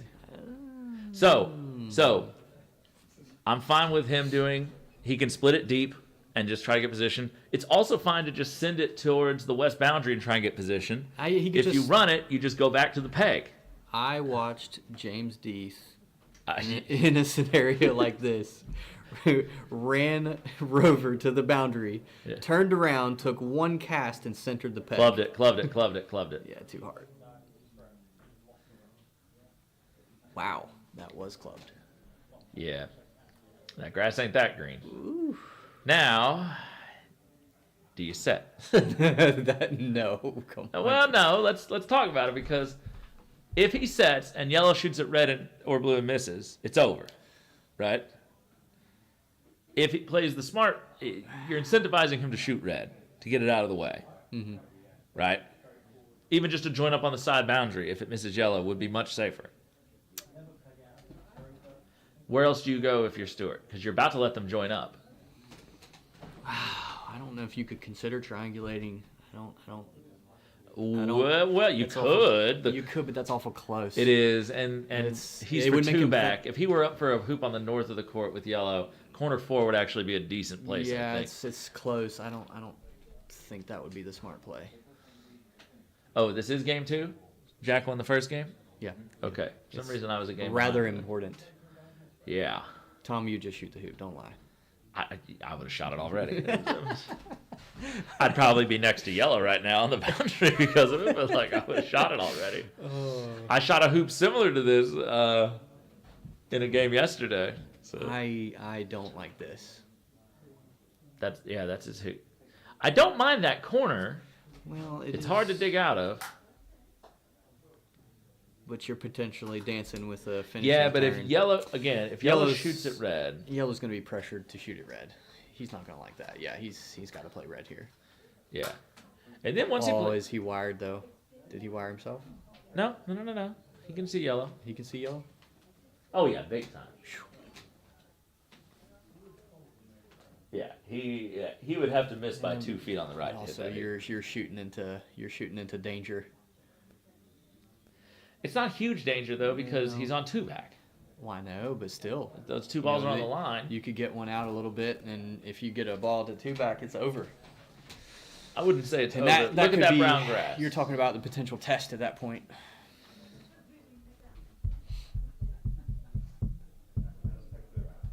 That was a hell of a roll up Stewart had to That penalty. was a hell of a Had he roll-up. just not gotten a little bit too aggressive on that rover Yeah, one, smacked he might have that. done. I mean, that's a tough shot. So He had to be feeling pretty good. That's a hell of a hoop run. That was a hell. Yeah. That helps the confidence. What's going on in Debbie? Steven's playing. I still truly do believe I think Stewart should have set there wired from red. At Rover. Yeah. How many more opportunities is he going to get? That's true. We saw this yesterday in the doubles. Right? He- It gives up the whole house if he hits. Wow, he's More or less. thinking. He's thinking about it. Oh, this is a horrible idea. He is thinking This about is it. an awful idea. You're going to give Stewart... My idea is aggressive. This is crazy.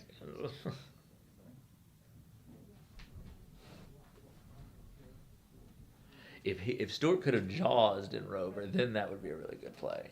Then you're unrushable to 2-back or From where 3-back. he was, no. No, he couldn't. But I was No just way. saying, like, in an ideal world, if you came up a little angled and the hoop was a little more forgiving for the jaws would have been awesome. So, force them to play red. Just absolutely force them.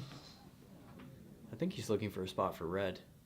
Yeah, that would a wide join. That would be the smart play. Now, Yeah. again, that wide, he could just shoot it red, and you force red to play again. If he could- doesn't join up, black, and he doesn't give yellow anything too easy, black's just going to keep shooting at red. Well, he's probably picking a distance that he's ultimately comfortable with. You know, that he would give himself a 90+% chance to hit. Yeah, but for then him. what build do you have? You know, with these two balls 7 yards apart. It's not crazy hard to get one out and get a rush.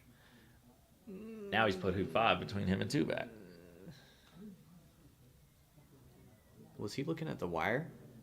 I don't know. No way. No way. Whether he was looking at it or not, No, he it's didn't way get off. it. Yeah, it's way off.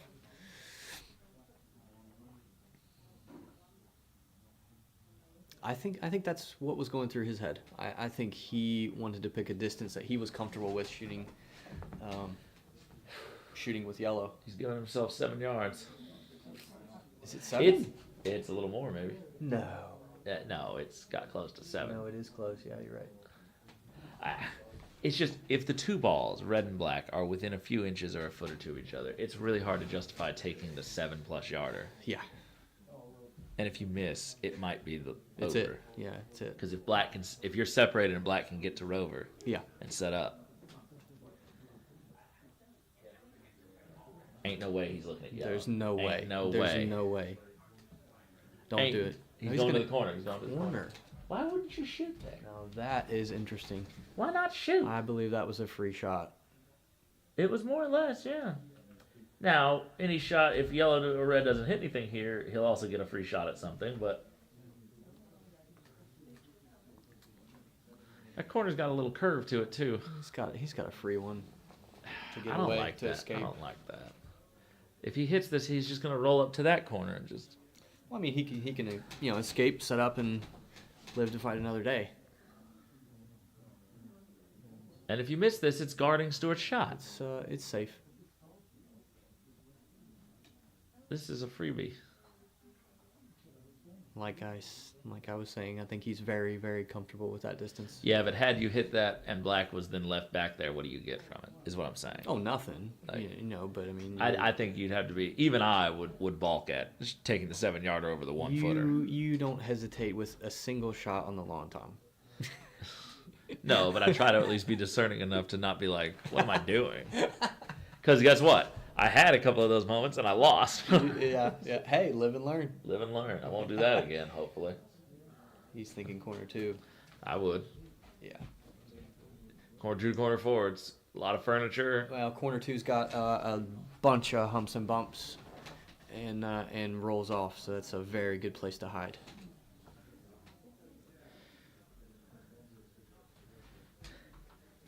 You can see there's not a whole lot of grass, and it hills off towards the parking lot there to the right. Wait a minute. Stephen Morgan's back on the court. Yeah, he has been. Looks like he just missed something. No, he just rushed that ball there. Oh, nice. Center balled it.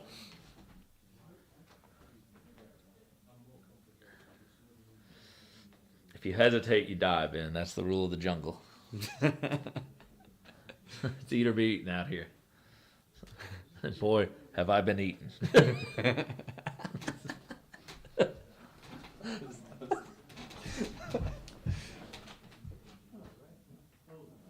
Oh, he clubbed it.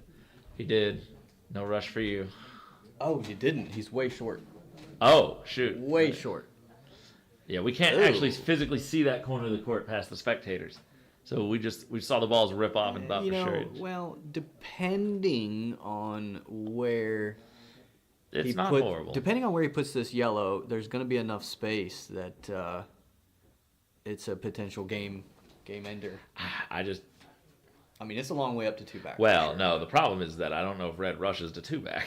That's what I'm saying. It's a long way up there, but And it's the hoop. It's the hoop that's the problem. You're dead behind hoop, too. hit and pray. Hit and pray. Hit and pray. Sometimes that's all we got, baby. He's going to give himself a rush. All right, Stuart. Yes, I like that better. All right, Stuart. You got You want to be close enough to the corner, though, that you can hit that ball. You got to hit.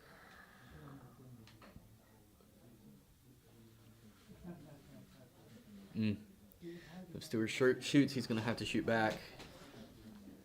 Yeah, shoot it red. He left in the corner. He left a lot of space there. It's gonna be hard to get a perfect rush from the corner. Yeah, Stewart's going to look at and see if he can safely. Yeah, he's got the angle.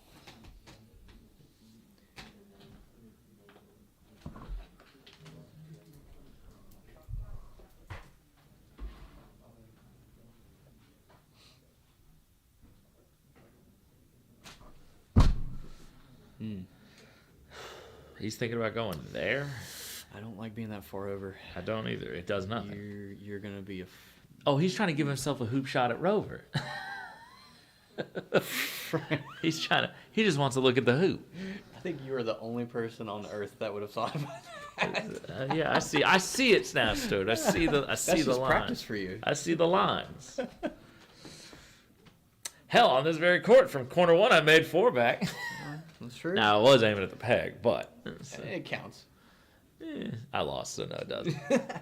Had I gone through 4-back, ricocheted, and then hit one of their balls, then it would count. Certainly.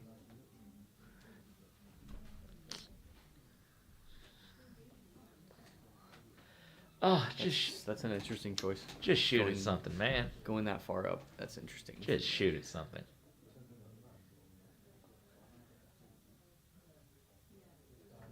See, because he didn't have an easy break set up if you shot into that corner.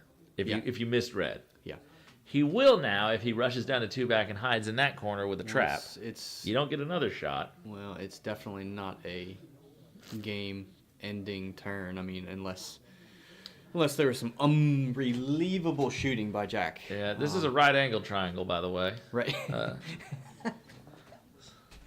So this is last night we saw an isosceles, but Let's see if we can sneak by hoop 2 here.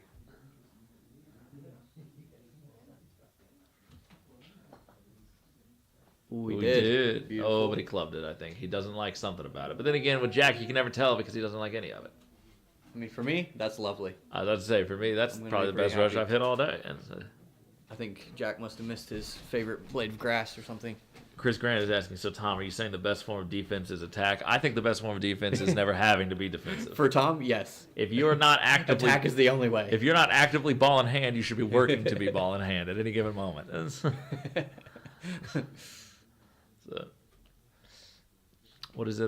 Ricky Bobby's dad said, "If you ain't first, you're last." Well, certainly, 2-on-1 is its own game. It is. You've got to understand your opponent, how aggressive or conservative they're going to be, and figure out the limit. And that's what's so fascinating about it, is it's not the same every time. Yeah.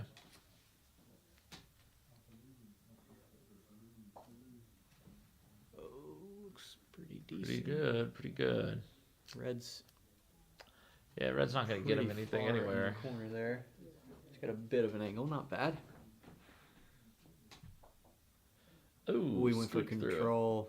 Squeaked through it. Yeah. I mean, he's got a straightforward hit, but so we assume we'll see a roll shot back over to 3-back. Yep. With a trap. Somewhere over in the corner. Yeah. Basically say, well, if you want to shoot now, it's over. Exactly. Got to leave some space. Or he's going to wire and hide a rush behind this 2-back hoop. I think he comes back here. Yeah. I would wire. The only problem with this, though, is that Stewart, if he can see a ball, this would be free. Potentially, if he left a little bit of space, I don't know.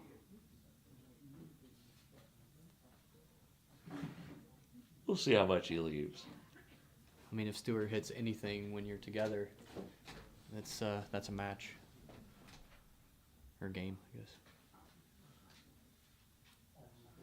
There goes Matthew Essick, walking back into the clubhouse, coming past the open door where we're at, over there on the left, behind those two gentlemen in the hats.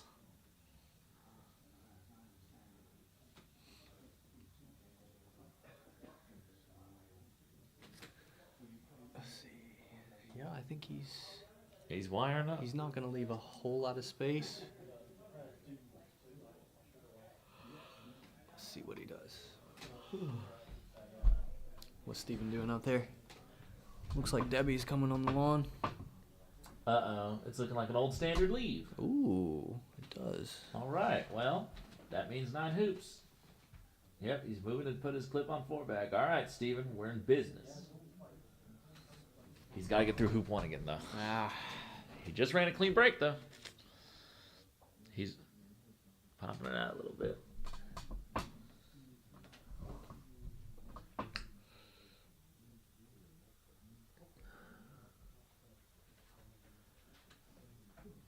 Little jackrabbit this guy is, isn't oh, he? he's gone in a blink of an eye. Just he almost No press up. So it his, doesn't his count. feet almost never stand still.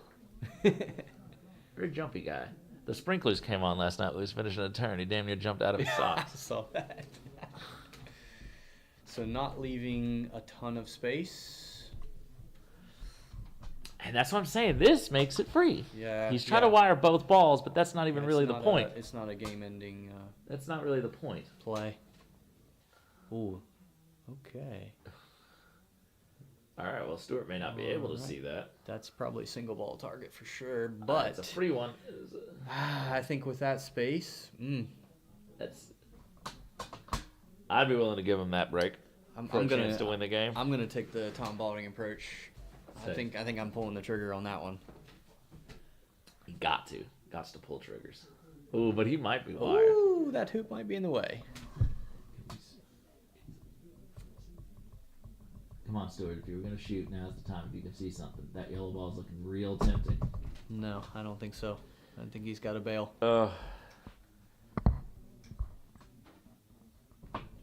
He's gonna be chasing for a while. I think that was a good play. What the hell did Debbie do for that old standard?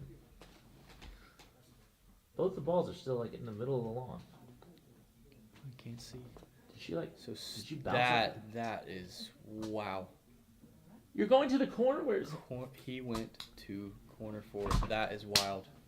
Oh, help me! That Lord is- have that- mercy. That's wild.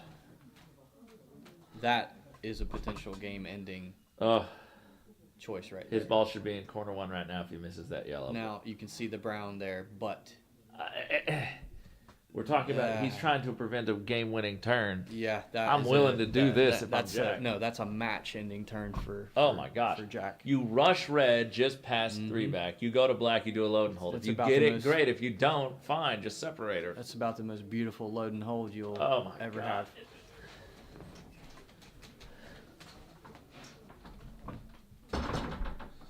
And I'm not saying that he would have hit, but at the very least, it wouldn't have been the end of the world if he didn't. Triangulate on that one. Go to the far side. You're not gonna have You a shoot good it. shot after that, but at least you're alive. You shoot it. This is if he gets this load and hold, it's over.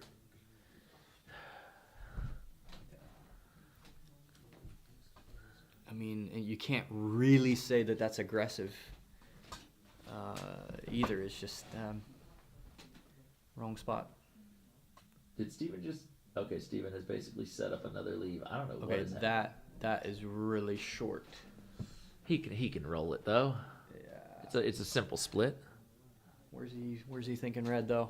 Just the other side of. Well, I know, but where is he thinking?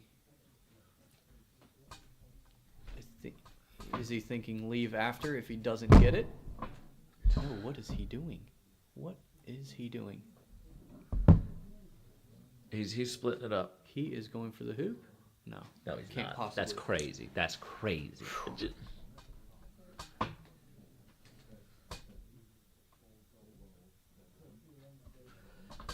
Steven has set up another leave. Debbie is shooting across. She's got about a 24-yarder, probably. I'm not so sure I wouldn't be taking red towards the camera ish. Debbie has missed wide left. What? Look. Oh my God! Where is he taking red? Where is he rolling them back down to? I don't know. Does he not? He's just full rolling Oh, back dear. down the corner too. Oh, this is another free shot. Is he going? No, does he think he's for? There's no way. His clip is No, right he's there. going across. He's just going across. and didn't get anywhere near the boundary. I think that might be a learning moment. Because if he, That was a potential here's the match-ending play. Here's right the problem. there. If Pretty he stays easy. relatively close to each other, I think Stewart can justify the shot here. Because if he ends up in the corner, I think this should be a little bit of a lesson for Stewart too. You know, I was talking about being conservative or rash. It's pretty clear after that move that Jack is a little nervous and wanting to be ultimately conservative. So, in other words, that should fire up Stewart to be a fraction more aggressive. yeah, right. You know that you're going to get probably, at least one more shot, even if you miss. And given the amount of space that Jack's given, which is not much at all, you should be taking a few more shots. Yeah. Now, if Jack, Next time, I hope Jack goes for that load and hold, Yeah. because that was a potential match ender right there. now, if Jack goes where he's indicating, I think Stewart has an angle on red to get almost into corner 2. I'm not. It'll be short of the corner, but it'll give Jack. So notice the space this time. Lots of space between red and yellow. Yeah. Do you go boundary on the other side and guard? Wow, there's a lot of space. It doesn't look like it on the camera. Holy moly, There's that's 5 yarder at least, 5-6 yard. No, that might be 7. that's 7. That's close to 7. That's a plenty of space. Do you go right to the shed, basically? And just say, shoot it. I dare you. I think you got to come over here. You're probably gonna be, wasting your time and have to shoot across again, but the odds are never zero that he rushes it straight across right at black if you go to the far side. This is fair.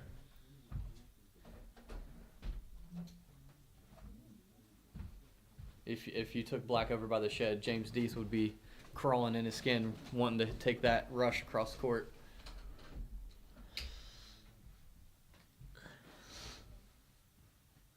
Stephen Morgan back on the court, everybody.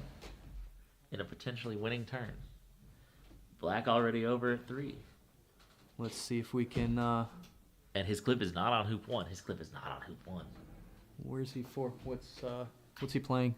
He's playing blue. Playing blue. Where's Oh his? my god, is he for hoop Where- 6? I think he's for hoop 6. Oh no, maybe that's Debbie. Where's Blue's clip? Maybe that's Debbie. Steven might be for hoop 6, 2. He's got a rush vaguely pointed at the peg. It's not for 2. It must be I'll clip on 6. It's not 6 either. It's I'm thinking it no, could he be 3. just rushed to 6.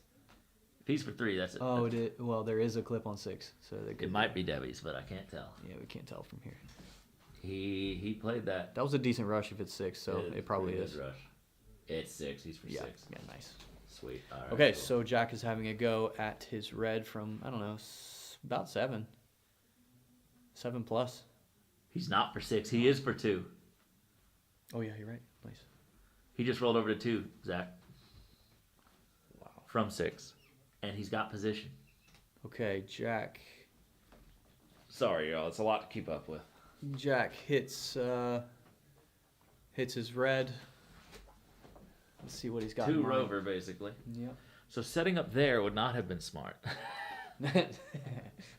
No. Unless he pushed you into the jaws, in which case it would actually be all right. But the odds. Yeah? Oh, Steven. Did he bail on it? Okay, yeah, he bailed on it. Okay, Steven playing a little more conservatively. So Steven overcutting the rush. We thought it was a good rush to 6. It was a bad rush to 2. Oh my gosh! Did it bounce off rover? It is looks like it. right there. It looks like it.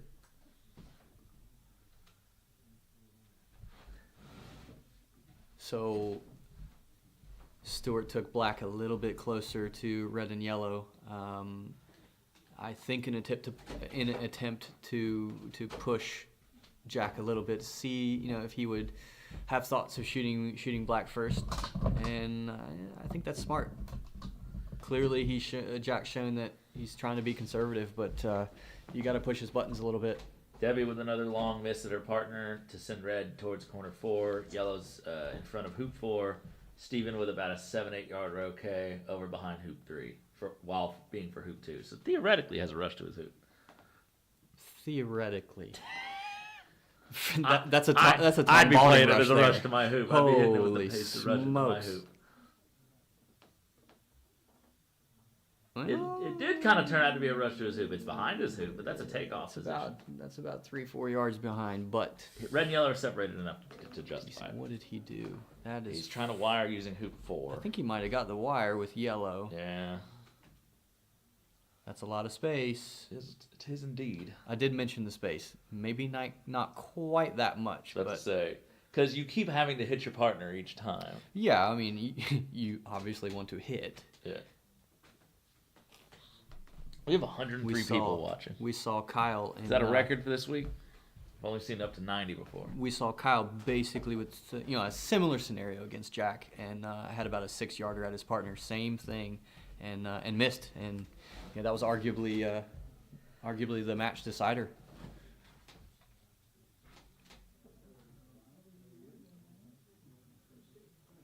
That is interesting. What is he worried about? You don't have to give a shot. Steven bails on hoop 2 to the corner after not getting position. Has another 7-yarder. Red cannot shoot at yellow, and if it misses, it'll go pretty much straight to Steven's balls. Yellow shoots at red, and they're joined together in corner 4.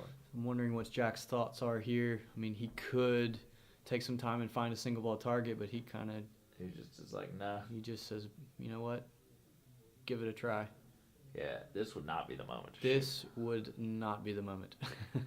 Even I know that. Come on, Tom. This would not be the moment. I Come mean, on, I'd Tom. hit it, but like, Oh, we have a nice shot at. Here's the thing. black on yellow. I probably would shoot at it. It just isn't smart. Now that was well said, Tom. I didn't say I wouldn't. I said you should. There'd be 3 casts over that black, and you'd be sending a rocket at yellow right now. Yeah, it would be off the lawn. It would be, You would have already hit hit hit it. somebody's dog or something. I would have hit yellow, and yellow would have hit somebody's dog. Nah, well. You can see the line. Look, it's straight. This is good camera angle. You can see the line. to What the do you got, target. Stuart? Stuart, come on, man. This is if you make this decision, this is All that triangulating was This for is- nothing. All them right triangles were just for nothing. odds are this is match if you miss this. Why are you looking at it? so Don't hard? look at it. Look away. Look away. Look away. You've hardly looked at all the Please, other. please. You've hardly looked at all the other shots. Why are you looking so hard at this one? Yeah, there we go. Smart Yeah. man. Matthew's wife is reading a book right outside the window, and I'm trying to see what she's reading, but it's a little far away from my prescription. She's into it. She's not into whatever's going on out on the court. I'll tell you that much. So let's see if Jack will be going for the hoop or going to wire again. Let's see. He's got the chance at either if he wants it. A lot of brown, and he's driven it, a He's good going 4 for the yards hoop. back. He's going for the hoop. That's a tester. Got to do some thinking there.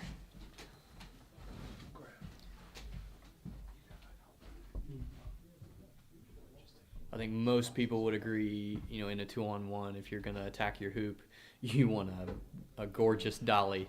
And where you know that you're going to get to the hoop and make it. And And have a rush that's useful and, afterwards. yeah, get out of town.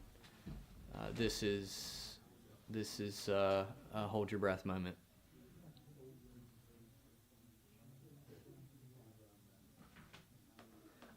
Sadie is reading "Living Fearless" by Jamie Winship, whatever that is. But thank you, Sadie. Here's the roll up. It's a good Decent. one. Not bad.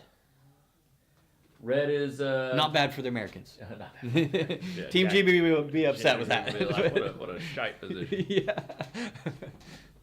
Oh, And that is Completely exactly hampered. That is exactly what I mean. now not the end of the world. Side boundary, guarding the shot that black could have on red. Yeah, but then that The build is a lot harder. That is a shot that Stewart should more than likely take. Should. It's the shortest one he's going to get for a long time. Yeah. And with one that far out on the lawn, it should be over. And if he tries to hit this and misses, he should definitely. Yeah. Yeah. That would be the smallest triangle we've seen in a while. Oh, can he go for it? I wouldn't. I really wouldn't. Uh, Think about what you give up here if you miss this.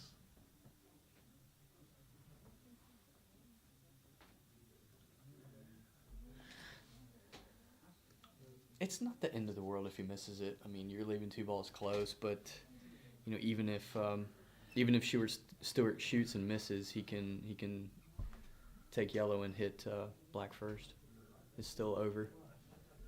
Or should be. Seems to have been some sort of hiatus. Steven has walked off the lawn and is maybe in the restroom or something because it is his shot, and I do not see him out there. I did see him walk towards the clubhouse, so. He's taking the safe approach, looks like. All right, Stuart, now you shoot. Come on. Looking for single ball target. Yeah. No, he's not. He's looking for anti-double position. With a rush to absolutely nowhere. Yeah. Well, I'll tell you what he's looking for. He's looking for northerly position so that Yep. if Stuart shoots at red, he has He a rush can south. club it down, south. But then Stuart can kind of offset that by just shooting at yellow. It's slightly longer, but then Mm-hmm. there's less of a build. We are joined in the booth, everybody. Oh, never mind. Well, Kyle, he didn't want to join, but come on in anyway. Kyle Maloof, everyone. So he doesn't have to talk, but I think if Jack takes boundary position, I think I'm going to push him here. tough match out there against Yeah. Jack Kyle. Well, he played well. I had a couple chances, but Yeah, there was a couple of scrappy things. Great hit in to start the end game there, and then What are you doing here, Tom? I'm shooting at red all day long. No way. Yeah, Tom shooting at something? No I don't way. believe it. I'm shooting at it. If you shoot at that, it's over. He's got to get to 4 back. I know. And easily. It's over if you shoot at that. Yeah, You can't. Yeah, I shoot at it. Let's see what old Stubert does.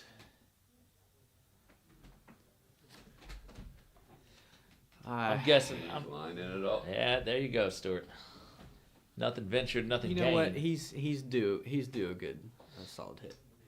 That hopped off his mouth weird. He doesn't like it from the get. That was a quick shot too. Let's see if Jack sweats on the black or if he goes straight for red.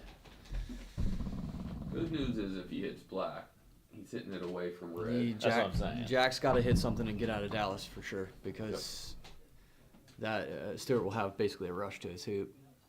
Stevens center balling a 7-yarder back to hoop 3, can take off back to corner 4 to rush back up to hoop 2. So he's going to traverse the entire lawn and then some in this next sequence. Steven been hitting well. Positional play has been, and rushes have not been well. That court is looking really, really tough. Yeah. Yeah. We might be here all night. He did make it through hoop 1. He did. He Finally, did. not He on made it the through hoop 9th 1. try was the. Here we seal go. the deal. Yellow on black. This would be a This would be a poor time to miss. yeah. Let's see. This would be like you. Tell us about your 5-yarder, Kyle. Oh, that did thanks, never. Tom. That never soon. happened. Too soon. Center, good. Well, ish.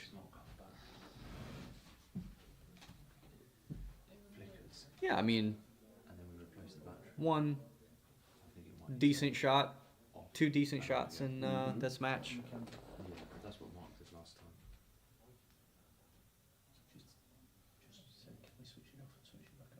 Do you want me to go up there? It should.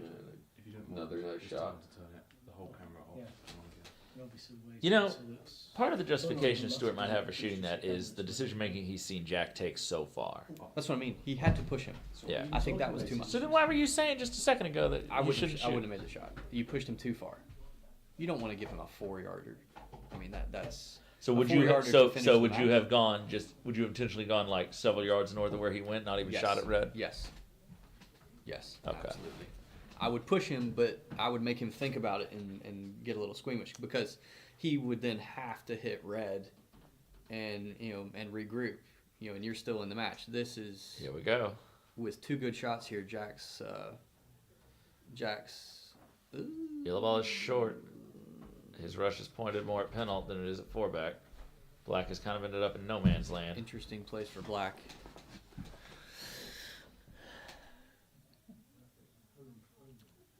So are we cutting this or are we taking it cross lawn? He's going for He absolute was broke wanting to here. cut it. Yeah. Didn't cut it great. Distance is passable. Well, the peg and four back come into play now, I hope. Yeah, he can still. He's got a free He- roll up, and he can regroup in corner 3. He's responsible for Stewart's position though, so I if he wouldn't- fails the hoop, I wouldn't go for the roll up here. Go for you find your hidey Good. hole and Good leave and make it where it gives up everything if Stewart hits yeah. or misses. Got to leave space. Yep. Jack hasn't been giving kind of adequate space. It's either too much or too little. Yeah, I this. think he's this trying to point- find that happy medium.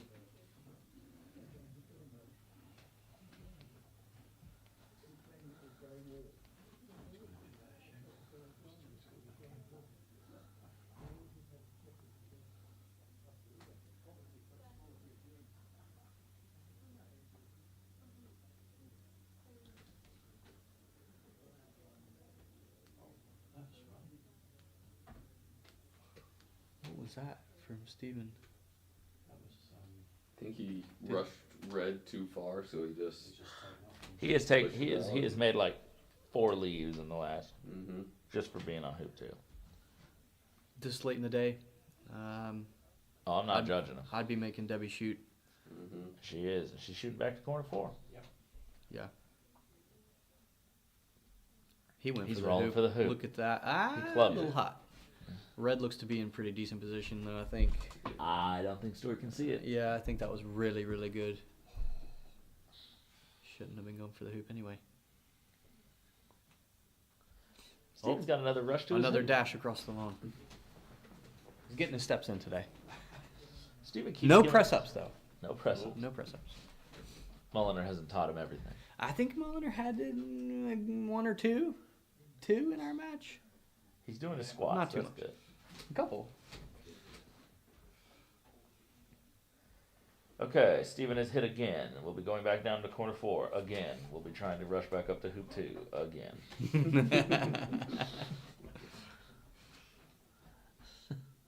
We will see if he sets another leave again.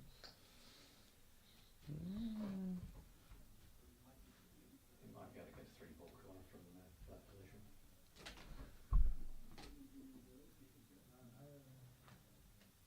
It speeds up on that brown patch over there on that court. My goodness, that should have not even made it past hoop 4. You see it on that. If you watch it. It's having a lot of that. It's freezing, dropping out. Stuttering. Looks like Jack set a decent leave. He left it wired. Oh, wow. Stewart gets He a wire. left them both wired. No. Does Stewart get a wire here? He's calling to him. Jack's crouching on the ground. Oh my gosh, he's having Ian check it. I think it's a wire. Oopsie daisy. He left balls less than 3 yards off of the balk line. Ian's down on the ground. Oh, that is. Oh, it's a wire. That is unfortunate. Okay, that should be game. Oh my gosh. And Tom's decision to shoot pays off. Crazy. Did I not? Crazy. Crazy. Crazy. Just give him a slap. Crazy. You doubt me because you can't understand me. That doesn't mean I don't understand what's going on.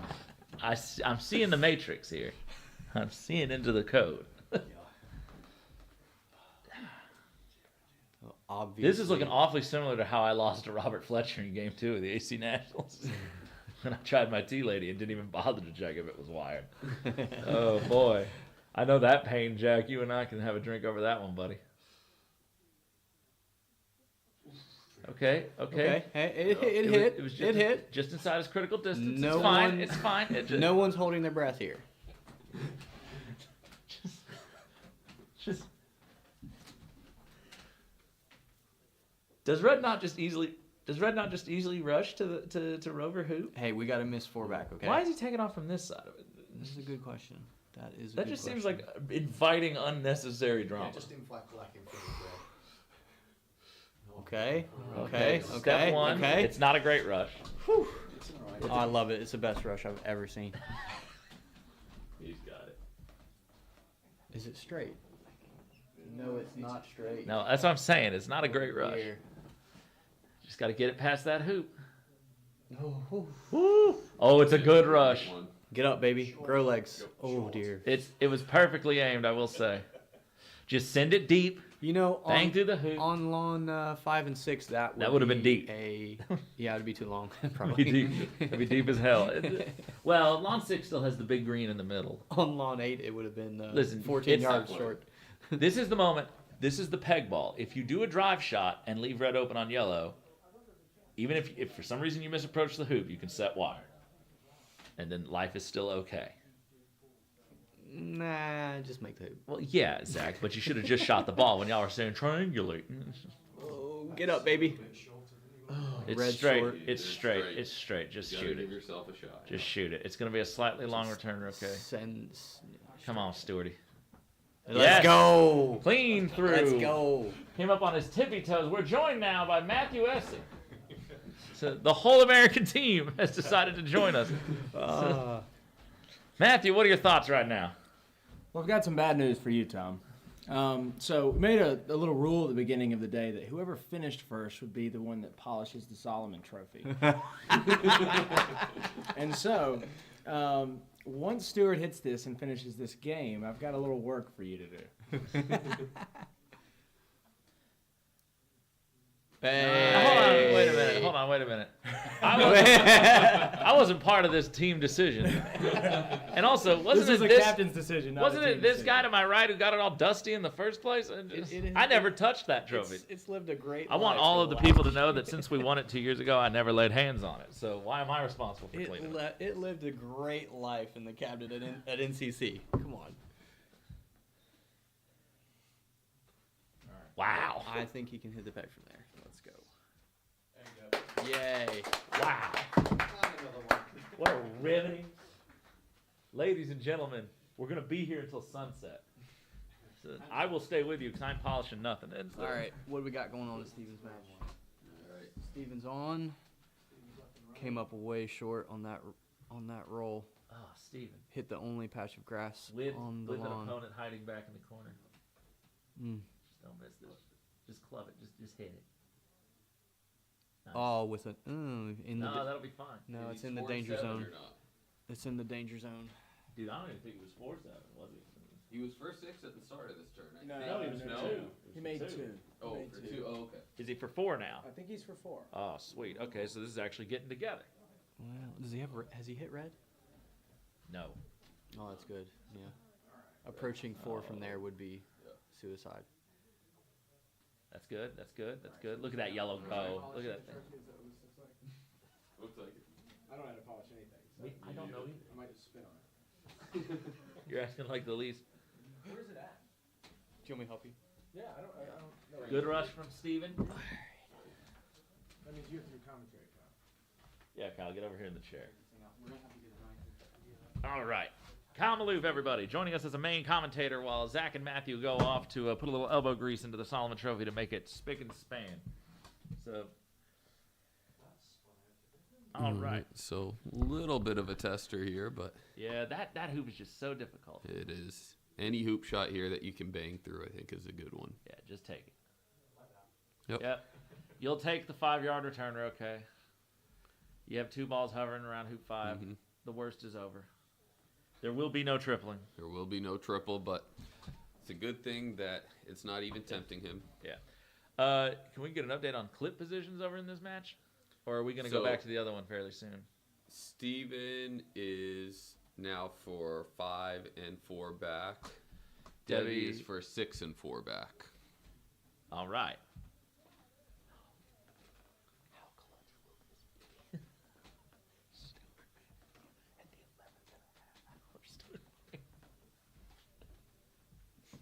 All right. Ladies and gentlemen, we got some matches. Share the link with your friends. Let them all know. It should be about noontime on the East Coast right about now in America. So sit down with your lunch. Tell everybody that they can have a meal and a show if they tune in to Croquet England. So Jack's got to be feeling rather deflated. After that mistake. That's a tough one. It'll but be interesting to see how that affects him mentally. Stewart, interestingly enough, though his touch wasn't quite right, running hoops fairly well. Yeah, he put some good swings on it there. So Stewart's confidence up. Jack's confidence maybe a little bit Yep. down. Oh, Well. I told you people to. Yeah, okay. Ooh, I thought we lost 2 listeners right there. I was just like, come on, I told you to spread it around, not sign off. It looks like Stewart and Jack are back on the lawn. Jack set the super shot. Stewart thinking of his response. And Steven now has a nice looking break going, so he should take this around, hopefully to Rover instead of leave.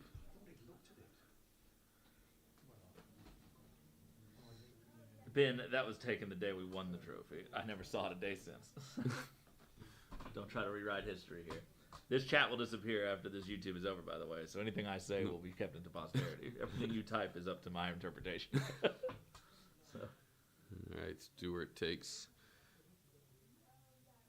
corner 2, and Jack's going up to try to hit him. This is a tough corner to hit in. It is. There's like a tire track rut or something from a mower. If you hit it at the wrong pace, it can catch that and just kick hard right. Mm-hmm. So.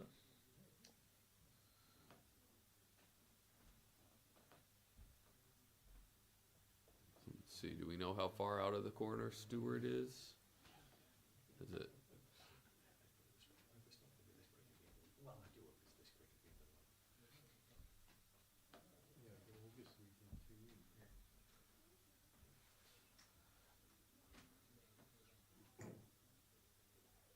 They went to go.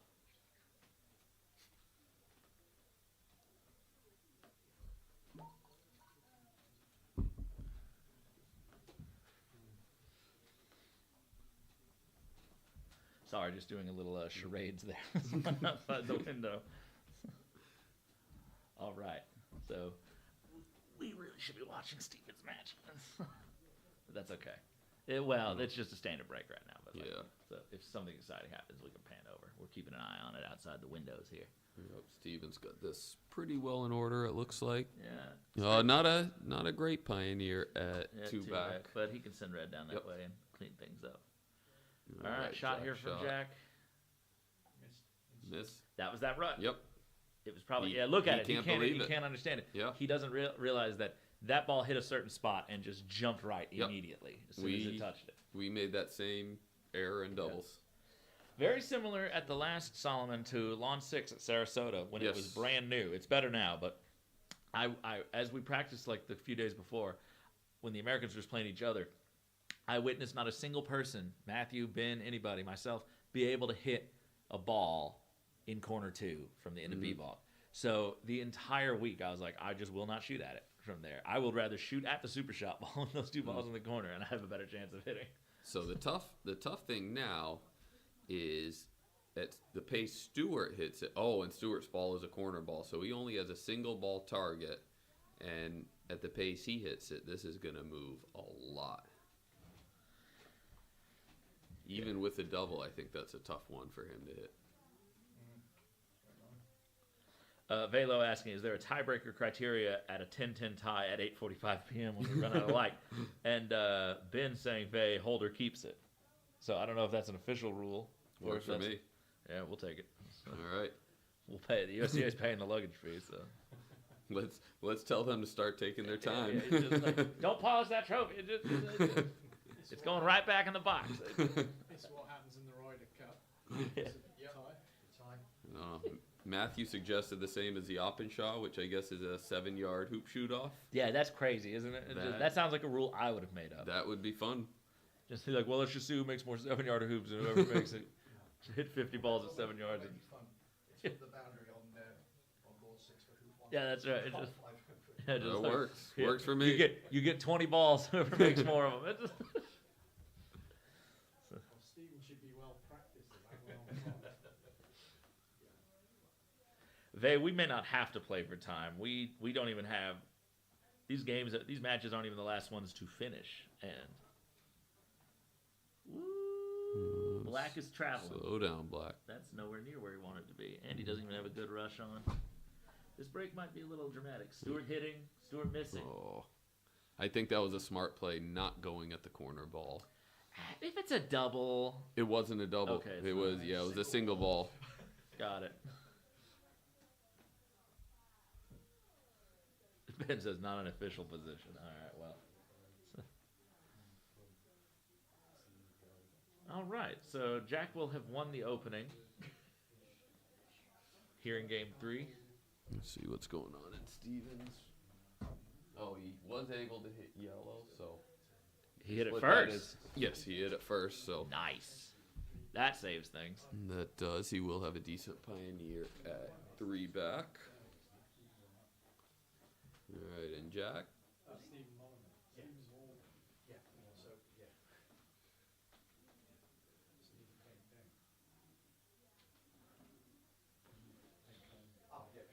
Steven with a good split that time. Ooh, until it catches that dirt. And yellow just traveling behind the hoop. I think that's fine there Two with bad where. pioneers make Oh, a good one. he will have to send this red ball deep and run to the boundary. Tom be generous there playing for time. They're playing for something. They're not playing for the peg. That seems to be the truth.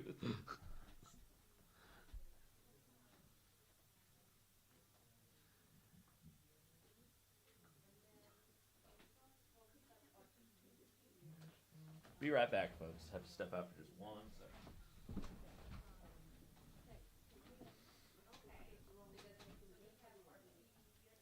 All right, and Jack sending blue out to 3, going to yellow. He's going to try to split yellow to 2 and get to red, or get to black, send black to 2, and get to red for hoop 1 here.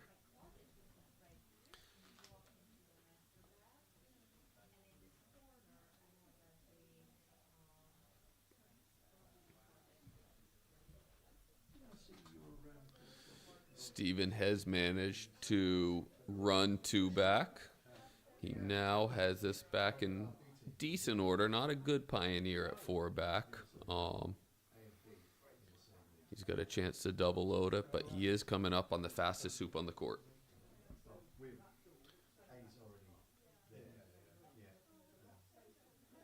Jack playing the full roll here.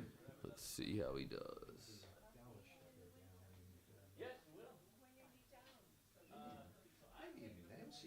Overrolls it just a little. He will have not the easiest of cut rushes, but with his skills, I fully expect him to get through here.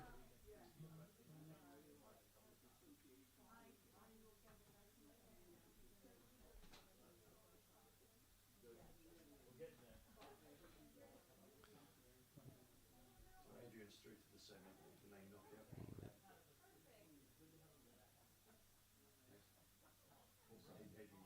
One good shot, and he's got a pretty straightforward break, and that's a really good rush there. He's hit that perfect, and you can't get it in much better position than that. So he is off and running, and expect him to run the first 9 here, but you never know. Back on Stevens' match, he has successfully run 3 back. So he's now for 4 back. He'll be taking this to the peg. Jack Rush asking if there's any way to see Stevens' match to go back and forth, or is that there are no cameras on that? We can, but it's either or. We can't have both at the same time. Okay. Should we go to Stevens' match since that's a little later in the match? We can go there briefly And then come back. Okay. Perfect. So we will switch over to Stevens' match and watch that break for a little bit.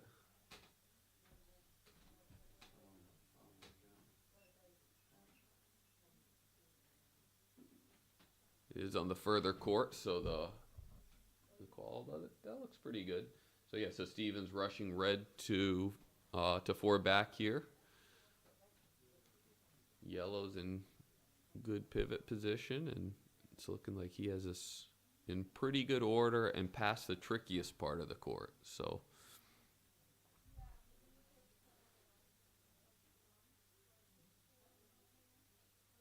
oh, he's not playing around trying to approach too quick, sending red deep.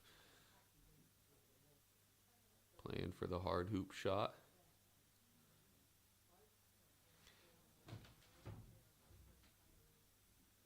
I have found also that that's been the easiest way to play these hoops. The ground is a lot firmer than what we're used to in the States, and it's been tough to run with control, especially as the ground speeds up a little bit and dries out. So it's nice when you can put that reception ball deep enough and bang through and still get your back rush.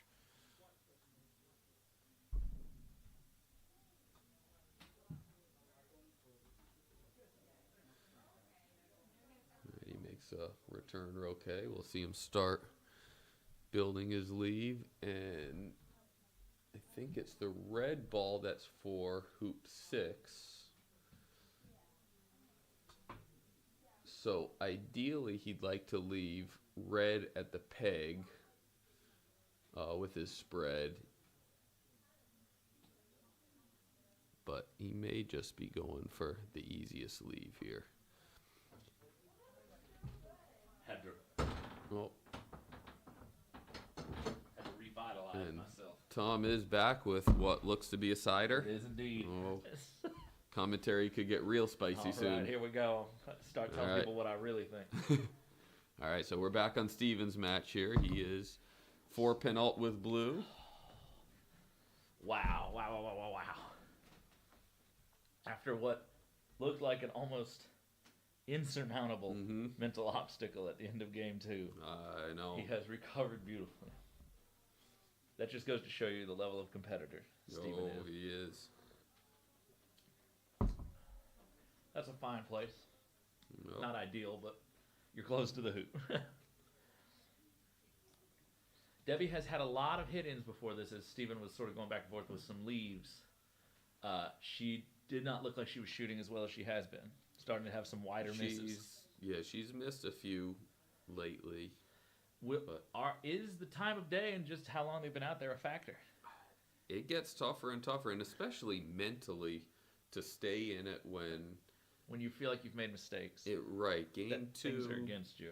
Game 2 was a long, drawn-out battle. Game 3, there's been a lot of back and forth, not very clean play.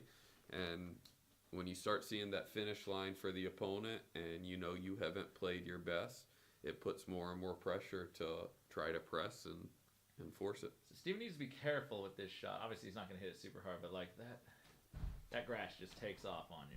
Mm-hmm. So he's going to go for another diagonal here. Thank God for that green grass in the middle of the court. Otherwise, that would be impossible to do. Just Mm-hmm.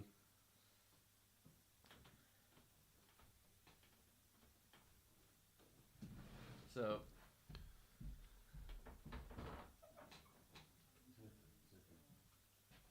We are joined, everybody, by Gabby Malou, the other half, the better half of my co-commentator. Join us, Gabby. She has had the pleasure of watching croquet for 4 days. Her dream. Yeah. Gabby, tell the folks at home about your experience as a sideline spectator. Amazing. I earned a lot of brownie points. A lot of brownie points, she says. A lot of brownie points. What might those be cashed in for? Oh, it'll be a lot. I'm in trouble. We're going to spend the week with my family now. Yeah. So we're even. Where is your family? In Budapest. In Budapest. All right. So we keep going east. So you should come back via the West Coast and circumnavigate. Okay, we're back to Jack's lawn. Jack is in. He's on his break. He scored hoop 2, so sending. I think he scored hoop 3, yes. So he was trying to send blue as his pioneer, and he does not like it. It's pretty deep. Steven might be doing an old standard again. Yeah, it does look that way. It's not the worst thing in the world. Especially if the ball she wants to play is the ball on the other side from 4-back, which is the case, because her red ball is the one, I think.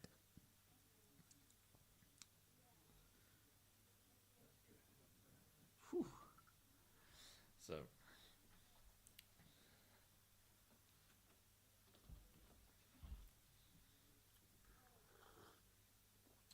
How's the cider?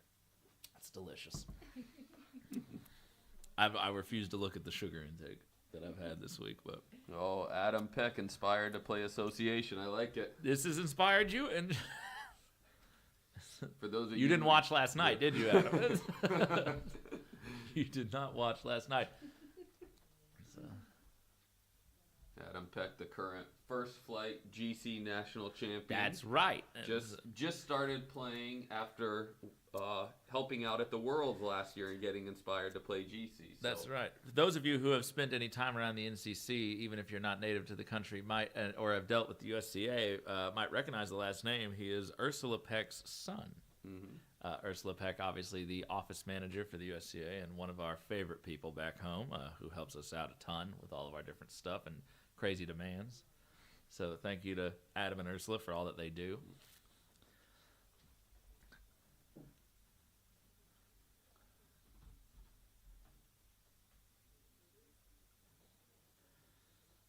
Jack here on a fairly routine break, although that 5 Pioneer is looking a little deep. He has preloaded 6, though, so he does not need to send a ball. So you can just rush this to the middle, come on back to blue. All right, for those of you interested in Steven's game, he did complete all of his hoops, all 12 hoops, and he set an old standard. He's left red and yellow a touch shorter than you might want to, but he's basically said, if you don't play yellow, I'm finishing. Correct. And if they take that shot at each other and hit and miss, then it's even easier. He's finishing. So Yeah. it's not the worst position. He's left a close rush for himself that if needed, he can get straight to 4-back. Yeah. And then go over to them before penalt. Basically, any shot Debbie takes, You'd is expect it to be very, over. very risky.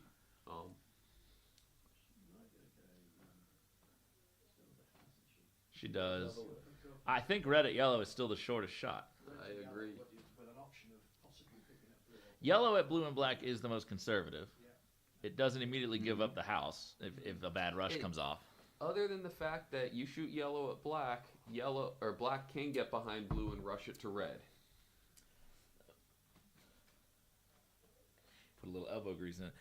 Matthew and Zach Watson are currently polishing the trophy outside, so we're just admiring their handiwork as they rush away to finish that in the 11th hour here before the presentations. One way or the other, there will be presentations to somebody tonight. So We may not need a hotel room. we may not need to We may be driving straight to the drive airport straight for our through flight and just tomorrow. hang out and just hang out. Yep. Yeah, tomorrow afternoon. Why did I get a 3 o'clock flight? Which, by the way, for those in the chat, it wouldn't even let me check in. It said I have to go check in at the gate. Oh. Who are you flying with? American Airlines, I think. Okay, I rest my case. Yeah, it's just, I'm not happy about it either. But Charlotte is not exactly what you'd call a hub for a lot of different airlines. So She's hit. Debbie's just hit. Oh, Debbie. now Just she as has black. hit with the 4-back ball. And that might be one of those moments where Steven may have tried to tempt her to, with that difficult grass between where yellow was resting, to maybe go up the lawn a bit more. But it's neither here nor there. She had to hit something. Mm-hmm. What leave will she make out of this? Or will she go around and peg Steven out? I would not be surprised if she goes around because Going around is not exactly easy business at the moment. it is not. You want to get that break out of the way and give yourself the chance to run one regular 4-ball break with no peeling turns.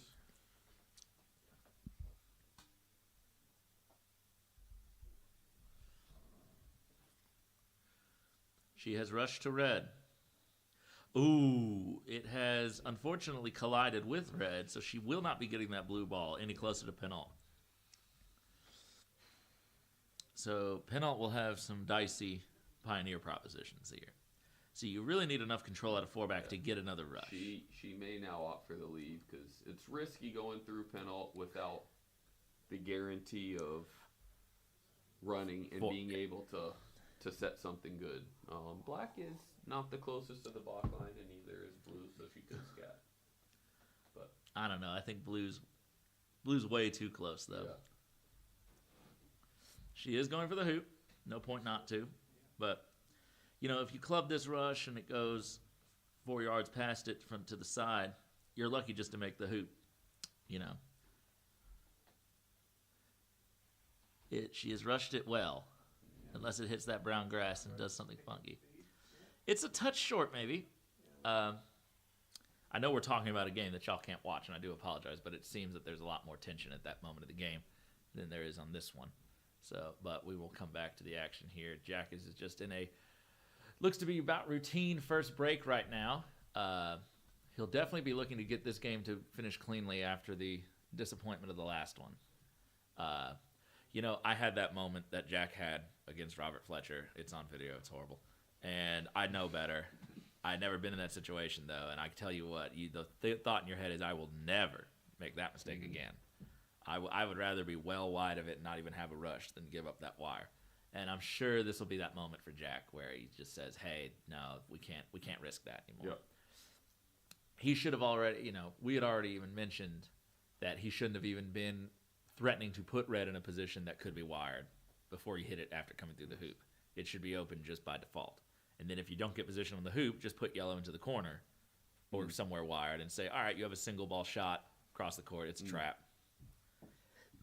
But that's a learning moment. You get a lot of those at competitions like this. She's made the hoop. Debbie has made the hoop with a rush pointed somewhere in the direction of blue. Or Penalt if she wants to go straight to it.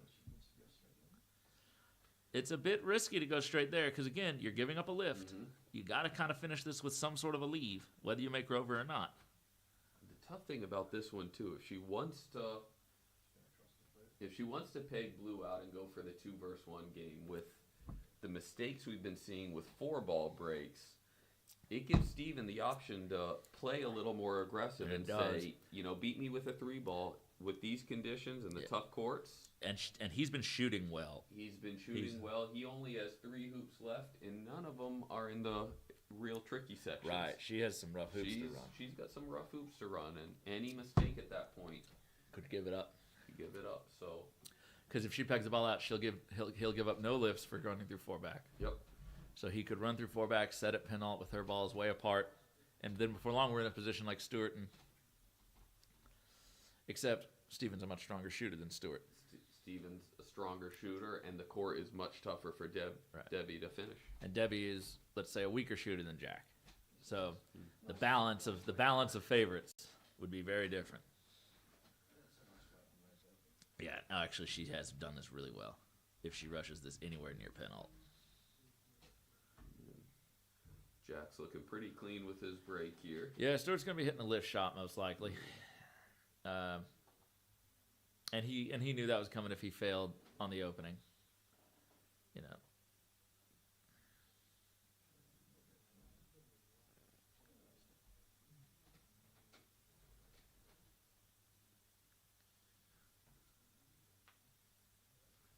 Debbie's got not the easiest approach here. No, but that's green grass. It runs fairly consistent.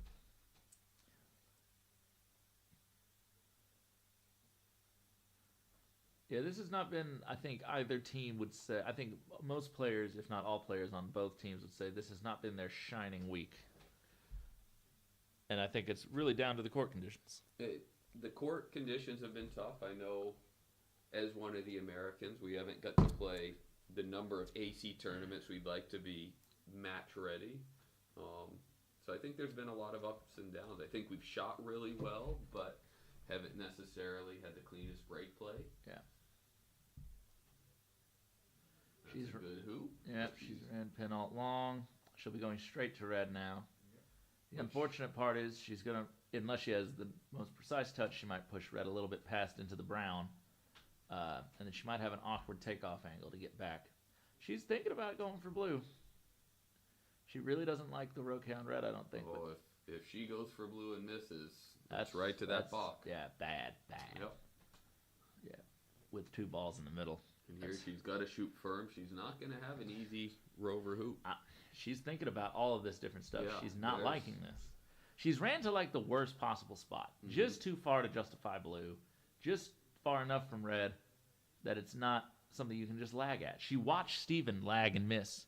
So almost across this exact same patch of ground. Steven was a little more curved about 5 inches on that shot that he lagged and missed it. And so this area is not flat.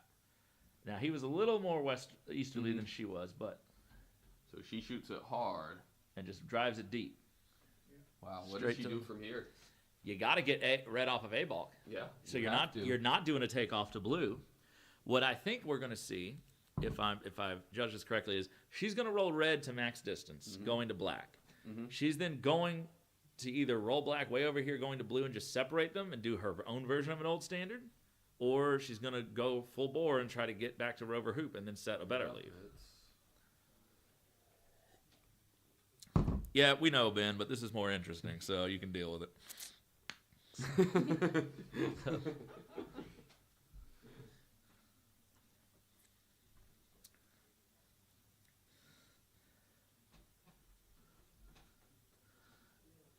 If I was in control of the cameras, we would be over on this lawn fine. So, There's always a critic somewhere. yeah, there is. There I'm is. trying to apply some pressure. I'm just saying, we got some crazy stuff going on over here.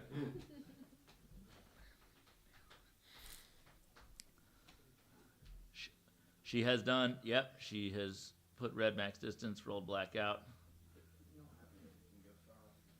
Yeah, that's deep. Jack over here finishing up a standard first 9 hoops. So the question now, where do you put blue? That is the question. There's really nowhere that's not too close. No, she rolled red way too far up in the court to put blue in the typical old standard position. Between those balls and the balks.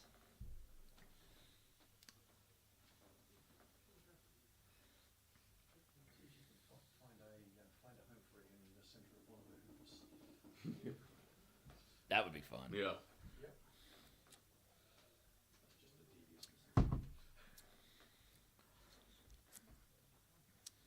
But then again, if you put it in penalt and then he hits opponents and then gets up to 4-back, you're like, why did I give him a perfect pioneer? At the penalt. So, all right. So Jack here will be setting a fairly tidy diagonal. Blue is in nice position, close to the peg.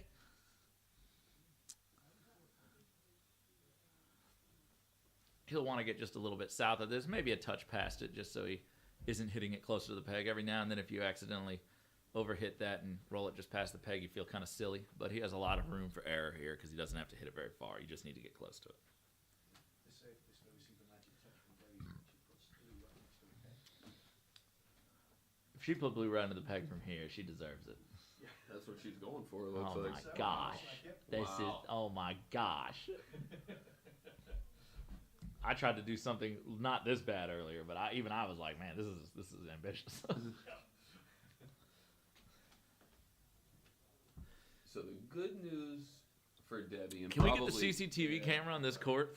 There we go. the good news for Debbie and what she's probably banking on is blue is Steven's peg ball. She's rolling to her hoop. Oh wow. She's rolling to her hoop. Wow. Brave. And Oh my God. oh, this is a match right here. Oh my God. Full She's giving bore, herself wow. a 3-yarder. 3 or 4. What? I keep forgetting she's like not 6 feet tall. Let's see, a lot of pressure on this. Oh my gosh. Black will be able to lift, go Oh hit my blue. Gosh, it's not the easiest hit from south boundary to blue, but it's way easier than you should be giving. She Oh made my it. God, she made it with control. What a shot. She caught just the right amount of wire. What a shot. Oh, if I had played a shot at that pace, it would have just bounced off. Right, she won't be pegging blue out at this point. Oh my gosh. That's off the table. Where do you move it to? Oh. There is an option for her to peg it out. She could still. She could bombard it. And Oh my gosh, that's the craziest thing I've seen. That's the most aggressive maneuver I think we've seen all week. That is. At this stage of things. She gave herself a 4-yarder. Yeah. That if she misses, if she hits it bad and bounces off wire into like a corner area, she's just giving up Oh, giving up everything. dang near a laid break. Yeah. She is Oh going my for this gosh. peg. And again, if she misses this, that's right to B Straight ball. to B-ball, depending on the pace she hits this Yeah. at. She's gonna get it too. Is the most disgusting part of this? Like, she's gonna. I just. It's not. It's. She's gonna. I just feel it. I just feel it in my bones. She's gonna get it. But you know, it's. And y'all had us watching Jack run a front nine. Oh my God! Why is Harry out? Oh, just check the peg. Okay, I was like, this isn't doubles. Wait a minute. I was like, All right. I don't know. I think there should be an impartial party watching that now. Why can't we can't Lagging see the at peg? it. Oh my Uh-oh. gosh! Oh my gosh! Oh my gosh! It Just misses it. Oh, okay. So now like a 12-yarder for black. Now it does go straight to red if you miss it. It does. But then if he hits it, it's going straight over to red near four back. Yeah, you hit it and you're in great Can shape. you can't join up here. That's you don't join up. Red just goes to black and give them innings. That's tough. I mean, blue just goes to black. She's gonna join up. Wow. Oh my God. She has heat stroke out there. She has to. Tom is sweating, by the way. I'm He's very I'm nervous. I'm perspiring. She played till 9 last night, and she says, "There's no way I'm playing that late tonight." I wouldn't, guys. I I'm just going want you, for it. I'm either gonna guys, win it or lose it. I want you to know at home, I wouldn't even do this. This is crazy. This is crazy. If I'm Debbie's opponent watching this happen, I'm absolutely flabbergasted. I'm so happy to have a shot that short. Okay, that's where she was aiming. She was looking for a spot.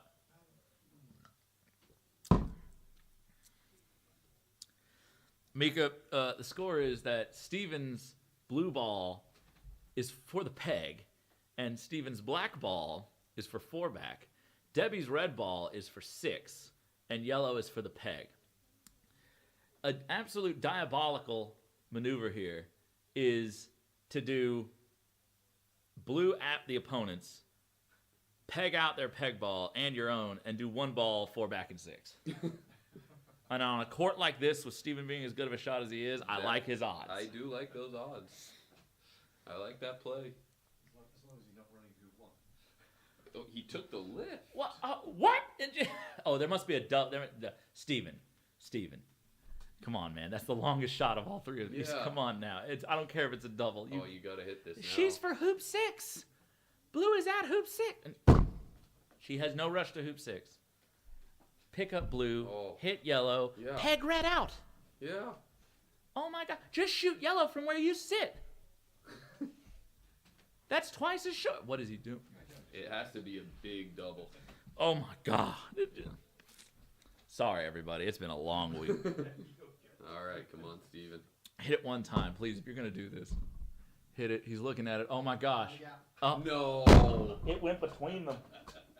Did that go Steven, between? I think it did. Steven. He set up the blind man's double Steven. and hit it perfect. Oh. Just shoot blue at yellow. Black was damn near on the boundary line. It wasn't even a good pioneer for one back. He could have shot blue at black. That was the I shortest know. shot. Shortest shot. Keep everything. Oh my further from God. blue.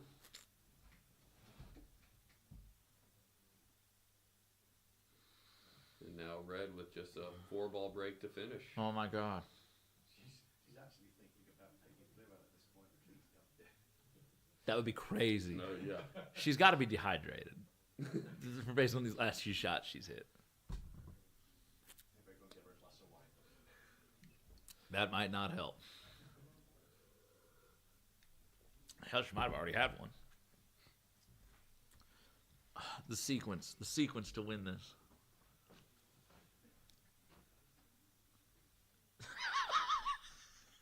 What? Chris Barley says the Barley response.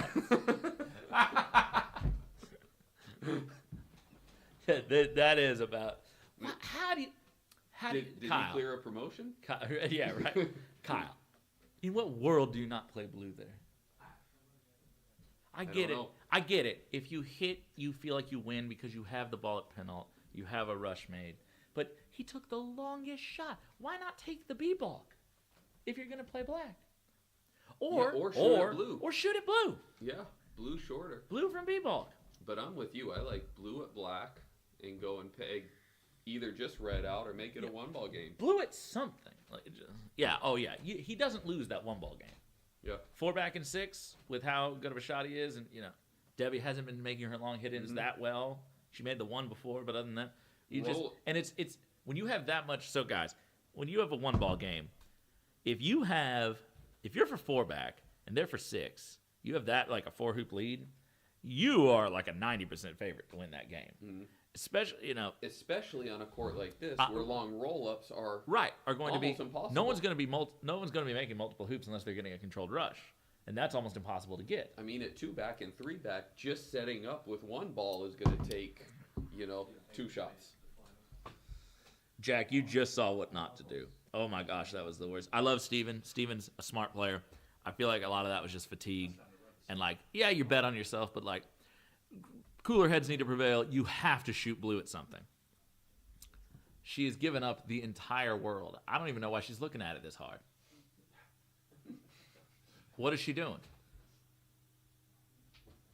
You have a ball literally just waiting 4 yards in front of your hoop. You have 2 other balls on the boundary.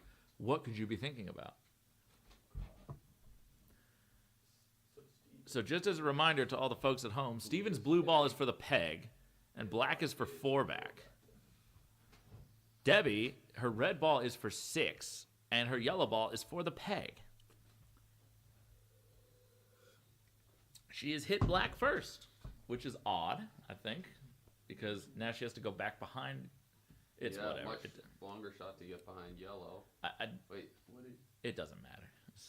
But she can do it either way. Jack's got in with his second ball. Okay, so Jack might make a clean sweep of things here in game 3, barring a breakdown. Nice pioneer with Bossari, who's the one pioneer for 2. Which means this match is a must-win for Steven. Yes.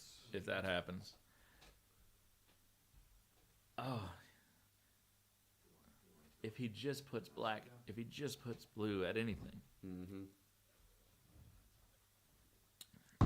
Blue at black was still going to be, even if they were joined up, a really hard build for her. Right. Much tougher than this. Blue at yellow would have been a hard build for her. Probably even harder. You have to leave a ball behind. Yeah. With no ball at 1-back. Black was literally almost on the yard line. Several yards behind one back. And look at that brown grass. You want to roll up to there from there? Mm-hmm. Oh, that might be. Yeah, that might be it, folks. That one hurts. But there's still 2-back and 3-back to contend with. You know what? One can hope, man. Black is floating out there in no man's land, though. So, but that's okay because blue can peg out yellow. Blue needs to get out of the game with red. This needs to just stop now, unless she runs 2 or 3 hoops, in which case then you have some argument. Although if you're for 2-back and the other person's for 4-back, and they're able to get to any sort of reasonable position by using blue to put black there, then you're in trouble because even if you make 2-back first, they're going to make 4-back and set it penal. It's a problem. Yeah, I think Debbie's going around here. She had that. He shot from A ball when the balls were north of the peg. Even if you guys, I learned this in the second year I played croquet because I kept getting burned. Never trust that double. It will betray you every single time. I would rather shoot at a single ball target from 3 times the distance than that double target. Something about it is just it's a siren. It's just lying to you the whole time.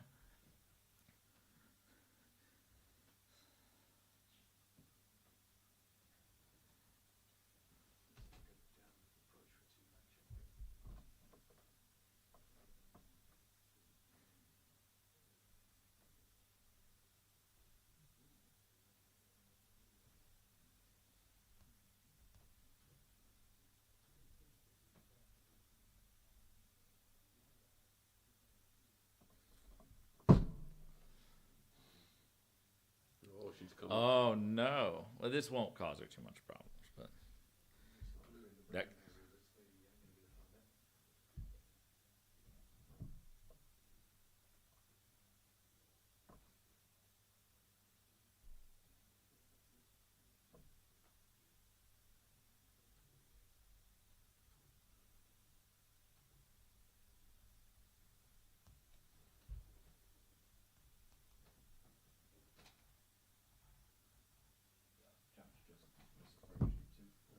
Oh. Drama abounds. Let's see. So we've just gotten word that Jack over on lawn 7 has misapproached hoop 2 in his triple turn. Stewart is walking out onto the lawn. So he must have missed the hoop. Yeah. So there can be no clean games today, folks. Other than Matthew's match where it was two She- hunting games and 16 turns. 5th ball triple, 5th ball triple, 6th ball triple. About as clean as you can get. Debbie's got a fairly good one back here, slightly angled. Ooh, she tried not to run it. She almost got caught in it. It's going to keep her from going to black first and making it as easy. Blue's not a great pioneer at 2 Oh, back. you where might be got big- surprised. I think she's got a line at it. Oh, she does. She's got a straight She does, rush. yep, She's got a so straight rush. That makes things a lot easier. Now, unfortunately, her blue pioneer was bad. And her black pioneer is going to be bad. Well, she'll put yellow over there to Does help. she have the spacing? Yeah, she does. You really need this rush, though, to be good because Yeah, trying to get him to stop on that brown deck's going to be tough. If she gets past these 2 hoops, she's solid. she's solid. This could be a test winner right here. Now, the only problem for all of this is that you've just put yellow real close to black. Well, she hasn't because she didn't get it there. She didn't at all. She is going to Wow. have a tough Wow. rush with either of those.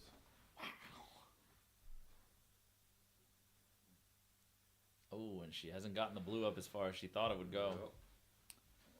This hills, as we've seen. Sending- Debbie's touch has been extremely good, though. She only needs to just bang this through to the boundary. It's not typically how she plays these. She does catch a lot of wire even on those bigger swings. Stephen got him. Stuart, you mean? Stuart, sorry. Oh, Stewart with the hit. No, Debbie's made a decent approach. The only thing that could ruin her now is if she caught a significant amount of wire and was hampered hitting blue. I suspect we'll see this ball on the boundary.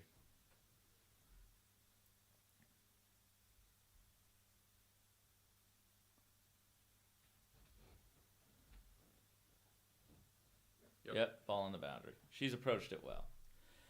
Now, if she gets a decent rush on blue anywhere near the hoop, all she needs is to rush yellow to black and then black in front, and she'll be fine again. That's easier said than done. Yeah, that is a Hoop tricky 5 is in spot. play to get that rush on yellow, and then all that brown dirt is going to make it really hard to hold your position on that black ball in the way you want it to. Again, her touch, though, her mastery is... She missed it. She missed blue and sent red down near black's hoop. Black has a lift. No. Wow. Black has a lift to a 3-yarder. 3-yarder at blue. Oh, my God. Laid 4-ball break. Oh, my God. Oh, it never Just when stops. you think you've seen it all. I need another cider, man. I Oh, gotcha. my gosh. No, Coming. don't. He's driving. Oh, okay. We're going to be here for hours. You think this is ending anytime soon? Oh, my gosh. I'll be sober. I You think see, nobody booked the hotel I know room. we may get you it see halfway. you see those shadows over that roof? I bet you money those things will be over the top of the roof before this game is done. What time is Matthew's flight? in the morning or tomorrow sometime. You all should have booked an afternoon flight like me. I saw this coming. What it, I saw this coming a mile away. I said, let's get a 3. I said, we're playing 3 hours from the airport we got to be at. I'm booking a 3 o'clock what flight. time is our flight? 11. Center balled it. Clean over to yellow. Perfect.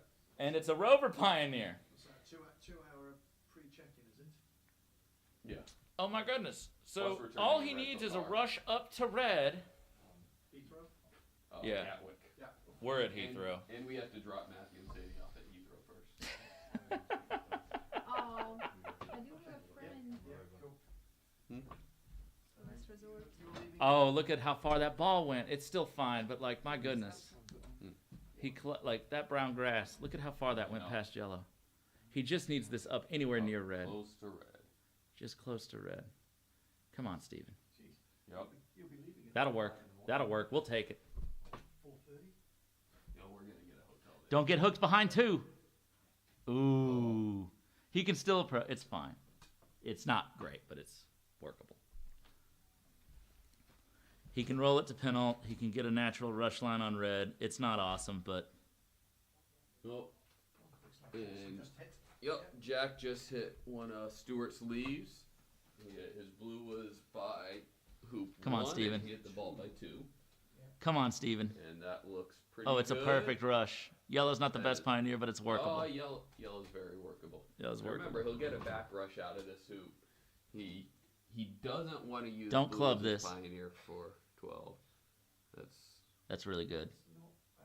Yeah, he'll send that deep and run this to the baseline. I almost can't even watch.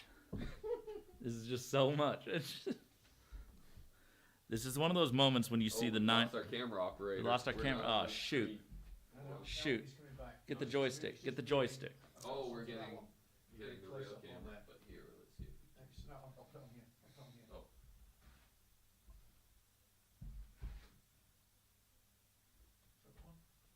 Oh. Oh, we're moving. It's not even the right court. Those are white hoops. What is this? No, he's. Oh, you know what is this? Yeah, we found him now. Oh, we found it? Okay. Woo! There we All right. go. We're back, ladies and gentlemen. We're back. He has to walk between lopeds. Personally, knowing how squirrely these lawns are, I'd be tempted just to take off to that yellow. But he's Yeah, played it except well. You don't really want to score Rover off of blue. But you can unless roll you have a yellow deep down ball. there You can. and then be but- the first ball you hit. It's fine. You good? Yeah. Gentle, gentle. Do it if you want. No, you carry on, mate. I wouldn't hate to get in your space. It's fine. That's good. You know what they have, and I'll go back to New Zealand and we'll go. Mark, you're Yes, in. Jack, I'll be fine. It's been a long week, man. It's moments like these when you see the 9-9 and all these matches are tense that you think, why did I stuff that 1 foot hoop on day one? Like, if I had just not done that, we might not be in this tense situation. Good position. All right.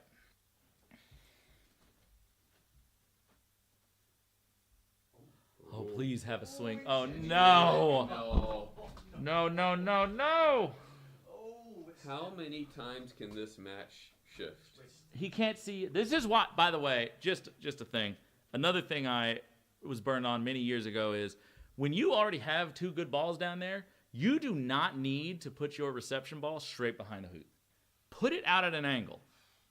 You run it far. Right. Yep. Why isn't yellow another yard at least, west or east of this? He's going to sweep through the hoop. All right. Can he even reach?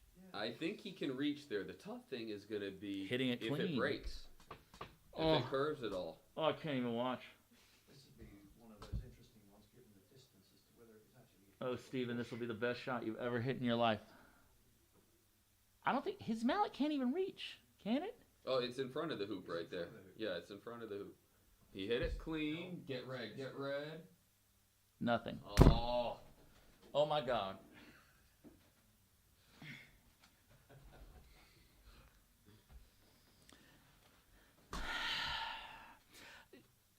I will say this.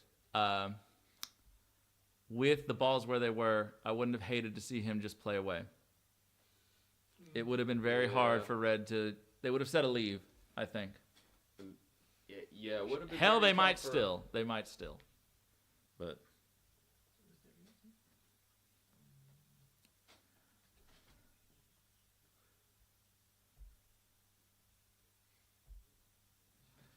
Oh, we can't catch a break on the American team. No. How many more 4-yarders is she going to miss? Stevens Clips now on peg and rover. Debbie on 3-back and peg. No great break in front of her. Oh. All right, we're getting a question score on Jack versus Stewart.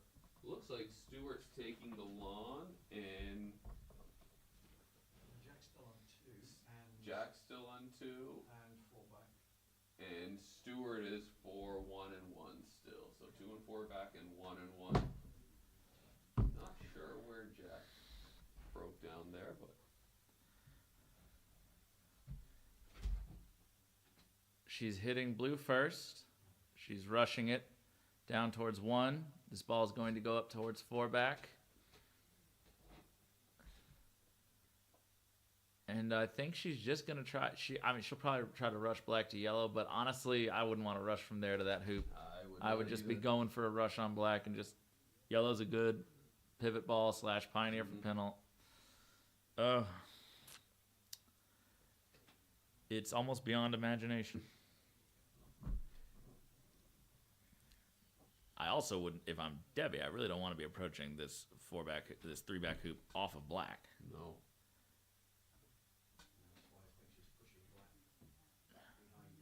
Yeah, but Yeah, where do you send leave it black then? Push it over the side. Yeah. I guess, but then you really don't guarantee a great rush on yellow. She's got to cut this. She's got to do a split. Got a bit of green grass there to stop. And then she's got a lot of brown. Mm-hmm. You don't want to be short. My goodness, you don't want to be short of this if you rush this down.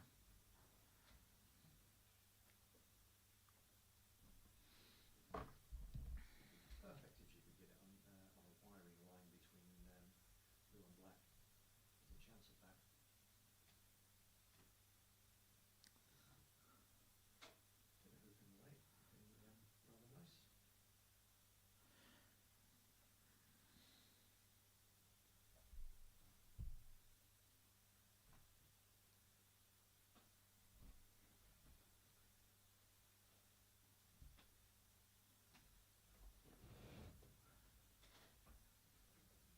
It's short.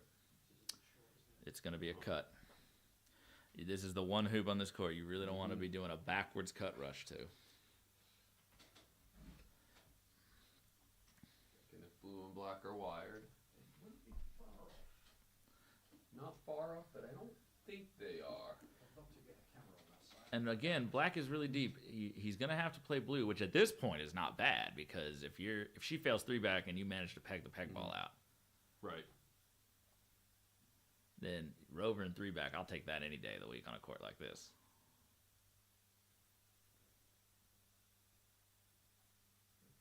It's not enough. No, that's going to be a really tough Yeah, approach. if she approaches the hoop well from here, kudos. That's south boundary halfway between 5 and 4. That's going to be rough. What's going to happen? This is actually the hard. I think for a long roll up, this side is deceptively more difficult than it looks. A lot of people see that green grass and say, "Oh, it's going to be smooth." It's slow through that back half of the green and then speeds up. And so, how do you judge it? Because if you underhit it expecting the slide out, you're not even going to make it. If you overhit it, it's going to hit that brown and you're going to be past the hoop. And not even to speak of any hilling that's going to occur. And it does hill.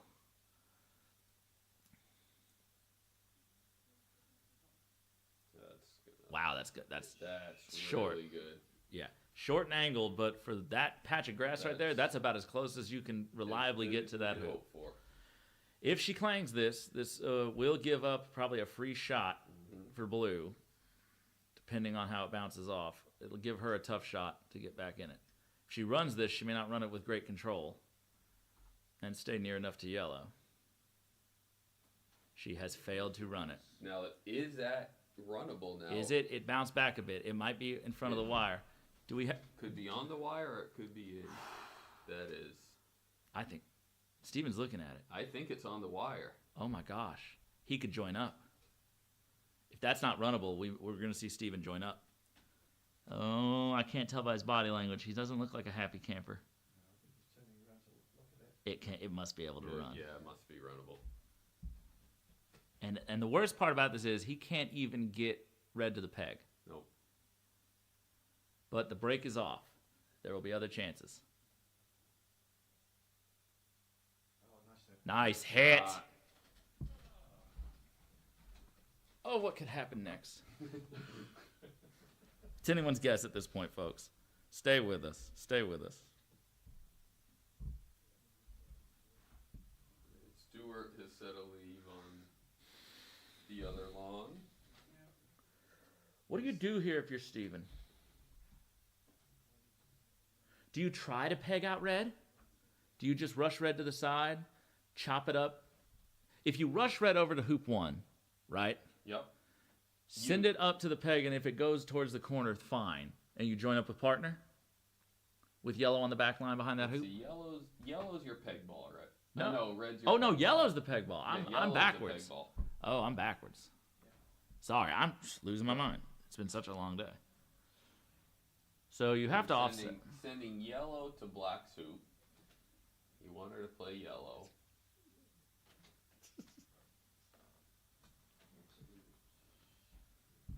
It's hittable. Mm-hmm. It's leaving yellow weirdly on lawn. Yeah, that's a pioneer for black. It's bounced it straight back. So we're going to Now- see a roll to send this up towards corner 3. That's what I think. Up to corner 3, going to black, and get black further from yellow. Yeah.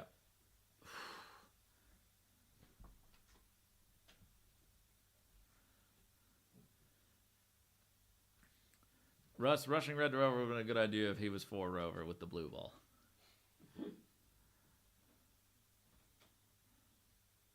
What are you doing taking off? Uh-oh. What are you doing? Maybe he's I going guess he's thick- saying thick take off. push it over that way. See if he gets the rush on black. Or, Do not send that out of bounds. that's pretty good. That's actually honestly That's really good. Very good. That's really good. All right, I take Yep. everything back. That was a great shot, Steven. I'm just So so now- scared of that brown patch. I know. Now rush up to the corner and give yourself a rush where you can cut it either to red or yellow. This has been the Steven show today. So, ladies and gentlemen, in case you have forgotten, if he wins this match and Stuart wins his match, or Stuart loses his match, Steven has to resume his other match that didn't finish on day 1 with Stephen Mulliner as the deciding match. Where he is playing a 1v2 match. Samir Patel can hear me through the window and he keeps smiling at me. Does Samir want to come and do commentary? Come on in, Samir. let's just have the whole gang in here. He's on his way. He cannot resist. I'll give up my seat. He's not. Come on in, Samir. We need it. We've been having too much American perspective. Yeah, so we're listening from outside. It's been tense, man. It's like, this is why we close the windows. Mhm.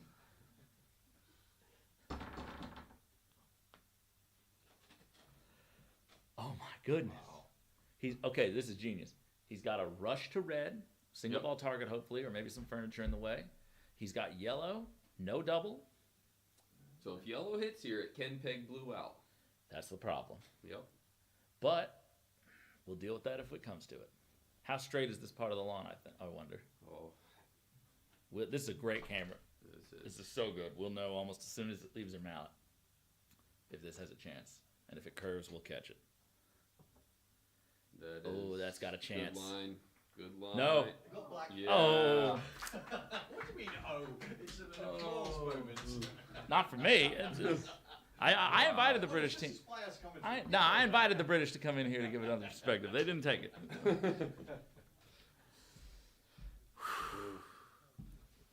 What more can you do? I did say I did not like how in lawn he put yellow. Yeah. You did say A little that. longer. I get the pioneer for rover thing, but But if you have it anywhere near rover and you set the rush to the other ball, So I is think- this the opportunity where you do? yes, blue will Oh, be out of yeah. the game. yeah, you'd have to really botch this rush to not peg blue out. Oh, she got yellow, black in the backswing. She Oh. does a little bit, or in the stance at least. Could we see a Grievous giving black the rush to its hoop? No, On its way. fairly straightforward peg out, curling away from the peg as it hits the brown. That's the guess of death, wasn't it? Oh my gosh! Now the interesting part of this is she has moved black, so she will not be able to get over to red unless she does a full roll here, which is somewhat risky if you don't judge the pull right. You're most likely just going to hit this as a straight shot. Is black wired on? That's what I'm wondering. It is. There's potential for that. It was close to it before. That hoop 6 is looking awfully close. One back also might be. part. I think it can see it past one back, but that hoop 6 is rough. Stuart must have broken down and tried at one and failed. Jack's Oh. just proving.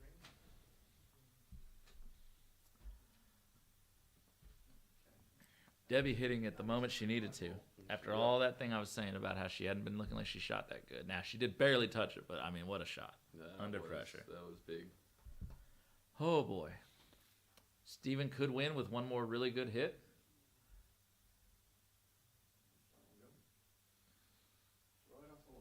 And Steven could lose with one more. It will be hard for her to finish.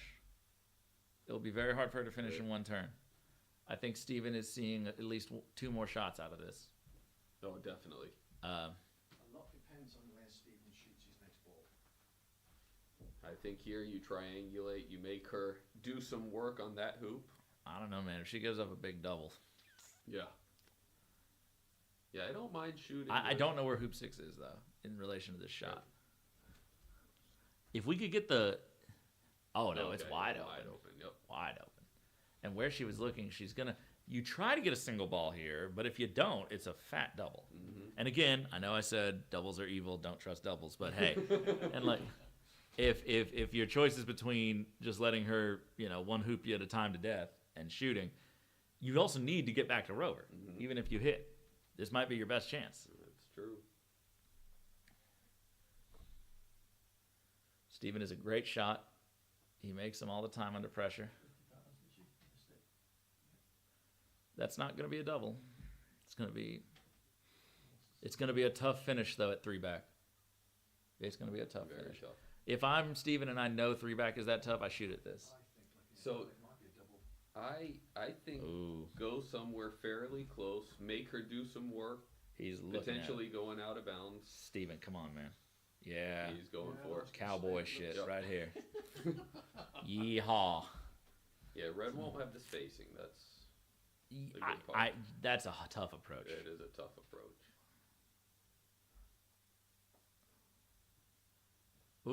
Ooh, he's looking at it. He's looking. Oh! Nice! And he nailed them both. Now, unfortunately, this is going to Yeah. make getting a rush really difficult. but he could separate them and set Set up. up. Because that boundary I would not trust No. with anything. Oh my gosh. I'm gonna need to go see a heart doctor after this. I probably needed to go see one before anyway. My buddy just texted me and gave me a list of things that my car's wrong with. He's like, yeah, I don't know if your car's gonna last another month. So when I get back to the States, I got Well, a it new looks vehicle. that way. It's looked that way for a while. So-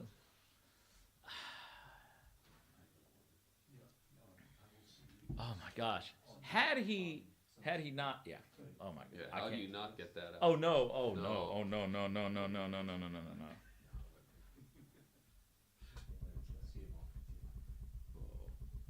I know Steven has great touch, but come on, This man. area is so tough to get behind. Come on, man. I don't You just like did all the this. hard work. Don't give it back to her. What good comes out of this? You get the rush Well, one out of a lot of good comes out No, of you this, get the but rush this 1 is- out of 50 attempts. The other, like 40 out of the other 50 go out of bounds. The rest of them you just get no rush. I almost can't even. That's so. Slow down. That slow looks so down. hard. Yeah. There's just no way. Steven, There's just no way there. you gotta just roll red away.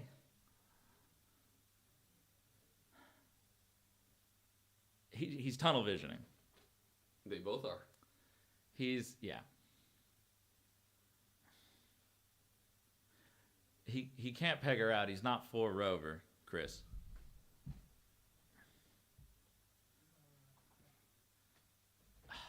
Now, the only good news about this is, again, it's going to be really hard for Debbie to finish, but you do all that work, you make amazing game-saving shot. What you do there is you just send red up towards corner 2, trying to get position at Rover. If you get it, bang it through, great. If it's even a slight bit doubtful, you just set up. Right?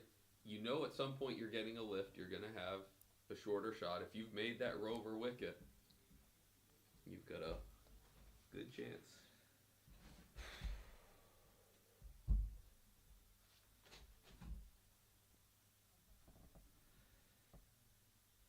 She's not going to try to finish this. I think she's going to set a leave. I think so. I think Steven's going to get another shot. She's playing yellow, yeah.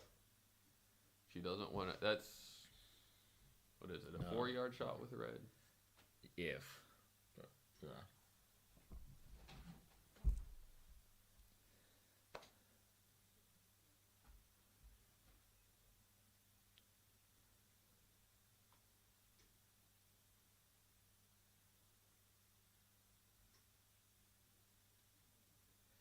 So last night, Debbie was part of a, what was it, a 10.5-hour match? This now, Longer than that. Yeah, this Longer. This now has been 9 hours. I think 11.5 maybe. Yeah, this has been 9 hours so far. And Steven has one more And match Steven to play. Still has another game. in a Well, little bit. if he loses this match, it may not be. Right. Because if Stewart Well- loses and Steven loses, it's over. And they But probably Jack is on lawn again. yeah. Stewart. Both of Stewart's clips are for hoop 1. Is she gonna try to get through 3-back off a partner? She can at least hide in the corner. Yeah, she's gonna try to. James, like I said, Jack's on lawn. Both of Stewart's clips are for hoop Jack's 1. just scored 3. He's got a 3-ball break right now.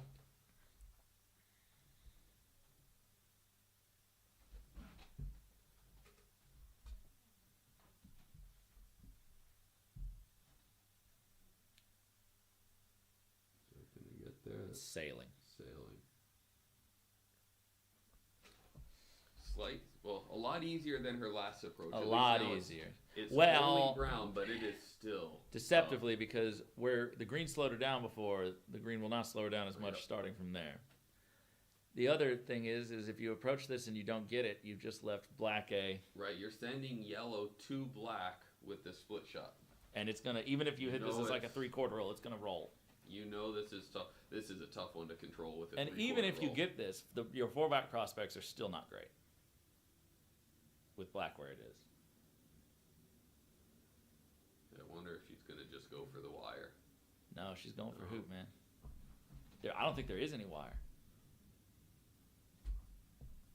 And what's that? Looks It's a pretty good darn shot. good. It's a good shot. Very She good. needs to just keep her nerves about her. The only thing is that yellow went way sideways. If she doesn't Oh. run this clean, if she runs this too clean and it sails down that brown, she's going to have some testy roquets with a lot of balls near each other. She would like to catch some wire here, but that's always She's running it's with just- control. no, that's not a No. great amount of control. It's enough, Enough. but In that area, that is run pretty soft. it was. Yeah. I mean that she should have only gone half that distance, It- maybe. exactly. That would have been short of yellow on just about any other hoop here. So it looks like a 5-yarder minimum to hit this, leaving Steven a 7-yarder or an 8-yarder Without it being a good pioneer. at all. I think if you play any shot that tries to get yellow to pin out, you don't get a good rush on black. I agree. Uh, Any miss, you give up the world. oh yeah, it's over. If you miss red at yellow, all he needs to do is hit red. You can see the dip. Look at that Yeah. in the court. Oh my gosh. And she's just playing off. Wow. Are you kidding me?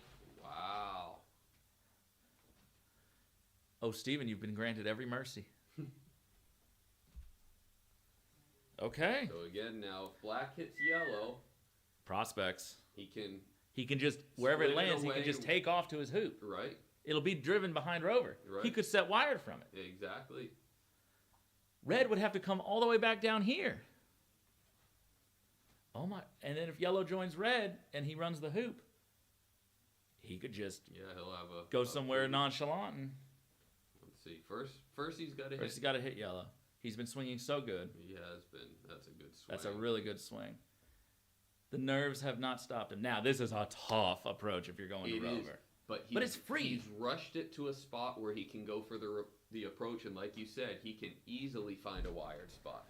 Yeah, and if he runs the hoop, And if he runs the hoop hard, he's right to yellow. Exactly. This is a GC setup. Right This is a here. GC setup right here. So All you got to do is be able to see this hoop. you know, you're thinking if you're playing a GC game and you've got a Up shot to set up, 2 and yards, you know your rub opponent's going to straight miss, on hoop. You're liking your chances. Oh my goodness. It- Why did she play away? You gotta hit yellow. James Galpin over here can't believe it either. He's been awfully quiet, Yeah. but he's had to witness every single thing. Especially she that's- has played hit the so green, hit aggressive. the green, Oh, hit the green. It drifted a little. I think he's got a shot. It's roughly straight. It's about 3 It yards is. long. Does he take it? All right. I think you take it. This is for the This game. is for the and- world, and it's not and the it end of the world doesn't if you miss lose it. you. Correct. It doesn't lose you the game. Stephen, if there was ever a time. See, same swing you just made on yellow. Beautiful. It was center ball. He's a golf cricket player. He knows this. Yep.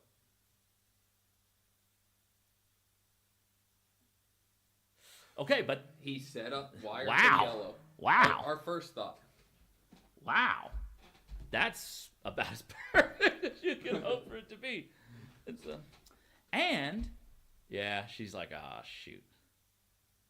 So the curvature around this hoop might actually help, because if he comes through it by a few feet, it might curve where you can see the peg. That is possible. Oh, great camera angle once again. She Yep. she nicked this last time from a little bit more towards Yep. hoop one. Is there some curve that she's going to feel in the middle of the court? She's got to go through that thick green. Wow, that's starting on a It's good line. starting Oh, nice, wait. curving off. Yeah, it's not Yep. going to make it. Started good. Box and peg against 4 back and peg.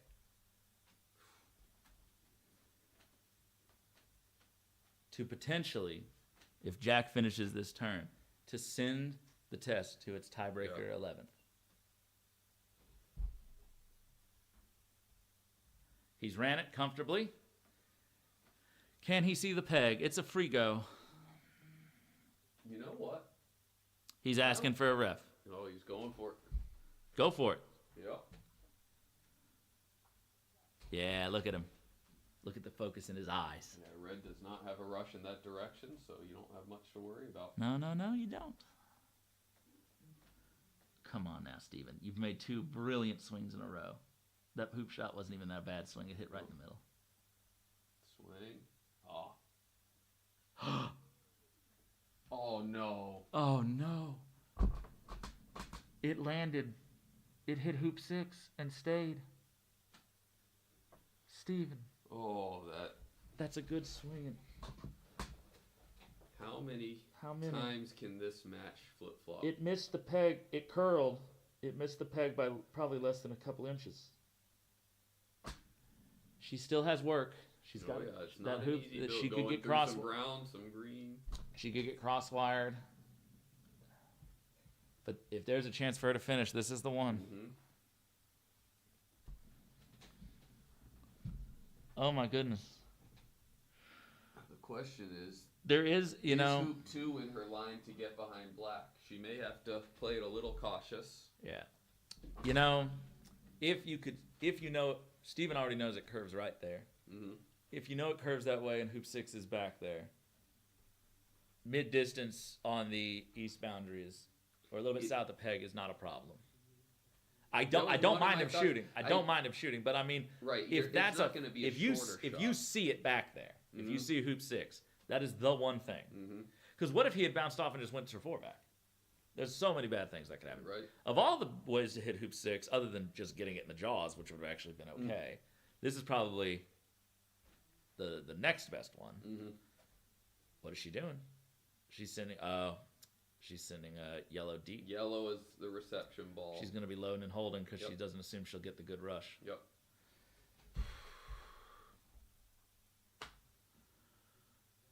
That wasn't even Steven's fault. That was a fine decision to make. It's just how unlucky. Ooh. Done. She's not going to make it. No. I don't think she can see. Oh, she Yeah, can. She can see it. She can. Yeah. Wow, that was dangerous. These are ones where you hate to miss a little left to center. This is a great line, by the way, to see this. These are nervy, man. Oh yeah. Because, yeah, the risk is that you really push away from that wire and you barely touch it and don't move it anywhere near 4 back. And now you have to either do a takeoff or across that brown patch from the side, or you just club it. You hit it too full and you just... Those are the things that can go wrong just from hitting it.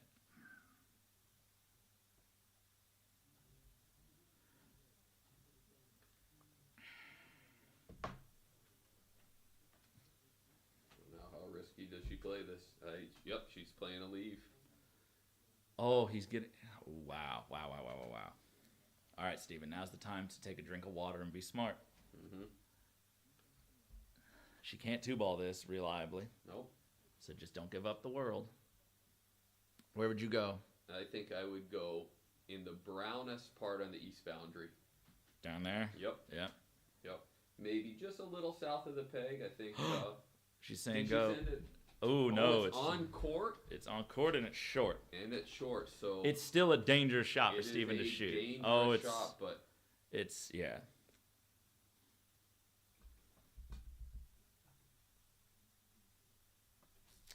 Oh wow.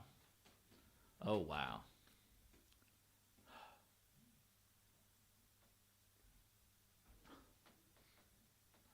Have you ever seen anything like this? this is crazy. So This is- how far? Ladies and gentlemen, I just want you to appreciate we have a ball in the box, 2 balls on the peg, and a ball on 4-back. The least promoted ball is on 4-back.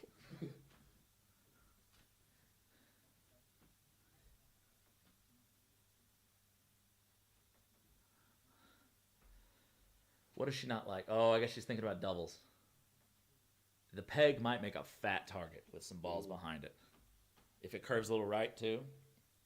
Here's the question though: do you like the shot at the peg here, or you will get a lift, or do you like max distance at a ball? Steven's hitting has been beautiful. It has.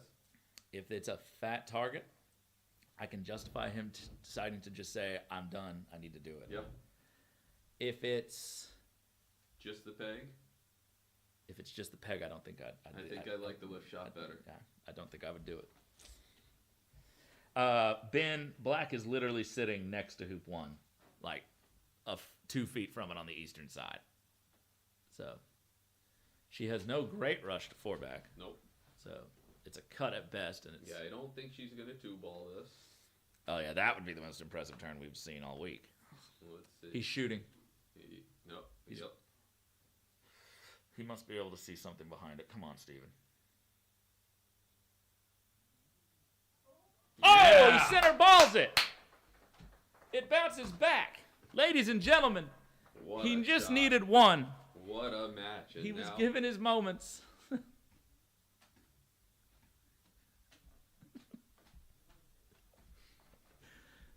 Samir Patel reminding me that I need to contain my enthusiasm because this glass is rather thin. So, Stewart back on lawn, it seems. Yep. Having a hoop pounded. Having a hoop pounded. Get So- overexcited, you'll wake up the audience. I'm trying to get. We got 143 people in here. We're actually doing numbers. All right. So, ladies and gentlemen, no matter what the outcome of Stewart and Jack, well, let me say that if Stewart wins, it's over. If Jack wins, Steven has to go again. So and you he'll- see he'll Mr. go out Mulliner there wanting. now. Yeah, they're going to just start this match because they're only in game 2. And for those of you who don't know, they're in game 2. Stephen Morgan won game 1 and is 1 ball down in game 2. So Stephen Mulliner, did he? Yeah, I think he TPO'd Stephen, right? And so Stephen is for hoop 5.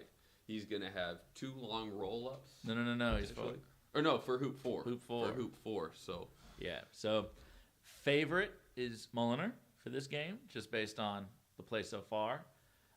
Steven, it looks to be in beautiful form at the moment, and these lawn conditions are so difficult that a 2v1, you know, you can. And this lawn has sped up throughout the day. Steven has been playing all day. Stephen Mulliner has been off court since noon. Oh yeah, Zach won his match against him early. Finished shortly after I joined you for the first time in the commentary booth. I was done before lunch. Yeah, so he didn't have much lawn time, and it was on a court that is considerably slower than the one they're going to resume on. Now I will say Stephen Mulliner has amazing touch, and lacks a certain amount of power that Stephen Morgan does. So he might be looking favorably on the fact that the lawn is so fast. However, we have seen him have he has not tripled this week. He has had errors in all of his finishing turns. So, in fact, in the games that you and I played against him and Jack Good in doubles the other day, which was that lawn under not quite as difficult, but getting there conditions, saw some missteps. And that will not be the lawn they play on. No. So they're giving Steven Molnar warm-up time on the same lawn Steven played on. And then they will switch back to lawn 6 where they started their match 3 days ago. 3 days. 4 days ago. 4 days. It was day 1. Wow. It's day 1. Yeah. This is day 4 of a singles match. All right. So, Blake says, "What's up, Kyle and Peggy?" Hey, Blake.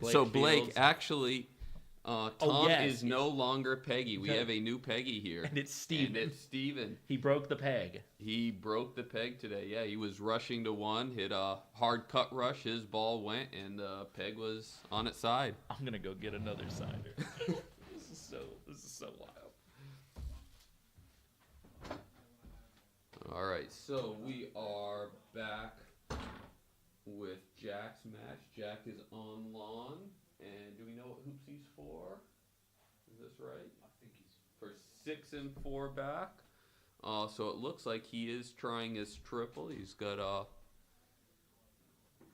fairly longish peel here with yellow. So this will probably determine whether he keeps going for it or not. It's a good angle.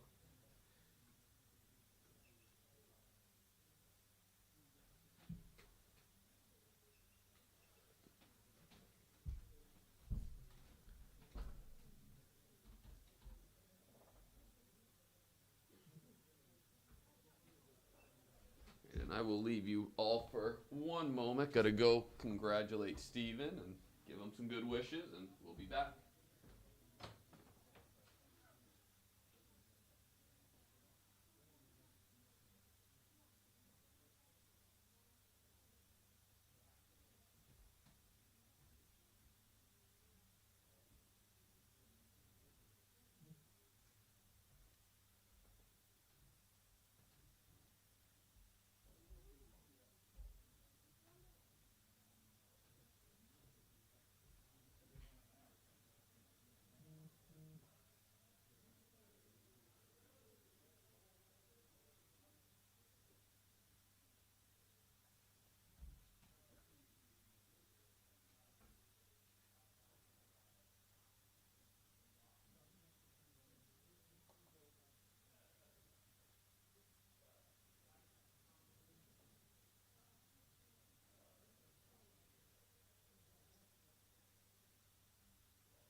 everybody. I'm sorry for the silence. We're back.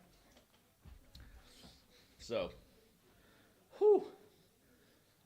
you can see now by the number on top that the U.S., despite some missteps this week, is now one win away from taking the test. We still have a long way to go. Both Jack Good and Stephen Mulliner have been in pretty good form. Stephen Morgan has played all day, has to be tired. Mulliner's been fresh, rested. It remains to be seen if age will play a factor. Stephen is considerably younger than Mr. Mulliner. I believe Mr. Mulliner is 72. Stephen, his birthday is on Tuesday, actually. I think he'll be 38. So, roughly half as young as Mr. Mulliner. So, it's late in the day. It's already 6:30. You know, it's been emotionally draining. And we'll just see which of the two prevails. Stephen has advantage. He is a game up. Stephen Morgan, I should say. I will refer to them as Morgan and Mulliner as much as I can. Morgan is a game up against Mulliner. Mulliner has advantage currently as things stand in game 2, having pegged out one of Morgan's balls. I'm predicting game apiece, and then they go to game 3. Stewart here does not seem to have gotten anything going just yet, and Jack is currently running around his one-back ball with his yellow ball for penalt. So it's looking like Jack's getting the better of Stewart in this deciding game. That would bring the test to 10-10.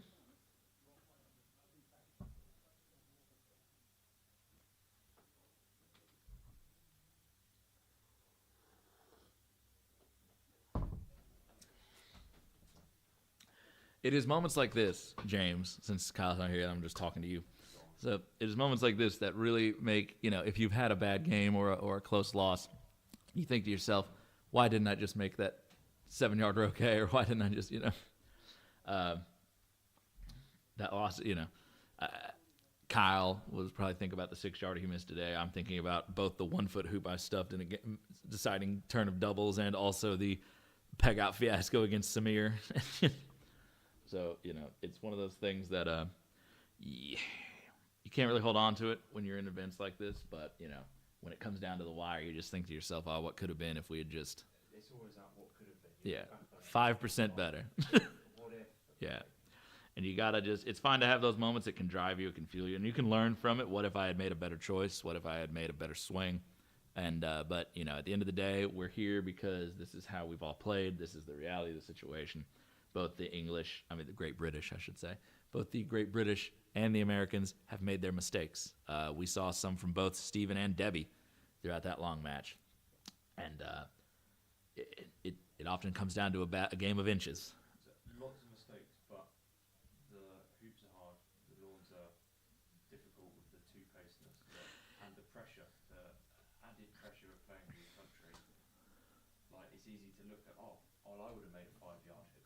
Right. Okay, but in their sort of shoes, in their position, it's easier in practice than it is in reality. That is a great point. And for those of you who didn't hear him, James was pointing out that, it's easy to say that you would make that 5-yarder or run that 2-yard hoop or all these things because you do it in practice or at your home club. But when the conditions are tougher than you're used to and you're playing for your home country and it's tense and it matters and there's people relying on you and you have all of these personal and external pressures, it just heightens the difficulty. And you can't often guarantee that you will perform up to your best. Even seasoned veterans like Mulliner, like Patel, like Matthew Essick, all these guys who have played McRobertson's, World Championships, all these things, Zach Watson, myself, you're just not guaranteed to walk out and feel great all the time and walk out and play your best all the time. And you have to just deal with that as it happens and hope that you can dig down deep and find enough in you, like Stephen did, to have that one shot at the peg, to just dig down deep and find what it takes. So.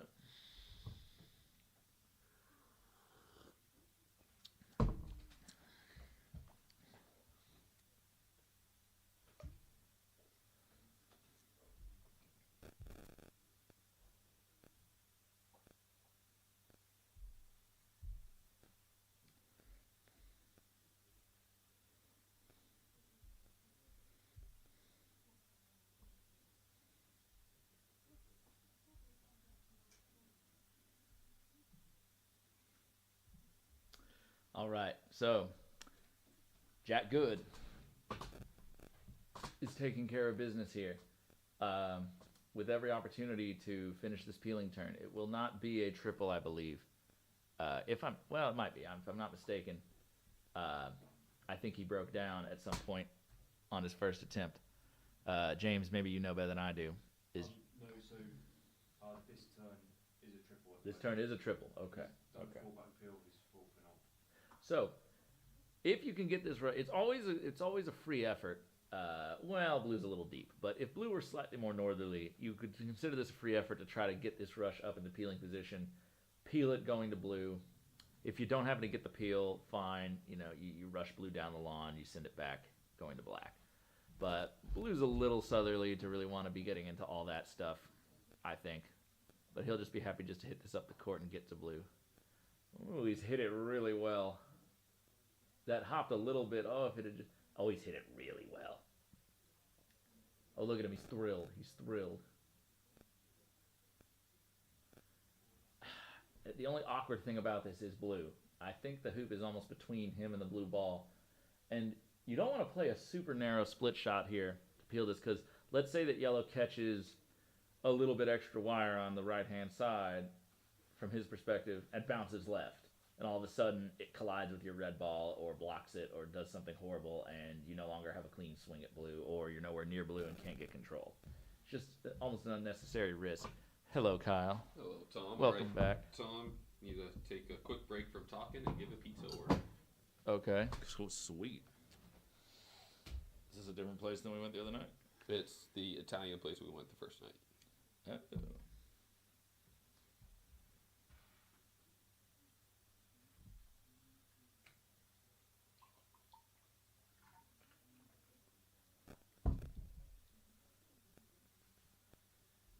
Never had goat's cheese on that. What's the goat cheese like?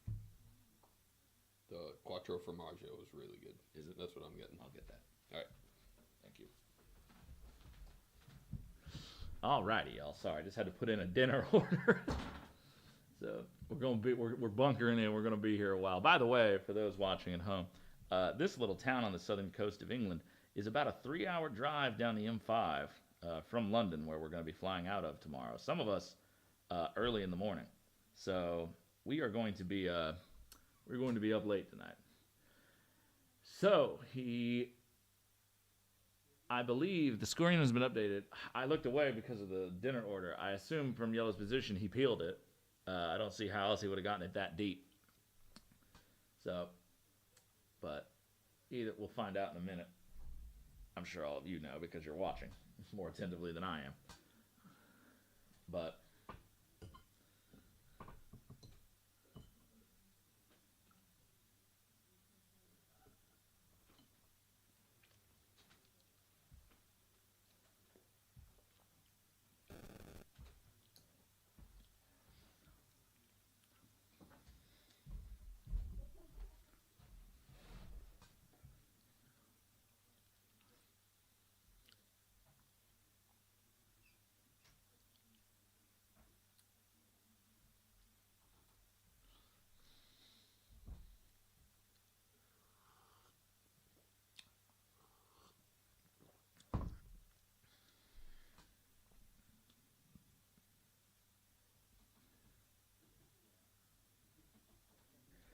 we started play today at 9 a.m. local time. It is now 6:36 local time in the evening.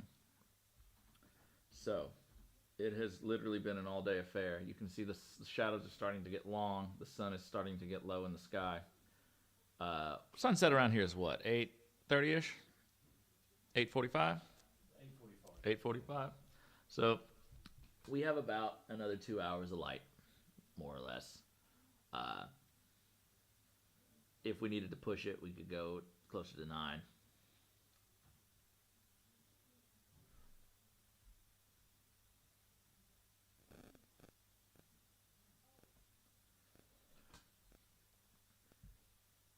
But all right. So Jack's to have things in order here.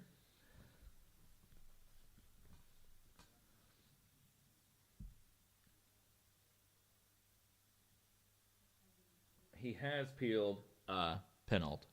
So yellow is on rover. And red is approaching 3 back. So this will bring, if he finishes this turn and wins, this will bring the match to 10 all, and all eyes will train upon, ooh, that's running a bit. That's a tester. It's actually stopped. I thought it was going to go another couple of yards. So you can never quite tell. So it is going to go 10 all, and at the 11th hour, with a match that started on day 1 is the funniest part. Like, one of the first singles matches will be the deciding match. When does that happen? That's got to be a first. Someone tell me if I'm lying, but that's got to be a first. Can't imagine there's been a 4-day match. How long has the Solomon been 4 days for? Is this a new format or is it? I think it's been 5 days traditionally. I think this was an unusual occurrence. Last time it was 5 days long. We just had 1 match a day. Over on lawn 6, Steven doing some rolling action. Try and get up.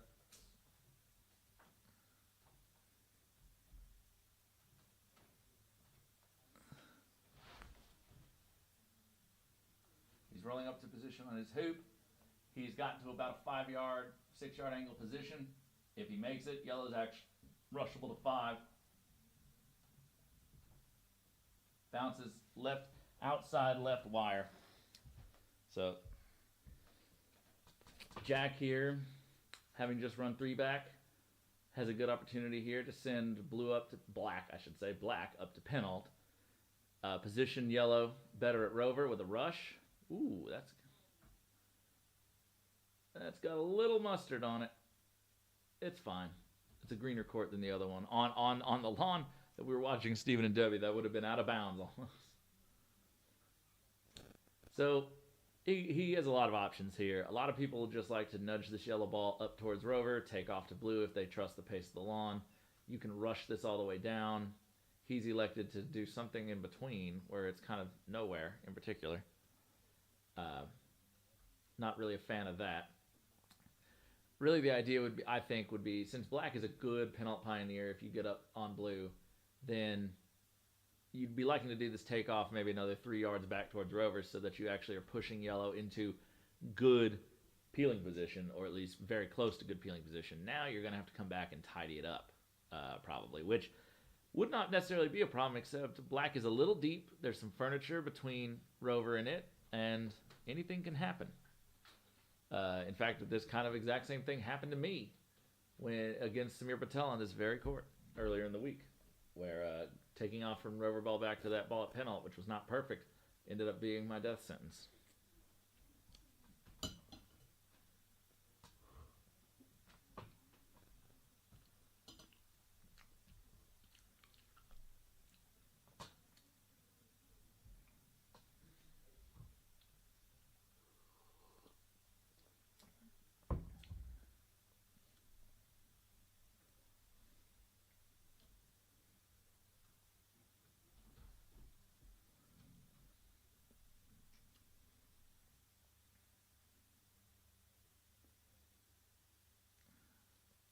So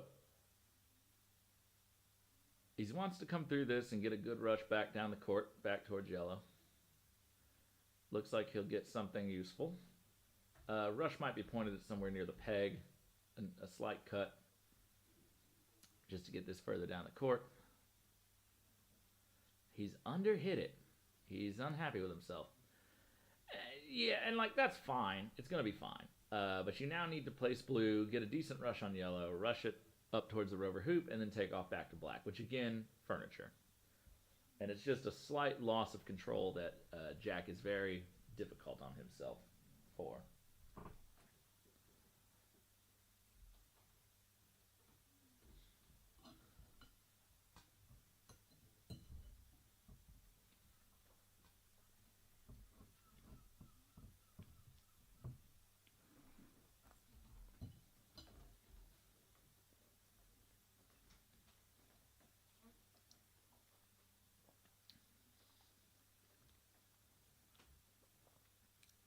That's the better. Excuse me.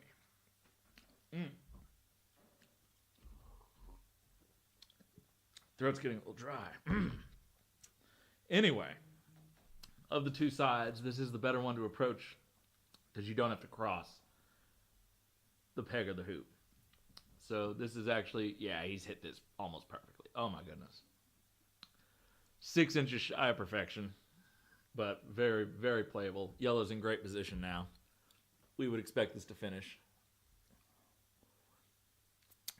In the back right corner of the court, you get to see Sadie Essick, Matthew's wife, who has tagged along for her first overseas croquet trip.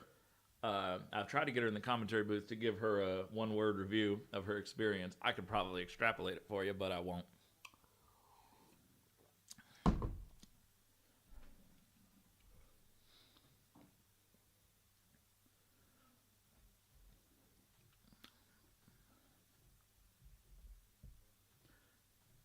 Beautiful approach. And should be no real drama for the rest of this turn. He just has to, you know, it's always possible when you get sort of towards the end and you feel like you've done all the hard work at, you know, going up to this rover peel to like make some silly mistakes. But Jack is one of those players I don't see doing that very often. He's just so careful and wanting everything to be just pinpoint perfect that, you know, he's not going to lose that focus very often.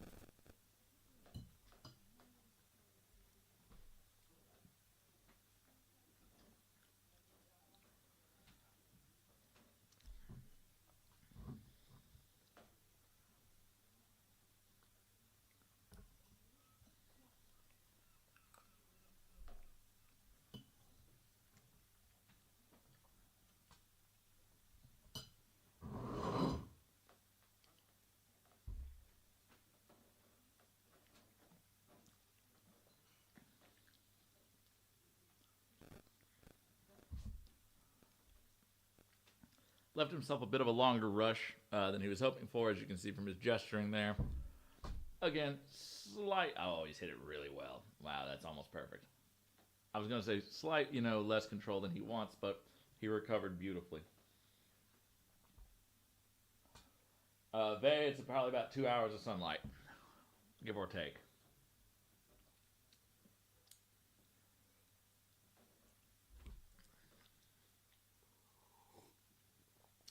Oh, Steven's got back on the court.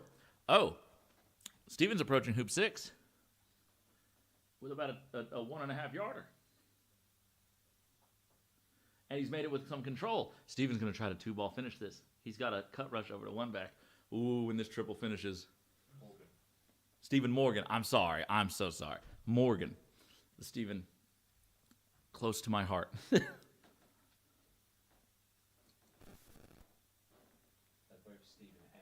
Stephen Ems, I know. It's a crazy matchup, actually, to be the deciding. Where is the red ball? Where's the red ball? It's in corner 1. Woo! There's some load and hold opportunities. Morgan is doing a drive shot to approach one back with a load and hold. Oh, he's overrolled it. Or has he? It's angled. Oh yeah, he's setting wire. He's put yellow a little deep, but it would be a tough build for red, and you can't really join up. If you join up, Steven can run it all the way to the south boundary. So, we're going to watch this straight rover peel here in this finish.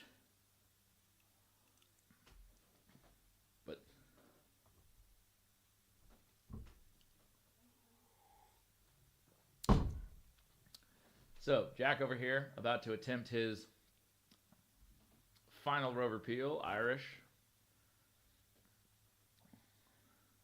And that's about exactly what you want. Red being in the jaws, it gets a continuation. Just pop it through right to blue. Use blue to get behind black to rush to yellow, and then get a perfect rush on yellow up towards the peg. Steven has ran the hoop all the way down. Mr. Mulliner, so yeah, Morgan has ran one back all the way down. He gives up no lift because Mulliner has pegged the ball out. Mulliner has sent yellow ball, which is the peg ball, to corner 2, just outside corner 3. Stephen has a chance to pick up the red ball in corner 1 and roll up to 2 back. Oh my goodness. That hoop, though, is squirrely as hell on that court, especially on the backside, the 2 backside. Can we switch cameras over soon? Yeah. Let me keep one on 7 and I'll get this one. Yeah. 6.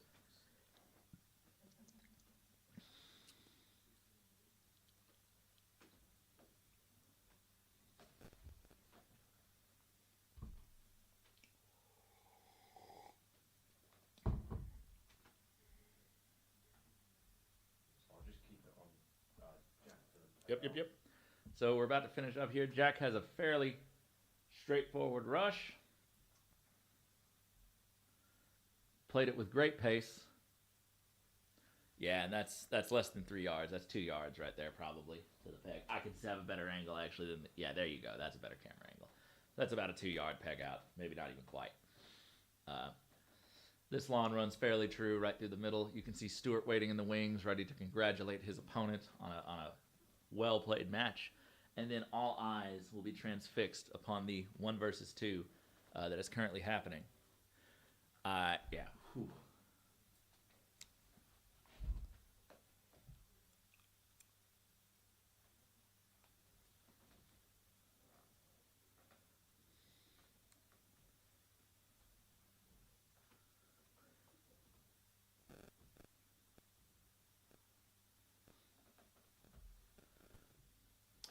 Jack taking his time, making sure that there's no errors.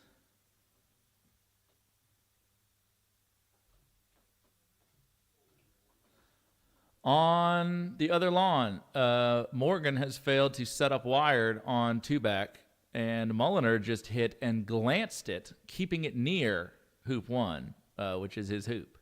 However, he will have 0 rush prospects, realistically speaking, out of the hoop because the ball is slightly behind it and to the side, and the other ball's in corner 3. So, barring some really amazing play, I don't see Mulliner making this a potentially finishing break. Good peg out.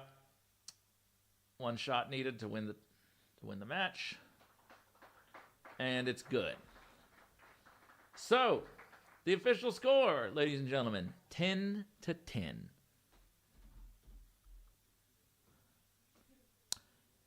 Mulliner has chosen to take off to the yellow ball.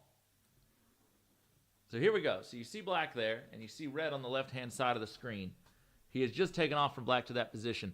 Black tried to set wire to force red to go away to back to yellow in the corner. He was just able to nick Stevens' ball, and then it was even twice that close to the hoop, and then the takeoff pushed it there. Mr. Mulliner has now hit his peg ball in corner 3, I'm sorry. And he will now be setting up a very long leave. Now, it should be remembered that he is for hoop 1 with his other ball. So Mulliner's balls are red is on 1, yellow is on the peg. Stevens' blue ball is in the box, and the black ball is on 2-back, which, by the way, credit to Morgan. He started this game resumed on hoop 4. He has made some wonderful progress in the 2v1 already. Is that right, Tom? It is more game up. Yeah.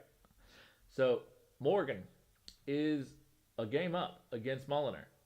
Mulliner has the advantage still in this game, but Morgan has play. He has far less hoops now to make than he did a minute ago. He's on, instead of hoop 4, he's on 2-back, which is great progress. So it's 6 more hoops, and he's won the Solomon Trophy for the U.S. This, by the way, it should be said, the first time we won the Solomon Trophy, the U.S. team, was in 2009, and that was on American soil, I believe, in might have been Mission Hills. Jeff would know. Jeff was on that team. Jeff Sue, everybody, and then I believe they did a repeat, a back-to-back, 2 years later, when the British hosted it, and it was 2011 that we won. We went on a dry spell since then and did not win it until the last one in 2023 in Sarasota, Florida. So It's wonderful to see this tight of a test right now. This is probably about the closest it's been in a long time.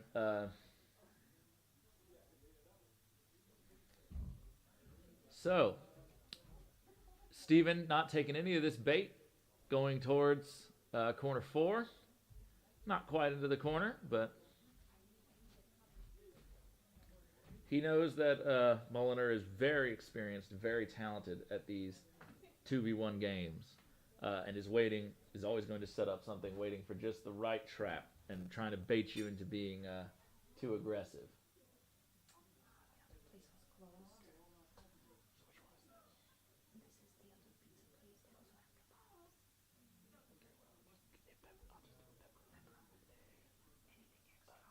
other pizza place that was left Either plain cheese or pepperoni, either. So,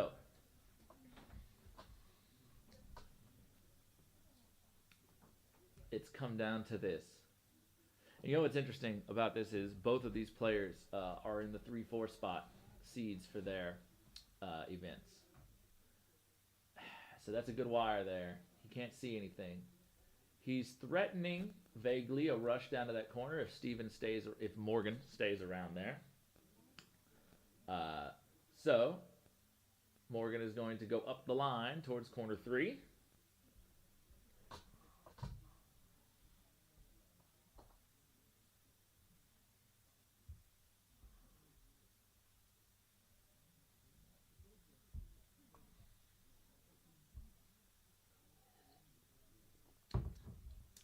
He has gone out of bounds just south of the line of hoop 3.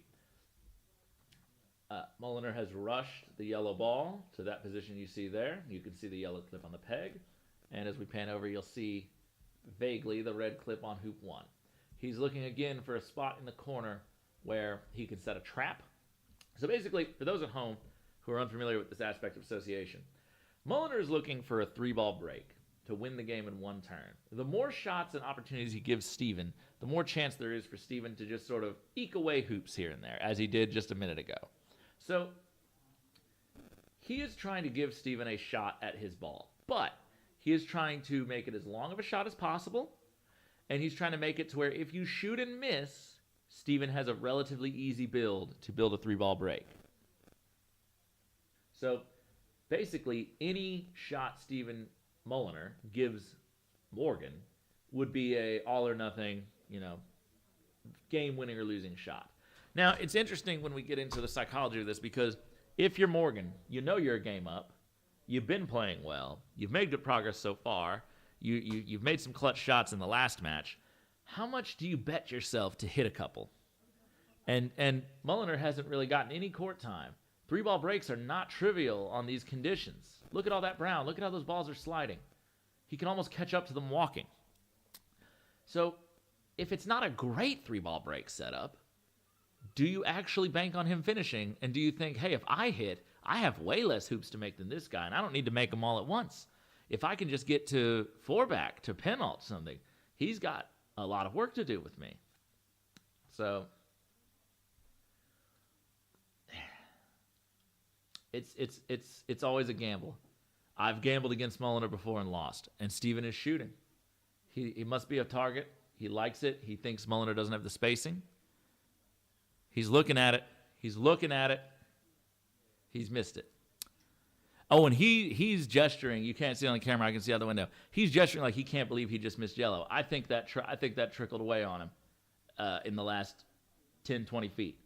I think he thought for sure he had the yellow. So now it'll be up to Mulliner to see if he can piece a break together on what have to be very tricky conditions. It's not as hot as it was earlier in the day, and it's definitely not as sunny. But the courts have just been drying out all day long. And you can see all this brown. So the speeds will be very unpredictable. They have not played on this lawn or played this match for days. So you see there, look at black slide out. Look at that. Now, he hasn't gotten black out, nor has he gotten a rush back on yellow to do a load and hold. We're probably not going to see a traditional break being set up here. Mulliner is more than happy to sort of do this precision style croquet of just rushing back to a ball, rushing it to his hoop, rushing back to the other ball, rushing to his hoop until he can kind of piece together something resembling a traditional break. But on these courts, that's not always what you, that's not something I'd want to be facing down. It's not trivial. Look at that ball. Look at it go. Just trickling.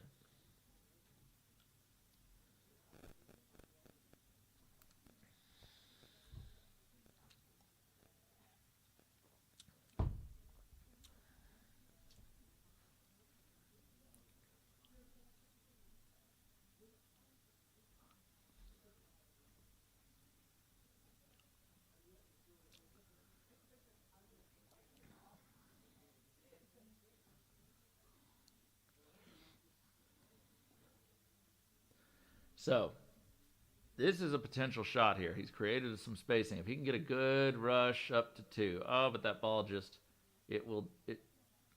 oh, he's done it well. Wow. The Hoop 3 Pioneer is a little short, but I can't believe he managed to get that type of touch on that brown patch right there. I have played across it, and it is, I mean, yeah, it went a little long of his spot, but that's a 10 out of 10 shot. That's a beauty right there. To even have this slight of a cut rush is...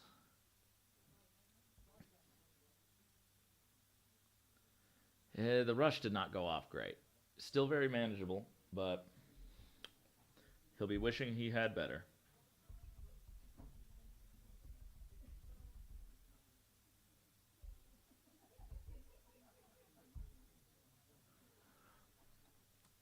This is a big shot. You're sending black back over to yellow. That ball's sailing. It's makeable. It's a tester, though. If you clang this, Steven's going to have his own break potential, though it's a hard build. Yeah, he's going to think about this one. He's looking at it. Mulliner has a habit of, even when it's not an angled hoop, he likes to get down on ground level to see the exact alignment of the edges of the ball with the inside wire, so we can really get that spot. 72 years old, by the way, and just look at, how energetic he still is.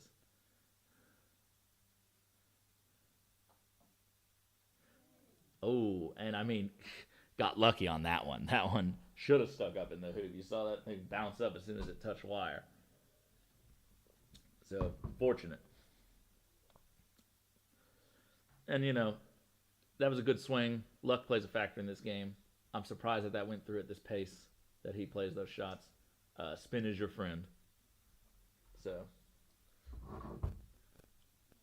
now this hoop 4 is going to be interesting because I see a lot of brown hiding around there. And he's going to have to play a pretty sizable shot to get through this thick green patch if he wants a good pioneer. This is where the speed of the lawn will come into play and how variable it is. So see, he sent that through the thickest part of the lawn, and it's fine. It's not great. It's reached just the edge of the brown. He'll want to rush out of this hoop for sure, which is easier said than done. This is actually a sizable cut rush to get this back to the correct side of the hoop. We are not out of the woods yet for this break.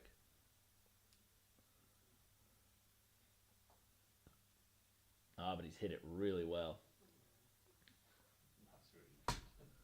Now, unless he can set up the hoop and roquet, which from this position is very doable, he's not going to get any sort of good rush. So the idea of the hoop and roquet is you put yellow directly behind the hoop. Ooh, that's not going to... Well, that might do it. It's a little further out than you want it because you might, accidentally take a slight ricochet and just barely nick it or not push it anywhere. But the idea of the hoop and roquet is to try to put yellow close behind the mouth of the hoop straight on so that any shot you make through the hoop firmly with red will rush the yellow ball down the court. And we might see him run this firmly with that exact idea in mind. No, so he didn't like the angle. Yellow probably went a little too far, and he had an angled hoop. He was running it just to get it. He has nicked yellow, which in this game means he has ball in hand after running a hoop. And this is going to be a bit of a roll shot for Mulliner. You really want good shape. Yeah, that's where he wants it. Ambitious to put it around that spot. You really want good shape. on this Pioneer, because as you can see, that brown grass is not looking very appealing.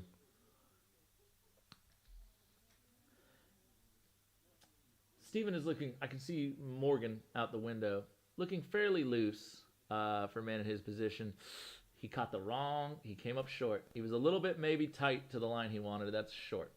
So, another great cut rush, and he's back in business. This is the one where you don't want to accidentally, hit it too full in the middle and just drive it back and be doing a long takeoff from behind the hoop. So, the cut here will be very important if he's ambitious enough to play it.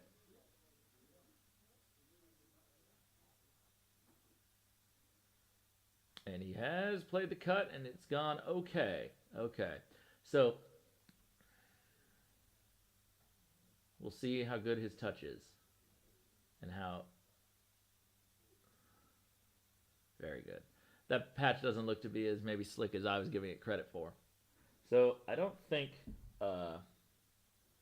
we're going to see much drama left in this break. The only thing that could potentially cause any issues, let's say he runs the hoop and hits black, is the approach to yellow behind 5 there. But other than that, he'd have to make a bad shot, I think, to get any weird dramatics into this break. So we may be going to a game apiece, ladies and gentlemen, and it'll come down to the last game of the last match of the test.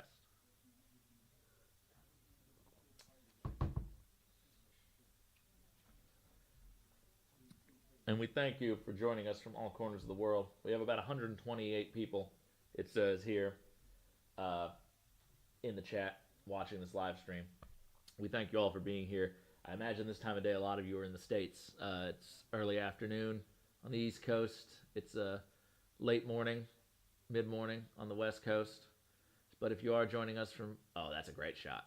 If you are joining us from other far-flung corners... let us know. We'd like to hear it. We'd like to know how far our live streams have reached and that we can bring you such riveting entertainment.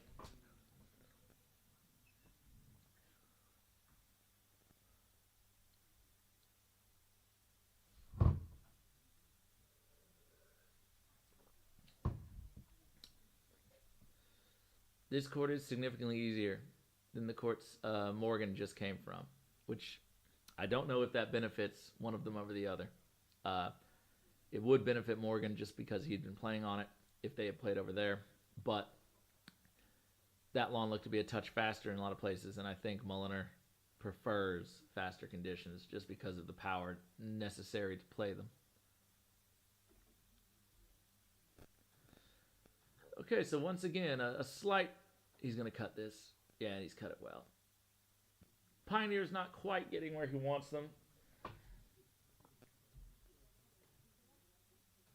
Jeff Sue says, now guaranteed to have a first ever Solomon finish, either an 11-10 or a tie. So that is the other thing, ladies and gentlemen. If Mulliner wins this game, we are not continuing into tomorrow.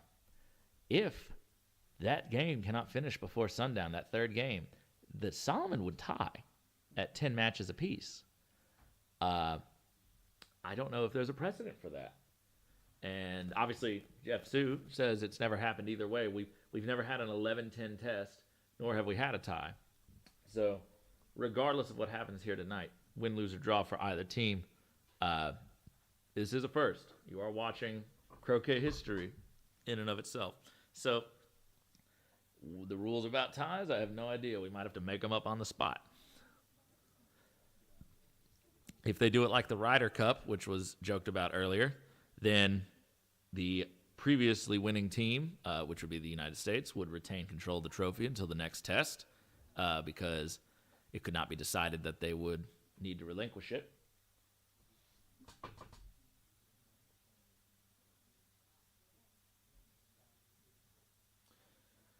Eugene Chang says, watching from Lisbon and really enjoying the match play and commentary from today. Big hi to everyone out there, including the backroom staff.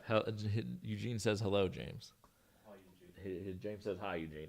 So, Eugene, nice to hear from you. Sydney Atwood, USA, nice to hear from you as well. And then Micah Beck is here, watching from St. John's campus in Santa Fe, telling other Johnnies about this and me. Micah Beck, for those of you who don't know, is an old character in American croquet. He is a he's a fellow alumni of the college I learned croquet at. If any of you want to see some interesting croquet being played, look up the Annapolis Cup. It's the largest croquet event in the world in terms of spectators. We regularly get 5,000 to 7,000 people to show up and watch. Well, watch is a strong word, but drink and be present. But it's the college where I learned to play croquet in Annapolis, and near and dear to my heart. So if everyone, Micah Beck was a croquet alumni of that school as well, and was helpful to me in developing my own pathway in croquet. So good to see him. Ewan Bird says, surely if it goes to 3, they just put a time limit on for sunset. You and I have no idea. That is one way to do it. None of the other games or matches have been timed. And the problem with timing a match is, in association especially, I was up Peg and Rover against Samir a few days ago, and he was for 1 and 3 and he won. Association's just that way. You don't come back from a lot of 6-1 deficits in golf croquet. So, if time is called when you're 6-1 up, you can kind of make the justification where you say, oh, yeah, well, this guy clearly was just outplaying the other guy and he's going to win. And, an extra 20 minutes wouldn't have made a difference. But in association, a turn could last 20, 30 minutes, and 2 turns could win the game. So is it really fair to put a time limit on it? So, but, and again, some people mentioned the Ryder Cup earlier in golf, which, these types of events can be somewhat compared to, there seems to be a precedent in team sports like this, or at least similar team sports, that, this is the way we handle things. So it would not be unreasonable for the organizers to say, well, if this is the most equitable way that others have decided that these things should be handled, then, we're not going to reinvent the wheel.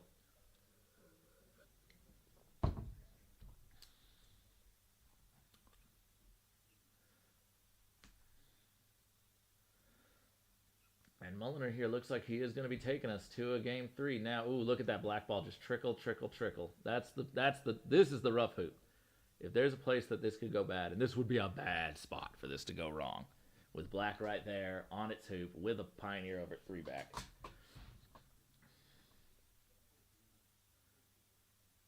Oh wow, he's played that amazingly. I would have absolutely no confidence in trying to touch that shot to that point. My goodness. I think it does slope back towards like the south boundary, so it might give you some breaks there a little bit. So.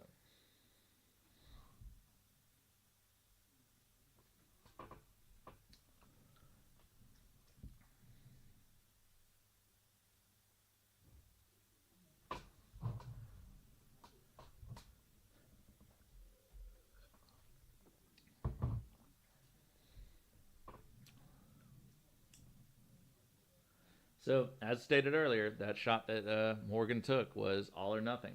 Even though it wasn't maybe the best setup opportunity, Mulliner has played difficult courts before. He's played difficult breaks before, and he's built 3-ball breaks out of a lot of weird 2v1 situations. This is one of his favorite aspects of the game.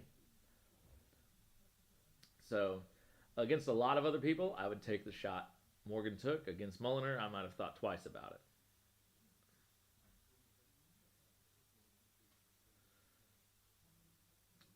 Four-back Pioneer is lovely. Little short on the rush on the 3-back ball. If you hit that brown and it slides a bit, although it didn't look too slick before when he came to hoop 4. Yeah, it's not nearly as bad as hoop 1.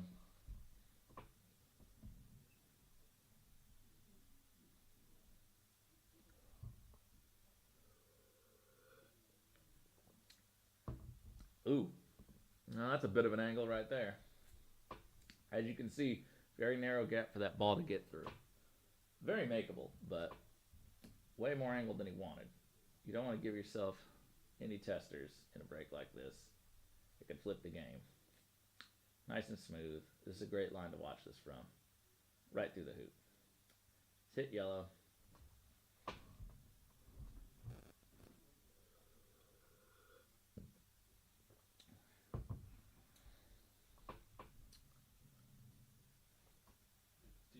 Tom, if Stephen Mulliner does win this, and it's 1 apiece, will they start at game 3 or will they accept it as a draw?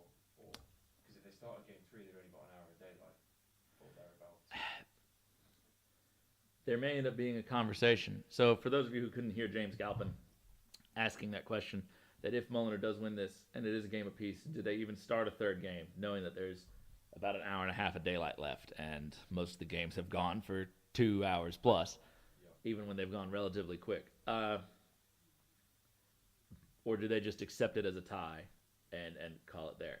I don't know. It's going to be interesting to find out. I think there'd have to be a serious conversation about that between the team captains and the organizers.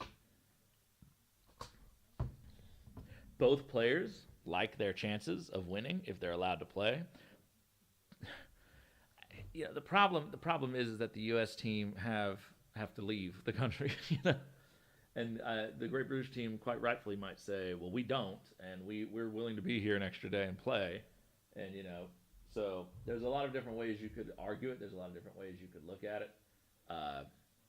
It's hard to say what exactly is the most fair, you know, and who it's the most fair to. Somebody's going to be unhappy one way or the other, whether you play it out or not. Somebody's got to win, somebody's got to lose. So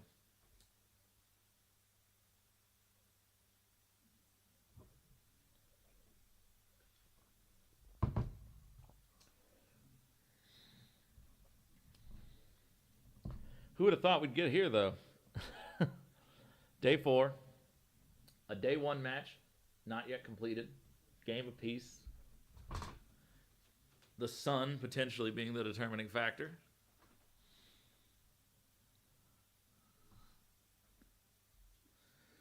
This is literally a story. You know, no one expected it, I think, to get here. As Jeff Seuss said, even an 11-10 win one way or the other would be unprecedented. That's never happened. It's one team or the other has just won outright before a 10-10 tie has ever happened. This week, there were chances. I can think of at least 3 matches that the U.S. had that we were in winning, finishing turns of the deciding game of the match, failed to complete them, and lost the matches. And so from, you know, our perspective, we think, oh, well, you know, it didn't even have to be 10-10, but it is. And, you know, these are just, everything's kind of fallen right into place to come down to this photo finish. And it looks like we won't even be able to take a photo because it'll be too dark out. On lawn 5, that would have missed that ball curling left.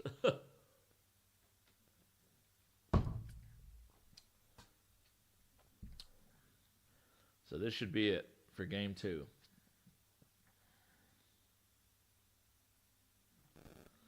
Mulliner has put together the most impressive shot of this whole turn, if you go back, was the first shot after he made hoop 1 to get the 3 pioneer and get the rush down to 2 through that brown patch. That was, I never in a million years thought he'd get that shot that perfect. I thought he'd get some sort of a cut rush. He'd get it most of the way. He'd have to do a big roll up. He played that so perfectly. The only thing that can save Steven, and it's barely a save at this point, is for him to rush into the hoop peg. And even that would be hardly a consolation. Steven is unlikely to be able to, on this court, to run all those hoops and keep Steven away from the peg. So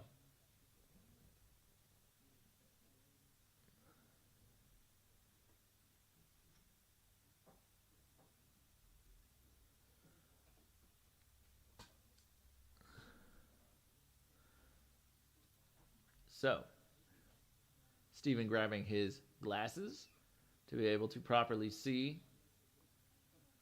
He wants to line this up. So when you get down like this, a lot of people have questions about what the heck are they doing? And what you're looking for is you get your eye about level with the balls, and you're looking to see the moment that yellow disappears behind red, the horizon on each side. And does it line up equally on the target? And that might be the edge of the peg, it might be outside of the peg, it might be depending on the distance or the target. And Stephen Mulliner has won game 2 of the deciding match. It is 7:17 p.m. Chris Clark is out on the court. There's some discussion that's going to be had about, and I think I see Chris Clark waving his hands in a dismissive, like, we're not doing this fashion. So, but they're putting the clips back on the hoops. They're hitting the balls back to the south boundary. He may have given them. Steven's having a conversation with him. There may be some disagreement. Stephen Morgan, I mean. Morgan is saying something very emphatically.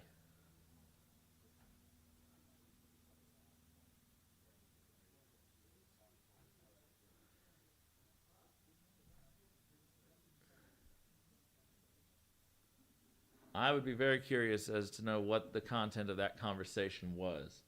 It is 20 minutes after 7.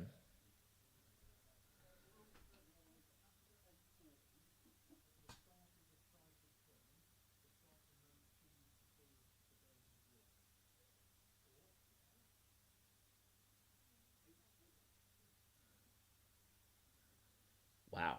Okay. Chris Clark, I could just hear through the window, said that the game will continue till 8:40, and after 8:40, at the start of the striker's turn, they may call the game done. And then, hold on a minute, folks.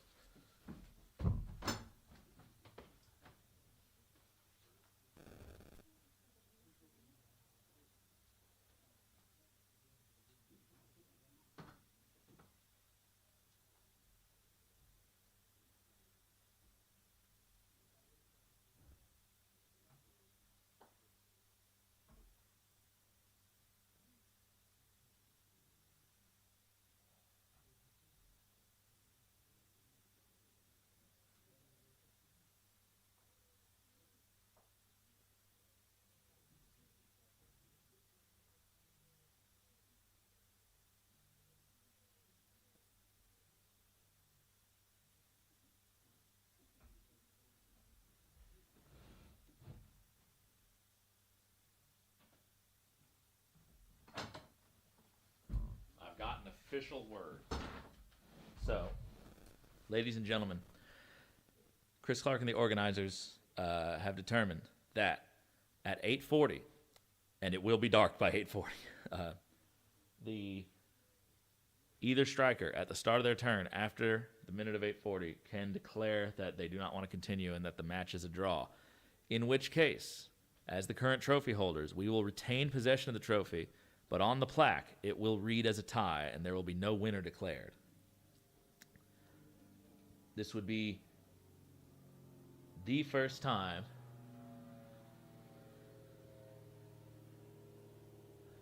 James, they've swapped colors in the game. So Mulliner is now playing with the black and blue.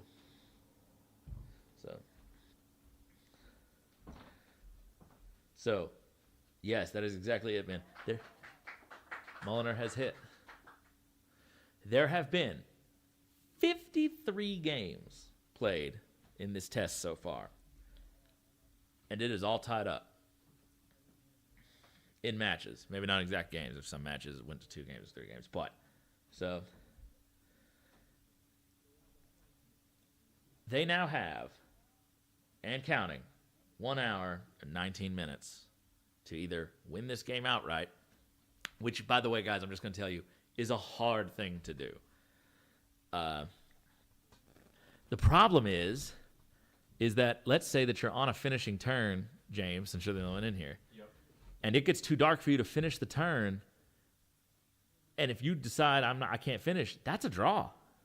Even if the striker doesn't get to start, you can't just say, oh, we're going to peg it down and I'll finish the turn tomorrow. There is no tomorrow.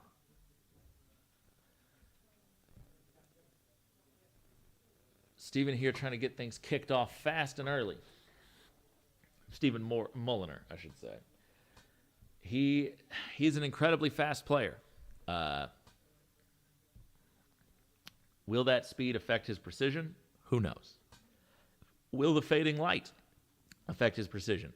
This whole court is already covered in shadow, as you can see. And it's only going to get worse. So, by the time he's ran his first break, which is not even set to be a break necessarily unless he makes a couple of really good rushes, it could be past 8 o'clock.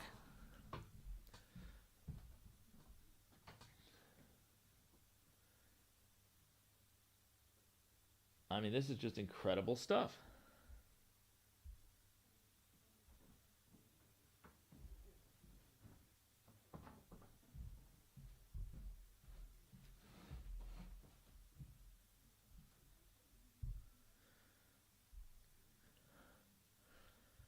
Mulliner is going to be looking. Mulliner does not want to draw. Neither of these players wants a draw. They're going to be playing for the win one way or the other. But, folks, on these conditions with now this court is not nearly, especially now in the shade, is not nearly as bad as it would have been during the hot part of the day. But boy, oh howdy, win, lose, or draw, this has been a wild ride, and neither of these players wants to see it go down 10-10 and call it. But there's only so fast you can run all of your hoops and do a peeling turn without losing control. And each player is probably only going to get one shot at what they want to do before it gets dark. A fast game of association croquet where one player doesn't even take croquet and the other one does their triple can take an hour. And they've been given an hour and 20 minutes. And first unlucky break, he had a beautiful rush pointed straight to corner 2 to try and get that ball out and pick up a break. It has not only, unfortunately, bounced off the peg and not gone anywhere near the hoop, but then it has also gone gotten a wired position from the ball in the corner. Now he can join up and still have a long shot. But it gives Steven, again, this just slows down progress. Minutes are ticking. Every shot that you have to go and look at a spot, every failed hoop, every change of innings. An average turn and running a break can last 20, 30 minutes. You get maybe 3 of those. So even if, one of these guys runs a break, if the other hits and then runs their break, the game could be over before it's over.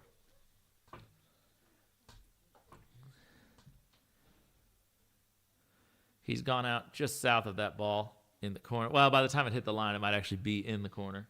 I think his idea, blue might be a little south of the corner anyway, so it might be in the corner. This might give Stephen Morgan a double, but it's going to give a cannon opportunity to Mulliner if Stephen misses. Oh, it's a fat double, too. How aggressive do you want to be, James, in a game like this? If you think that if Mulliner plays quickly, right? I'm not saying Morgan is going to cook the clock or anything, but how aggressive do you be in the opening game to give up potentially one break and give him enough time to finish that triple? Do you scrap around until you get a safer chance? See, I play a lot like you. Yeah. Which is just crack on. Just crack on. Just get it. I'm going for the peg, baby. Shoot at everything you got. Yeah. If you hit it, great. If you miss it, you lose. But, which is, in some people's opinion, is not the way to play. But I just want to get on with it and shoot and do that. Yeah. And I do that anyway, regardless of any of the time limit. Steven's shooting. Stephen Morgan is shooting. He's been shooting so good. If this holds true, this is a great opportunity if he can rush to 1.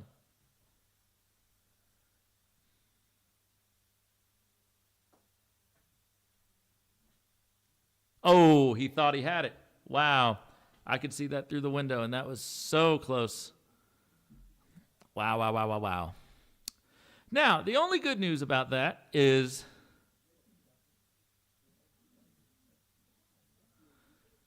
well, let's see where he marks this in. They're having some disagreement. I highly doubt that Mulliner wants it to be there. Yes. I don't think there was enough room to mark it in the middle of those two. You're going to see the players get a little extra testy about some of the minutia, especially when balls are getting marked in and different things. And because, this is going to be by fractions of an inch. That was a good swing. You could tell he liked it. I could see his body language. He was disappointed to see that miss. The other thing about this is by 8:40, it will be dark. Like, it's going to be difficult to see what you're doing. Especially, I will say, as Mr. Mulliner with the blue and the black ball. It's going to be hard to hit the ball clean. It's going to be hard to see exactly where you're trying to get to, your spot. The hoops are going to become more difficult. It's not like you're allowed to shine a flashlight out there. Maybe you are. I haven't checked the rules actually to see if like. But if it's dark, if that were the case, we would just get some headlights out here, some swamp lights, and just play it out.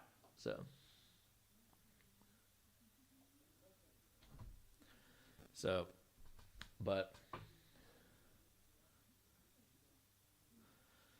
and again, you know, I question the aggression. I get it. It's a big double target. You know, he has no pioneer at 3, but you just watched him build a beautiful break out of about the same amount, and he has a ball down behind 4.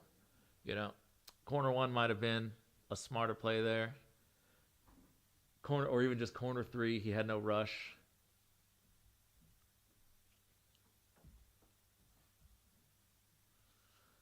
So he'll still have some building to do. Well, he's going to leave red behind. He's going to rush blue to 3, and then he'll have his break. The only trouble is that yellow is like directly behind hoop 4. Oh, that's unlucky. Not the end of the world, but that corner is dicey, and he wanted more room than that. He now can't get the red ball out onto the lawn. Look at that corner. Look at that cracked ground.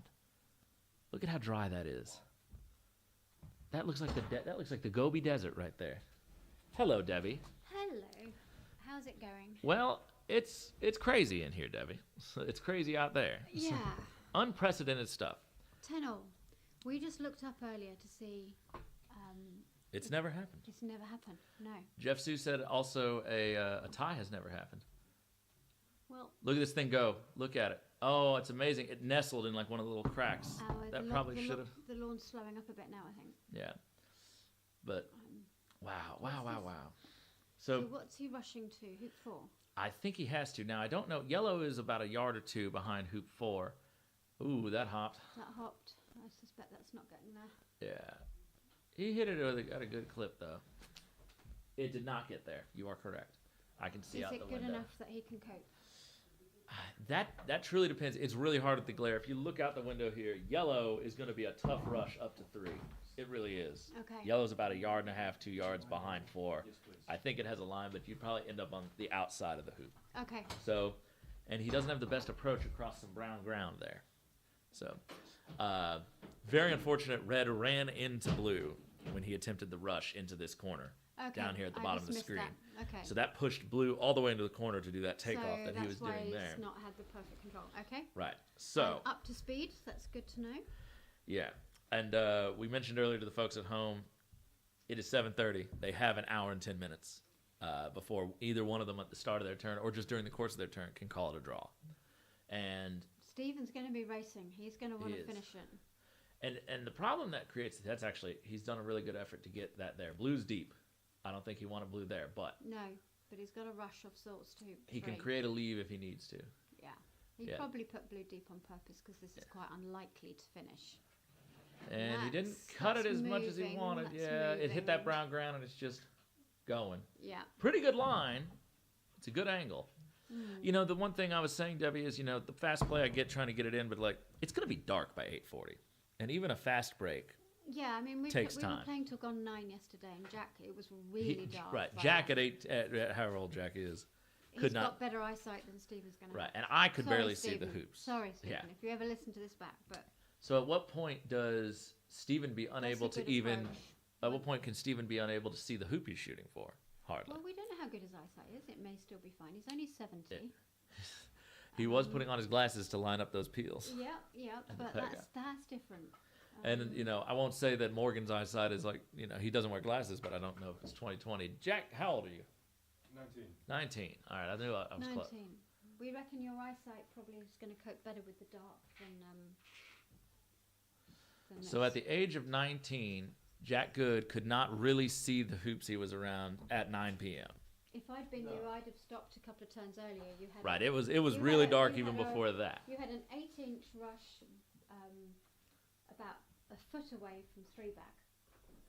Yeah? 3-back. I'd have stopped there. So. Because you couldn't. I think you could play until about 9:15. Okay. Yeah. I think that's when you start to get. Well, for you.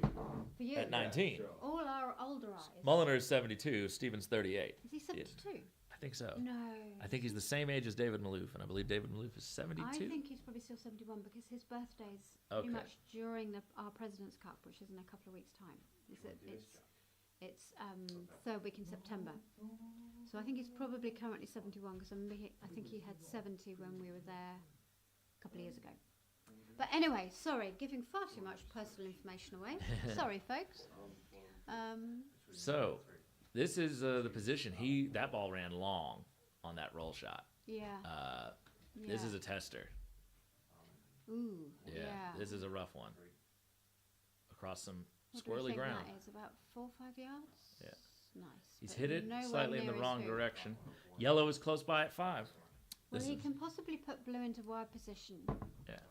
So I'd be tempted to put yellow to the left of the hoop in a wide position here. You pretty much, either of these players, pretty much, if they get a break, they kind of need to finish it. Yeah. We can't have too much back and forth before we Mm. lose the light. If one of them wants a positive result for their team, Yeah. then Which it pretty I much understand. has to be clean. Oh, my pizza's arrived, so terribly sorry. I'm That's going all right. to leave you to it, but nice Mine's talking probably to not far everyone. behind. So, bye for now. Thank you, Debbie. That's a pretty good shot. It's angled, and it's not the shortest, but he was 62 when he won the 2016 Florida AC Worlds that April, so 70. Okay, I was off by a couple years. Someone told me wrong. So. But big hoop here. Yellow not that far. He's just squeaked through, but he can see it. It's a hampered stance, but he can see blue. He's just a few inches short, and he probably couldn't swing at that. But now he's got a bit of a roll up to get to yellow. You need to get the other side of it, and look at that thick green grass through the middle there. That'll kill a lot of ball speed. So.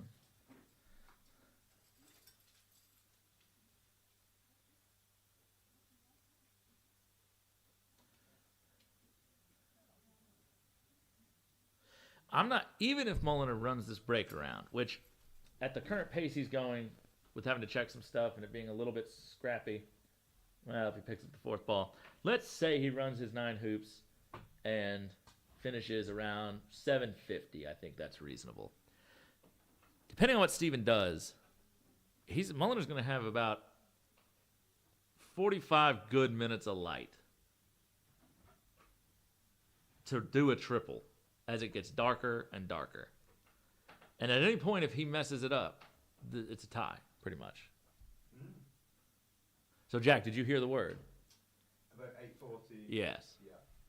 So, and if Steven hits the lift after this leave, if he sets the leave, Steven just running his 9 will chew up probably most of what's left of the light. So you pretty much have to hope for a perfectly clean game. And Mulliner has not successfully tripled this week. He has in the doubles. He has in the doubles. He's done 1. Okay. So yeah. Okay. Yeah, that's right. I'm thinking of just singles. Just singles. So. And what day was that he did it in the doubles? What match? First day, Wednesday. That's right, against Matthew and Zach. So on day 1, it's been 4 days since he's successfully ran a triple. That was on lawn 7. Yeah. Objectively speaking, slightly easier lawn than lawn 6. Yeah. We already see some slight touch concerns as he's going a little quickly, and this lawn is changing speed slightly as the shadows get longer. Needs a good cut here. Gets it pretty good. Touch short, but it shouldn't cause a problem. You don't want to constantly be leaving yourself 1 yard, 1.5 yard hoops. We've already seen him trickle through a couple. And that's another one of those. You need to run that fairly healthily.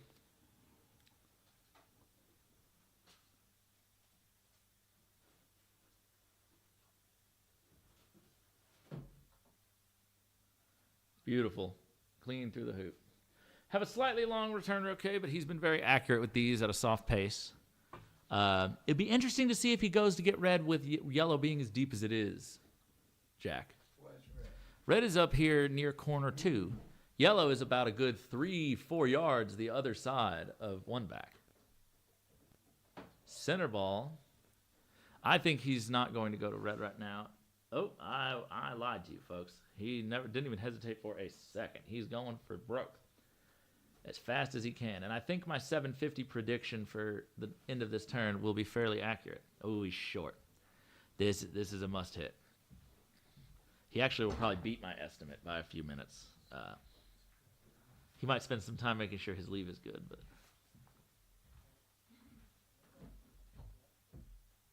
he's hit it.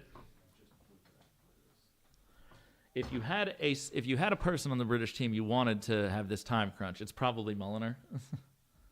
He's an extremely quick player. Yeah. Probably the quickest British player other than James Death that I can think of. Yeah. Yeah. I think James is about the only one I would say objectively is probably faster on most of his turns.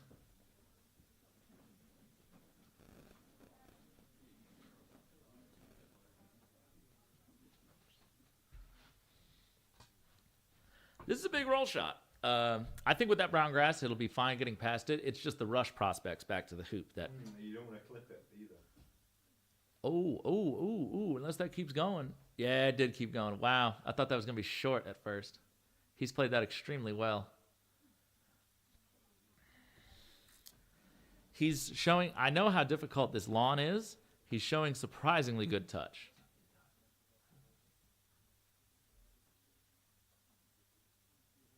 Oh, no.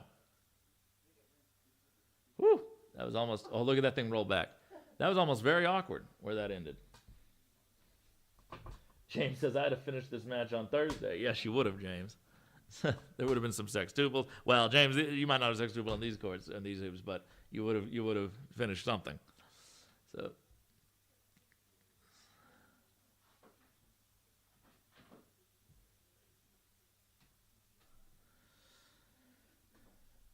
Yeah, I'm probably about right about that 750 mark. He's got 11 more minutes. Run 2 more hoops, set a leave. Probably just before 750. So, if we're in a situation where if Stephen Morgan hits, we're pretty much looking at a tie, unless he just immediately gives the turn back. But if Stephen Morgan can hit and get any sort of play going, even if Mulliner starts a triple, I don't think he has enough time with the light. I don't think. Well, there's no point not trying though. No, listen. I would be out there doing it, like just, but.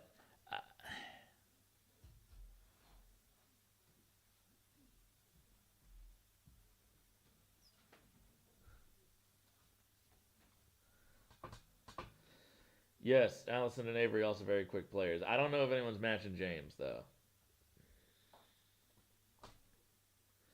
Okay, so needs to put a better Pioneer out at 3 back, or at least get a ball close to where yellow is, because 2 bad Pioneers often make a good one. And also needs to be sure that he gets decent shape on that red ball. You really don't want to catch that brown and overroll this, because that's an awkward approach. It hills, if I'm not mistaken, down towards the hoop. So very difficult.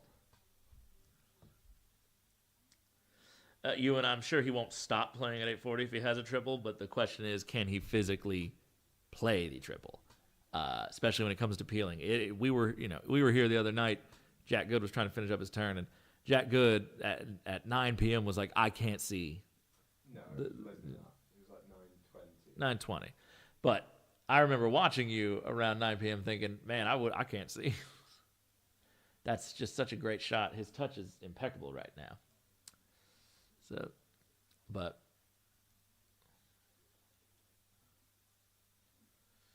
yeah, he's going to run this around. 741. My estimate's looking pretty good. He might beat me by a few minutes. Depends on how much tinkering he has to do with his leave.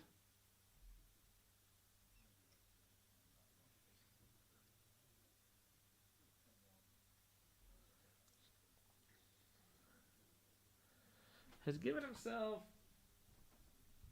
a good hoop shot, especially for that hoop. No rush, probably over to the other side of the court. Doesn't really need it. That ball is just going to keep trickling through. Look at that seagull back there just waiting for us to leave so you can pick through the lawn.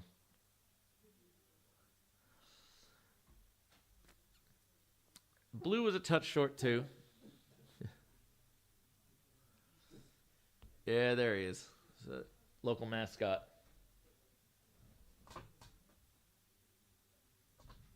Well, James will be playing for speed here, Jeff.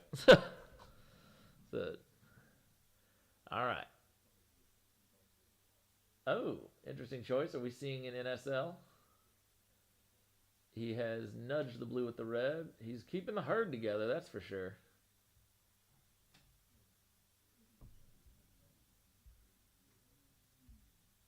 This is interesting.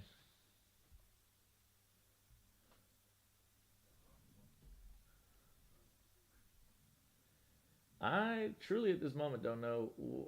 I'm assuming he's just doing his best to get a ball there for an NSL. He's going to send the... what on earth is he doing? He's got no good ball for an NSL. He's already hit red and yellow. He's got to make his hoop off a partner. He's got no ball anywhere near the wire of the hoop. Yeah, but what's the leave? I have to imagine he had more of a plan than this, and this is just like, why did he send red down there? I think he was probably hoping to get red into NSL decent position, and then that didn't work, and then he tried to put yellow there, but I feel like he would have aimed yellow better than that.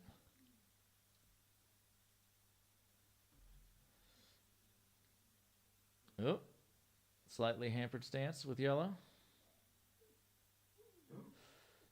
Now, what is your leave? An old standard at this point? Ooh. Can he see yellow? That seagull has made his way up to hoop 6, by the way. Pan left, pan left, pan left.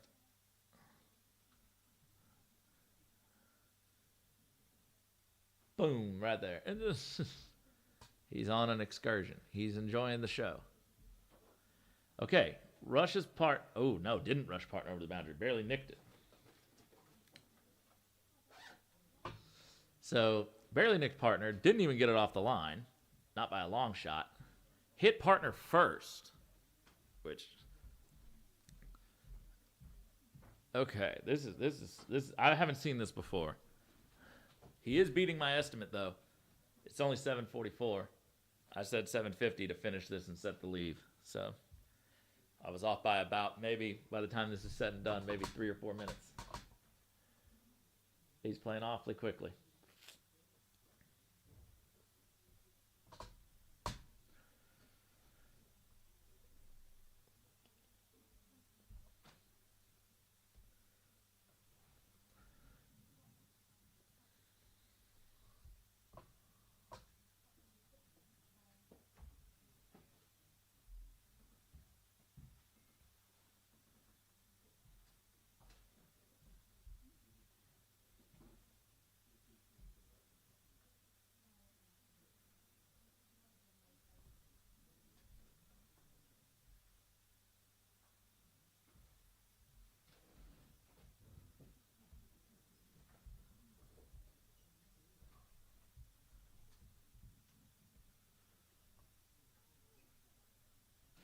So this will be a bit of a funky old standard. Blue is very northerly. So unless you want to have a reverse rush into the corner, if you want red to have that long of a shot, I don't know. I feel like part of this was Steven was just so focused on getting the break done that he maybe didn't focus as much on getting his leave tidy. It's very unusual, I think, for him because he had everything together.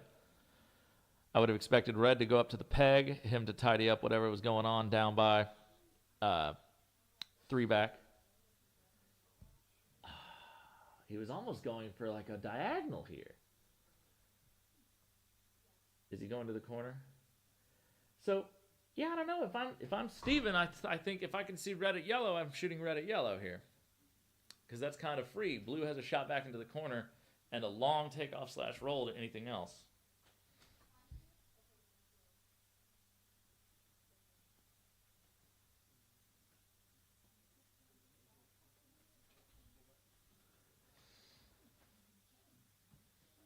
Yeah, this is a tough one. I also don't mind. Ooh, interesting choice. Lifting with yellow. Steven's just going for the shortest hit. Nothing wrong with that. It's a pretty. It's not an easy build, but it's an easier build. if you hit black.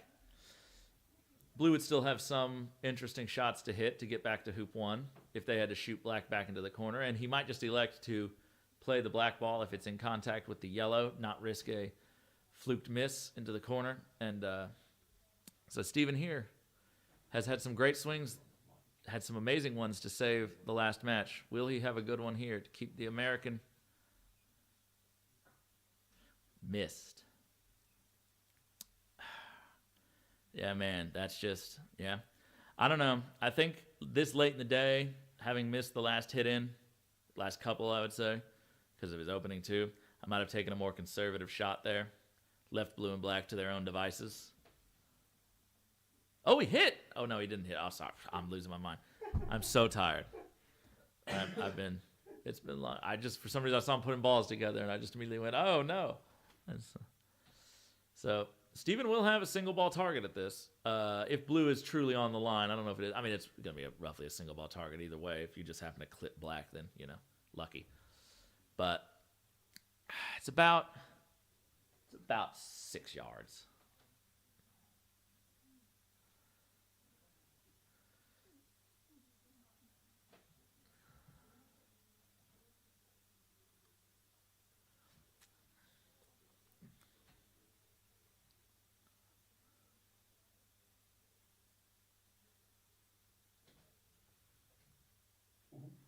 Ooh, he almost didn't get it.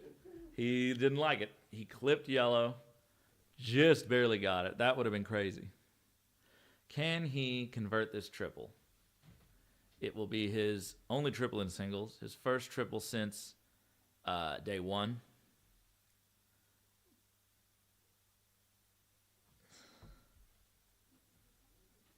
It's not too short for him to do a TP, but it's not 52 good minutes of light. So it's getting darker by the minute. It's also starting with a worm, which is an interesting way to open up things.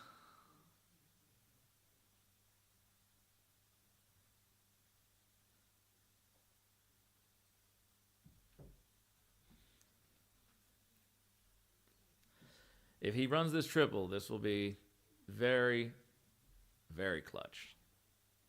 Sun fading. You couldn't write this any better. Sun fading, 10-10 tie. Yeah, he told me he said I should start a second ball turn with a worm cannon. I remember that. Yeah, Yeah. it was against you. Yeah. Yeah. I was slightly confused why, considering I had a ball that was near hoop 1. But I thought it would be quite an easy way to do it. Well, I think it gets yellow out. It gets the ball in the corner out just a smidge. It gets you a rush to wherever you want to go. Oh, that's short. Okay, he's got to come across the hoop now. It didn't get through the green. Big shot here using the opponent ball. He's going to do a takeoff. All right. His touch has been so good. That's come up short. That's not makeable, I don't think. I can't see in real life. Oh, no, that's really not makeable. Wow. And black is up in lawn at hoop 2. Yellow's just outside the corner. Red could retreat.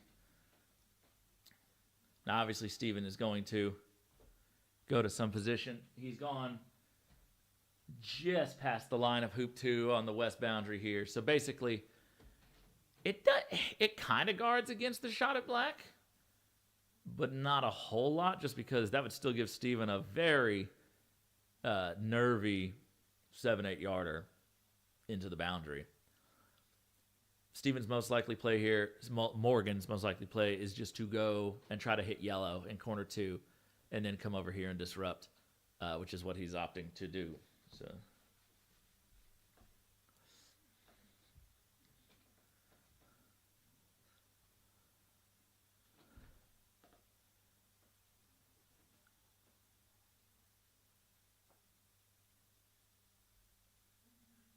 misses a little right. He's in the corner. Now, this is interesting. So Stephen will have basically, because of that little worm, yellow's slightly outside the corner. Stephen's going to have a dolly rush into the middle of the court. Mulliner up on the northern side has about an 8-yarder, about an 8-yarder to hit. Gives up a lot if he misses, because Morgan basically has a rush to that black ball.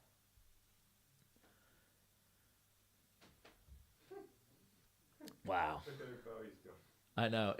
By the way, y'all, there's no barriers. So if it hits that little wood, if it hits the pavement there, there's even a little staircase. I mean, it's just gone. So he's got it. So it thankfully did not go down the stairs. He's tossing it to Mulliner to mark it in more quickly so that Mulliner may play his shot. Neither of these players is a time waster. Alyssa Lines says, given time limitations, maybe it would be better to just do 12 hoops and set a good defensive leave. Well, the only problem with that, Alyssa, is again, any team that does not, any game that does not end in a finish is a draw. And setting 12 hoops and a defensive leave just means that the other player can then, A, it takes a little bit longer. B, the other player has chances to regain the innings. And then you get into a scrappier middle game potentially that stalls out your time, where even running your next 12 hoops is a dicier prospect. Big shot here from Mulliner. This could get things back reestablished. He's been so good at these. Just got it. Didn't knock it that far away from 2 either, which is what you want. If he had center balled that, then he'd have no real 2 pioneer. Unless he rushed yellow into the corner and got a corner. This is true. I don't know if Mulliner wants to play any big games at this point of the day, though. So, Well, clearly not, because let it work. yeah, clearly not. So, he'd much rather do a little precision work. So, Morgan's shot just a little bit off. He's missed the last couple by small margins, but small margins are misses. So, a slight delay over what Mulliner was attempting to do before. We'll see if he's able to better reapproach hoop 1. I don't know. I would be somewhat tempted to say I prefer red shooting at black there, just for defensive purposes. If Mulliner then hits either one of those balls, like, yeah, he could hit you and then roll up to the ball at 2 and then do the long rush. He has cut yellow back into the corner. This will be a cannon, or a worm if he wants to play it that way. So we'll see how he sets this up. His 2 pioneer is not amazing. Cannons do require quite a bit of power, and he has a thick green patch on the southern side there to get through. We saw his rushes from the middle of the court or the other side come up short. That may be playing in his mind. No, but the look of this is a true cannon. So the trick with these is, what angle do you hit to get the proper ratio between rushing the red ball over and getting yellow out into the lawn in a worthwhile position? He's played that to virtually not even touch yellow. Short again. Same virtual patch. Probably see a split shot here since he's a little more southerly. We'll see if he gives this one a little extra juice. Alyssa, it is.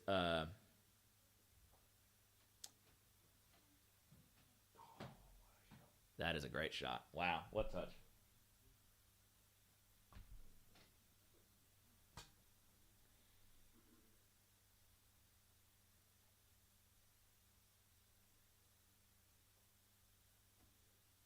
Sailed through it. Now, he doesn't have a rush to that ball up at hoop 2, nor does he have any rush to the ball in the corner. So this is going to be a big roll. Now, he's got some brown ground between him and there. You really want to rush back to this hoop. You don't want to be doing too many nervy long takeoffs again. That last one came up short. You definitely don't want to be approaching across the face of these hoops too often. Alyssa, it is an 8:40 time limit. So, we could probably say like 8:40 is functionally when light leaves. It might be a little earlier than that. It has been rather dark out here. It's going to hit this green patch. Needs to get through. It just couldn't quite get there. Red is good.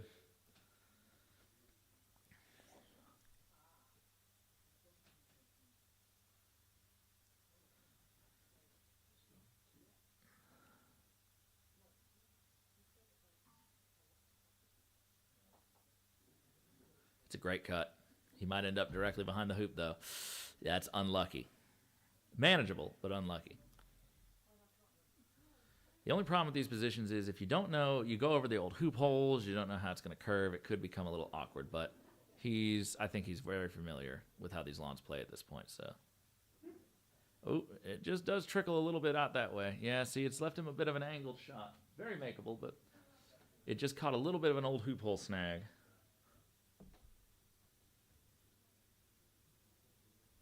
Pretty straight.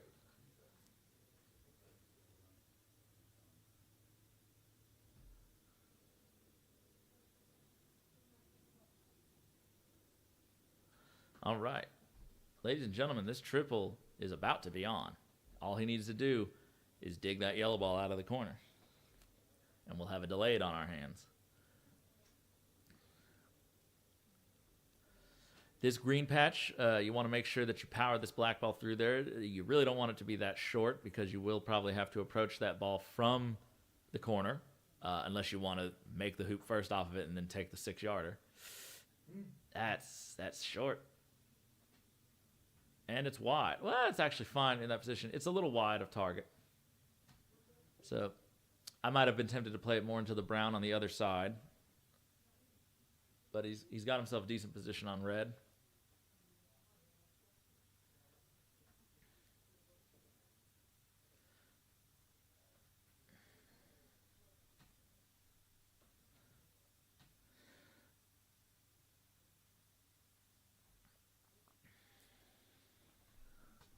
You guys can see the shadows have gotten extremely long. He's left that a touch short. Shouldn't be a problem.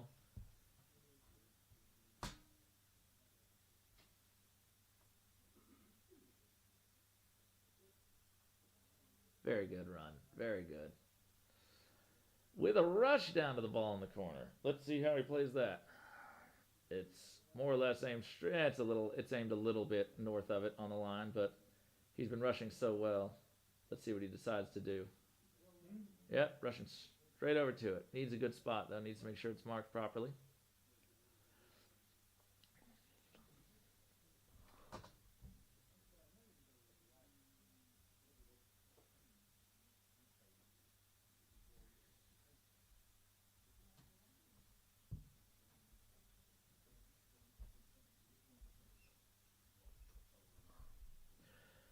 Okay, let's see how he plays this.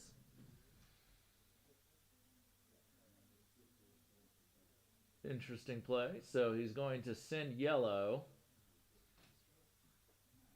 He's going to send yellow back up as his escape ball for his peel. Going to black. Leave black around. Probably take off to it if he doesn't get a rush. Make the hoop go to red. What on earth? Yellow's going to 5. So then in that case, the play seems to be get through the hoop, hit red, drive it down the court, rush black down the court, and go back to yellow for 5. He hasn't actually got a hoop 5 pioneer, to be fair. Well, I think, yeah. Now he does. Yeah. All right. This might be a bit of a tricky triple setup. He's already in delayed. You don't want to really get much past that. I wouldn't want to be rushing to 2 back or anything, doing any peels. No, certainly not. Especially through that thick part of the middle and green grass there. Seems to be coming up short a couple of times. Again, Steven leaving himself slightly longer hoops than we normally see. Normally he has much, he normally takes a little more time. He's taking, a little less to make sure he can get it done. But,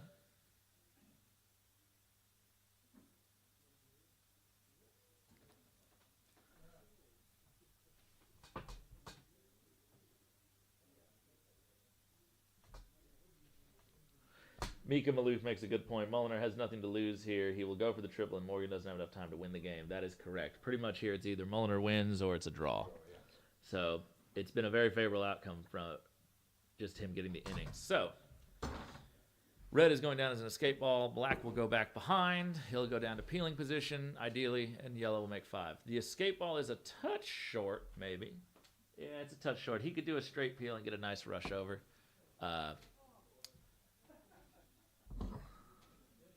Okay, hi Tom. Hello, hello, Debbie. My pizza was lovely. All right. Mine should be here soon. Yours should be here soon. So Yeah. I assume my comrades will inform me. Well, So- mine did. Good. So, So where we got to? well, Mulliner is on a triple attempt, and he's actually got this set up rather nicely. Set up nicely for the delay, yeah. Yes, So he's so- approaching 5. Whoa. Ooh, that's gone a little long. Whoa. Not a lot of great prospects to get a forward rush out of this. Yeah, no, he overhit that. And Black's a little bit far from the hoop to really want to be rolling up to it from there. But the speed, I think, that which he's trying to play has maybe just, he's sacrificed just a touch of precision I that we reckon- normally see. I think the whole we have a deadline here is. Yeah. And, There- you know, fair dues, he's going for it. There is currently a 37-minute window before either player could call it quits. Okay. And so pretty much at this point, it's if Mulliner finishes this turn, they win the test. If he doesn't, Steven doesn't have enough time to win the game, but it'll be a draw, more or less. Well, we'll also, I mean, it's very blue skies tonight, so the guys might just go, okay, I'm going to keep going even after the time. We don't know that they'll. Yeah. Because, you know, who knows? We've got blue skies, but it is beginning to start looking That's a bit little blue wide. already. He shot that a little wide of Black. Where's he go? Oh, yeah.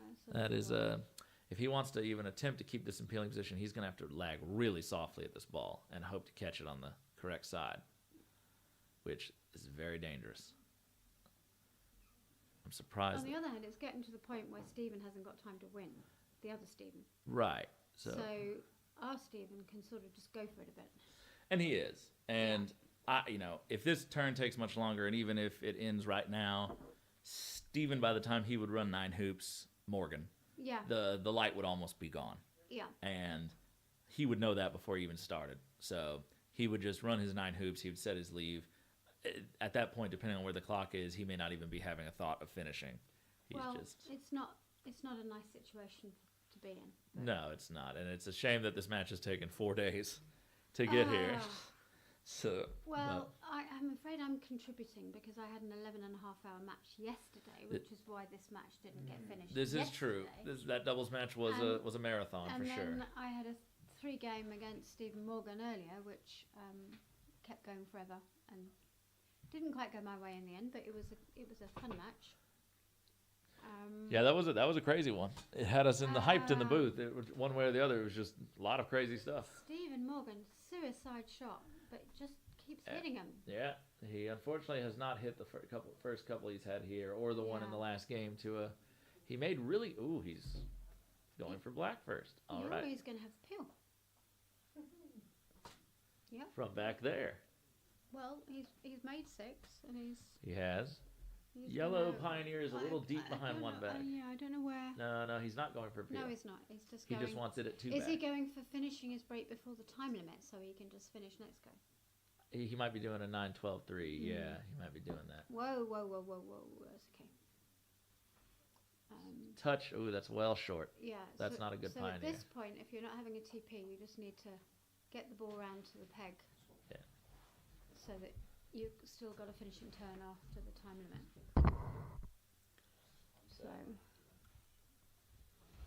So this has been so exciting playing in such a close test. It has, and either way this goes, if it's a draw or if it's a 11-10 win to one team or the other, neither of those has happened before. Yep.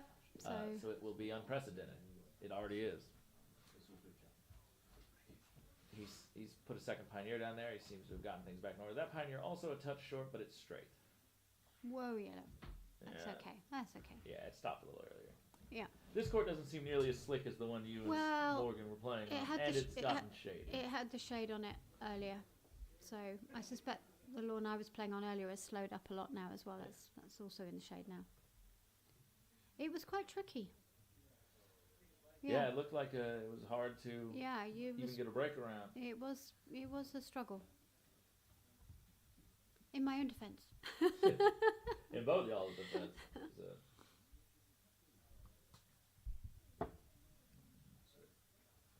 Just going to move that. Am I not talking loud enough? Tom's very loud and you're not loud enough. Okay, I can project.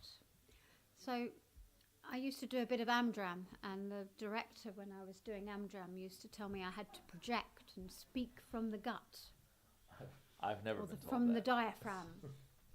No one's ever told me to So- project. Yeah, it's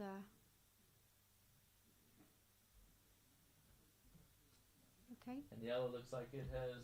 Ah, Thank you. okay, My pizza's here. It's a big okay. Are you gonna eat and commentate, or do you want Probably. relief? You could send somebody else in if. You'll fill in the gaps, I'm sure. I'm not very good at just wittering away, without. You You did know. Amdram. I did do Did Amdram. you do any improv classes? No, no Ah. improv. No, I was always a maid. Every time I got cast, I was a maid. I don't know So what to do with that. I'd walk in with a tray, you know, Ah. and say, you know, Your tea, something Mum. around your tea, mum, or or your ladyship's fan. Yeah. So can't remember my lines anymore. Oh, this is the squirrely hoop. He's he's Yeah. handled it really well though. Yeah. This and hoop it was will be slower than it was earlier. Yeah. But let's have a look at blue and watch it just trickle on. Ooh, it's cold to and the there left. it goes to the left. Still good. He's given it respectful space. Yeah, that's fine. Yeah, he's fine. So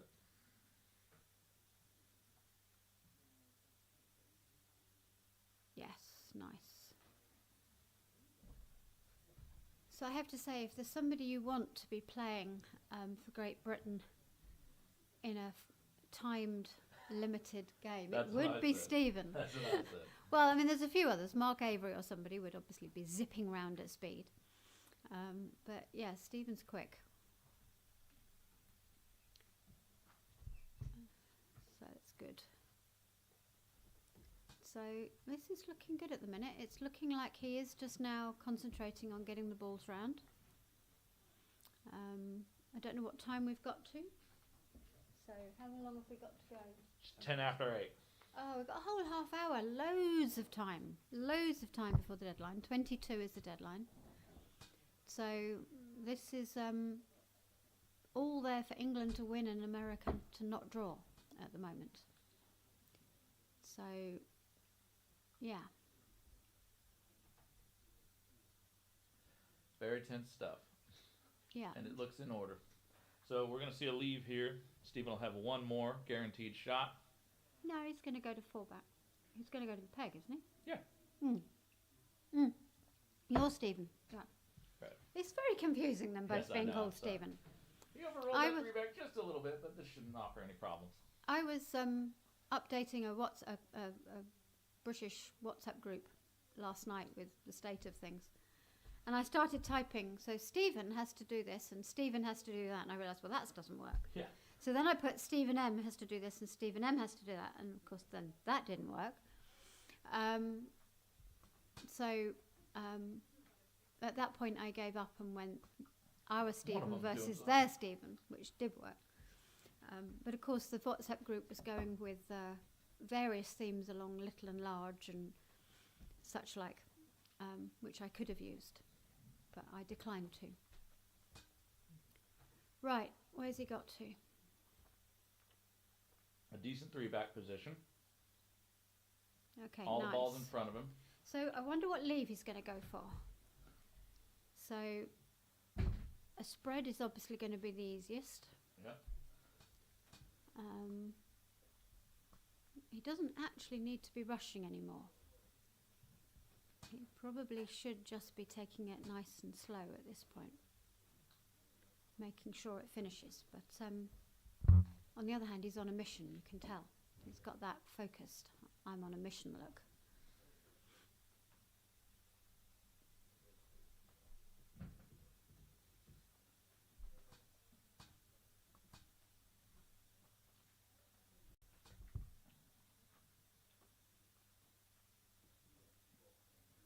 We're going to see him attempt a straight triple. No. No, he's just going to go for having a good leave and hope Stephen Morgan misses. I think that's what I'd be doing here.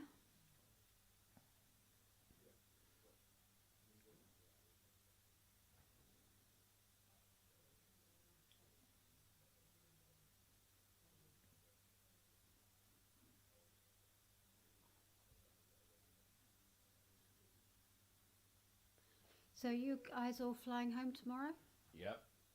So we have to get back to London tonight. Ah, right, okay. Yeah, I don't think any of us expected to be still here getting takeaway dinner and still watching the game at this time.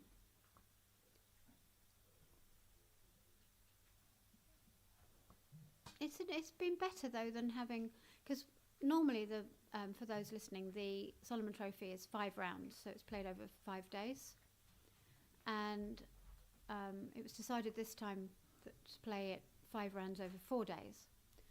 Hence why we're now time pressured. But really, there should have been time. It was just a couple of matches and people in the long matches also being in peg down games. It's been a bit unlucky for the manager that we've ended up in this position. So it really should work doing what we've done. And when you play 5 rounds in 5 days, there's not a lot of croquet. You're normally finished by about 3 o'clock, and it just feels all a bit too not enough. Don't you agree, Tom? Yeah, I think when the conditions get as difficult as these courts have gotten, then the expectation needs to be that it'll probably take more time than you originally intended. Yeah. Most of these players, I think there was some statistics put out there by someone that before this match, or all the way up till now, I think there's been 53 games played, and I think in less than 50% of them have there been successful peeling turns. Yeah, it's not. Yeah, I mean that just sums up the conditions have been tricky. Yeah. Which means that you're going to get these extended matches. Yeah. These 2v1s, these back and forths, you know. Yeah. You know, we've had a lot of games there where you have balls on peg and penalty. Well, yeah, and there's been a lot of pegged out endings as well with 3 balls on the lawn, and they take forever. Right, so even when there's been peeling turns, a lot of them have been just extending Yeah. the status of things. It is currently 8:14. Stephen Mulliner is likely to finish up here in the next 5 minutes and set his leave. Loads of time. And pretty much I think it comes down to whether or not Stephen hits. Yeah, if Stephen Morgan misses, then Stephen Mulliner should be able to finish, depending what shots are chosen and all that sort of thing. Stephen Mulliner seems to be thinking about what leave to have now, which I think he's only just got round to thinking about. It's not ideal. He's got partner at Rover, and that makes having a spread difficult. He's been on a bit of a mission just getting the ball round, but he's now got to think about the leave. So, yeah, that's fine. So, yeah, I don't know what he's going to do here. He could go for some sort of put 1 ball on the back of Rover. It's a bit ugly. Most likely just going to be an OSL at this point. So have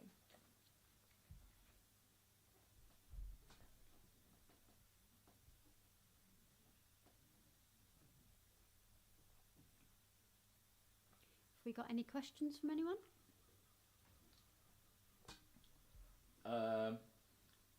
Little insight into Stephen Morgan's eyesight. He was telling some of us the other day that he recently had to have an eye test to renew his license, and after he read the 3rd row, the guy asked him to read the 4th, to which he replied, "There's a 4th." Okay. Well, of course, famously, Robert Fulford, one of the greatest players of all time, used to play without wearing his glasses, and just used to say, well, the ball's a bit big and blurry, it looks bigger. Easier to hit. That's right. I see the shape of the ball. I know where I'm aiming. I don't need to see the milling on it.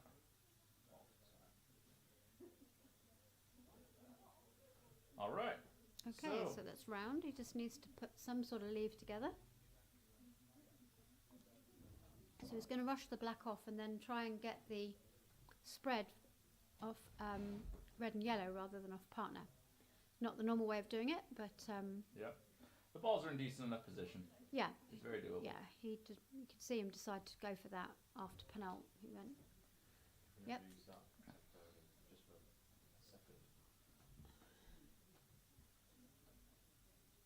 Okay, so he's walking back. He's going to have to take off. He doesn't really care which ball he puts on the peg because Stephen Morgan's on 1 and 1. Yep. Yellow is So- obviously a little closer, so Yeah, slightly easier to get that position. Probably going to go to yellow first.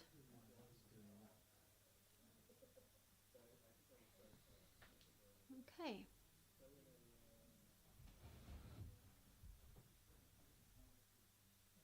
So where's that gone?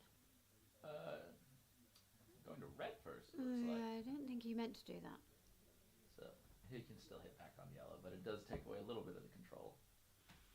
Well, Yeah, he's looking at his spot. yeah, okay.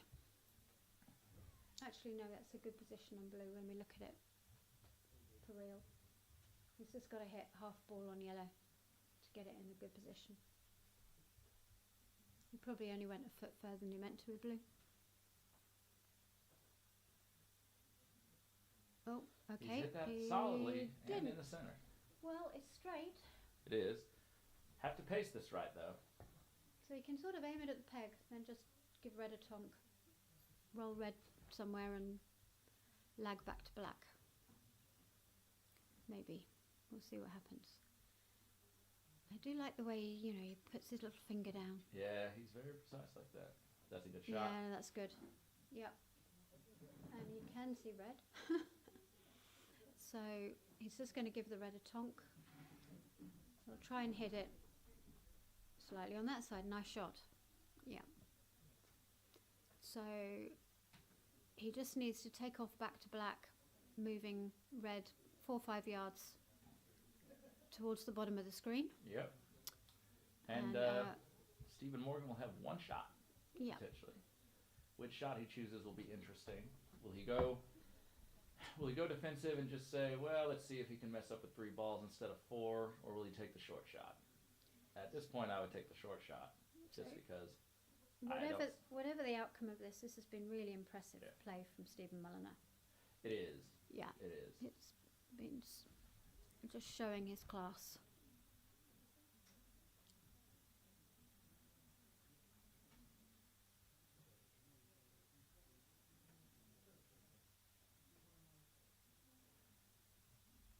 If I'm Stephen here, I lift yellow, and I'm seriously considering, with how deep red is, I'm seriously considering the B-balk shot with yellow. He's missed the last Well, 3. I'm taking the shortest shot on the long. Yeah. If it's me. He's going B-balk. No, it's going to be bulk. I don't mind this. He's missed the last 3 or 4 hits. Red has been sent quite deep, even with that rush over there. It's not guaranteed if a ball is in corner 4 that he finishes this turn. If he hits, yeah, it's a slightly harder build, but Steven can at least set a lead and get the innings. He's looking at it. He may end up taking the short shot. No, The other thing is he may know done. something about that court over that short shot Okay, angle. so this lawn, it hills in to the boundary. Right. But at the exocet missile speed that it's likely to be hit, that may not have too much of an impact. But yeah, I've played on this lawn earlier in the week and it hills to the It's left. off. It's hit. Shot. And Okay. driven Okay. south of hoop 4 with 20 minutes left before the mandatory, well, not mandatory, but the optional call for time. Okay.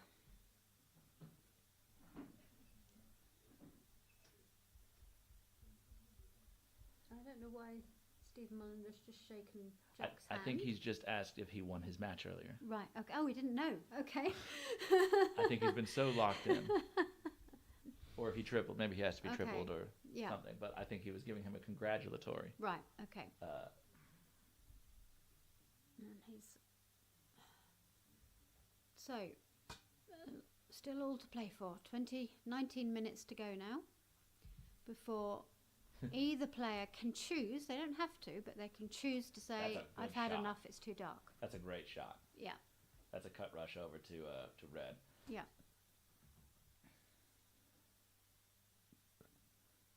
So, Stephen's That's a good shot. Stephen's got time to get Very this good. round to 4 back.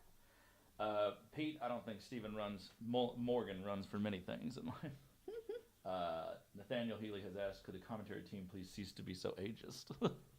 Ageist. Ageist. I don't believe Ooh. I would say we're ageist. I believe we're making statements of fact about, Statements of fact about eyesight. yes. Sorry, folks. But in case it was case it was unknown to some of you, as you get older, your eyesight tends to deteriorate. It does indeed. Especially, it tends to go yellower, I think, and therefore more difficult to see in the dark. And in low light conditions, as these are becoming, Yeah. even So, what so would be normally trivial shots for both of these guys will become more difficult. yeah. Because your confidence will go down as your vision decreases. That's a fairly well hit shot. It's a little Yep. short of red. He's been having difficulty, Stephen, today. Morgan. He's been having difficulty with getting those tight rush positions. He doesn't quite trust the pace. Yeah. A lot of us have, but Earlier today he was, That's a miss hit. that's not like him. He's usually really No. solid at those. it's usually closer than that. Now this is Yeah. okay because he can still go roll into corner one Yeah. and set himself a leave. Yeah. It'll force blue to move the peg ball. Blue will probably shoot at black, I would think. Yeah. So we'll see what happens.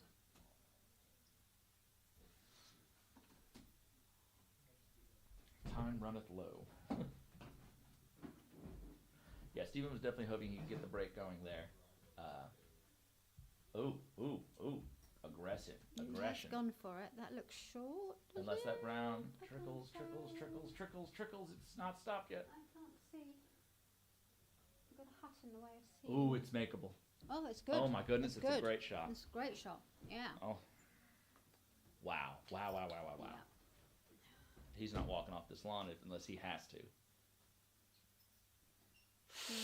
Rejected. Now, the good news is that he's open. The bad news is that black is not that far away. So those of you who were watching my match against Stephen Morgan earlier, he bounced out of hoop one a few times today. But it was like glass getting in It front was. of it. That was a very good shot from that position. Yeah, getting in front of that hoop was good. Now, the risk of playing black here is that if you miss, Stephen has a rush back down to blue, and then he can rush either to the side boundary near black to Yeah. approach one, or straight to the hoop, whichever one he prefers. Yeah. If you hit with black, if you're Mullen, you're liking your chances of winning Yeah. right here.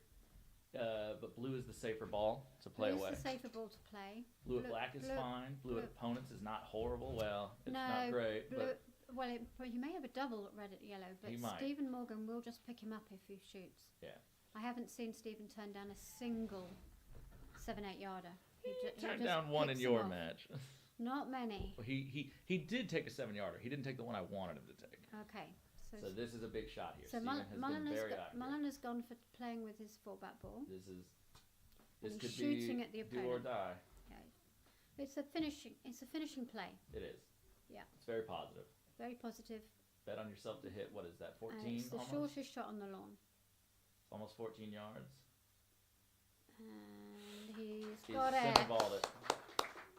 That was very premature bit of fist pumping. Yes, Given we how got many some balls fist I've pumps. had hill off this week, I would not have been fist pumping until that had actually connected. But yeah, lovely shot, Stephen. Wow. Yeah. So- Okay. So This is around that moment where if you're Morgan, you're probably wishing, man, I just wish I'd rolled up in the corner one. Yeah. And just really tested him on that shot. It's not all over yet. It's not. I know Stevens looks solid, but there's a lot of pressure on Yeah. this turn. You don't have a ball near 4-back. You need a decent rush on red down to blue Yep. if you really want a good chance of And finishing. then if you get he's coming to see where he wants to be. He wants to be over this side. Then he can put red to penult, dolly rush on blue to 4-back is what the Great Britain team want. Yes. So, Or in fact, I think yellow's gone to penult, so he just needs an absolute dolly rush, and he has got that. Dead straight, maybe not a dolly rush. I don't know if that's a term people know. I'll try and stop using terminology. It basically means a really easy dead straight rush. yeah. And he got it again. Over that brown patch, too, that's which is just lovely. so impressive. It's been so difficult to get the pace of that right.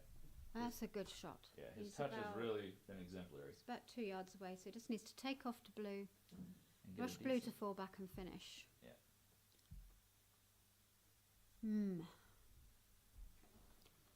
Looks so easy, but whoa, it really isn't. Yeah.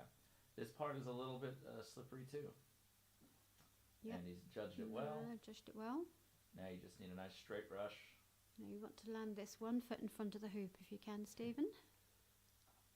That's what he'll be thinking. His little brain will be going, just land it 1 foot in front of the hoop, and that's a lovely shot. It is. 2 foot, we'll give him that.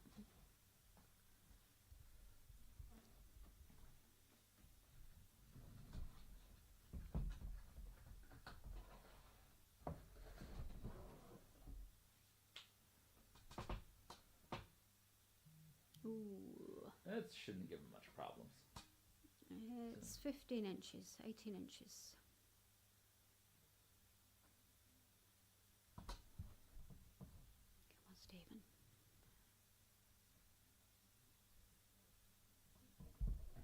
Yes. Okay.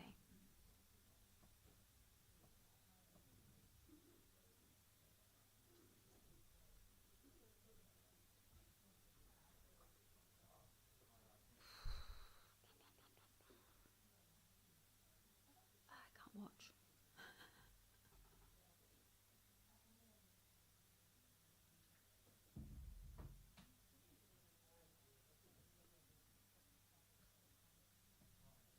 Shot. All right, and now this is looking pretty routine from here on out. Well, yellow's not brilliant. No, but his touch has been very good on Yeah. these approach shots, and he has red over there if he really wanted. if He's not yellow- even going if to look yellow- at it, but If yellow, yeah, but if he was to come up short here, he could rush to abort. red and rush Yeah. back. This middle part of the court is a lot easier to traverse, a lot more predictable. He will not be Whoa, short. Blue, He's whoa, a little blue, long. Whoa, blue, whoa, blue. And oh, it's it's hit the hit the hoop. Okay. So- Okay. Need a good shot now, Stephen. Just tonk this where it needs to go.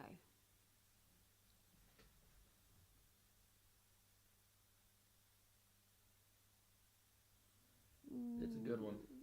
It's workable. Yep. Straight ahead, about 2 yards, not even. Now you see, I'd be sending yellow to the right here so I could rush over to red. But he's just gone for... He's locked in, man. He sees the peg.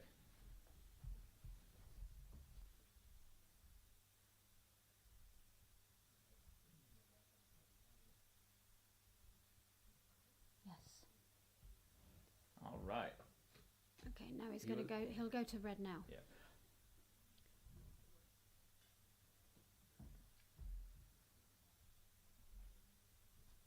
At the moment, we've got 10 minutes to spare. Yeah, he's done this in record time. He did not do a triple, but he did the more smart thing, I think. He did Yeah. this conservative approach.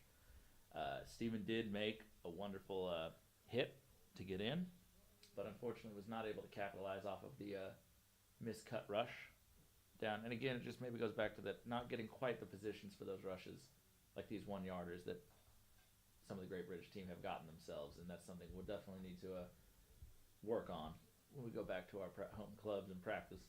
I mean, we've been in awe of the single ball strokes from all of you. Just astonishingly good. We've been playing a lot of golf croquet. Yeah, yeah, you've been playing a lot of golf croquet. It shows. But, you know, your break play's been good. You know, if I had to criticise, your break play could tighten up. It could. It's the only thing you've just been so good. So, yeah, it's just... if you're going to excuse me, I'm going to just go outside so I can cheer with my team. I'll keep us here to have the outro, and then I'll go commiserate with my comrades. But I've been with James for a sizable portion of the day. I'll be with him a little bit longer. And thank you again to James for all that you've done to help organize and be mission control here for this live stream and keeping us on the straight and narrow. It's really nice that we're able to bring these matches and this test between our countries. Oh, it almost he almost did it. Wow, that would have been the craziest finish. And the Solomon Trophy will remain in England since it has been brought here from overseas. It will not return home with us 2 years in a row. Stephen Mulliner over Stephen Morgan at the 11th hour, 8 minutes before it could be called for lack of light. And you can see that the sky is getting quite dark, even by the minute.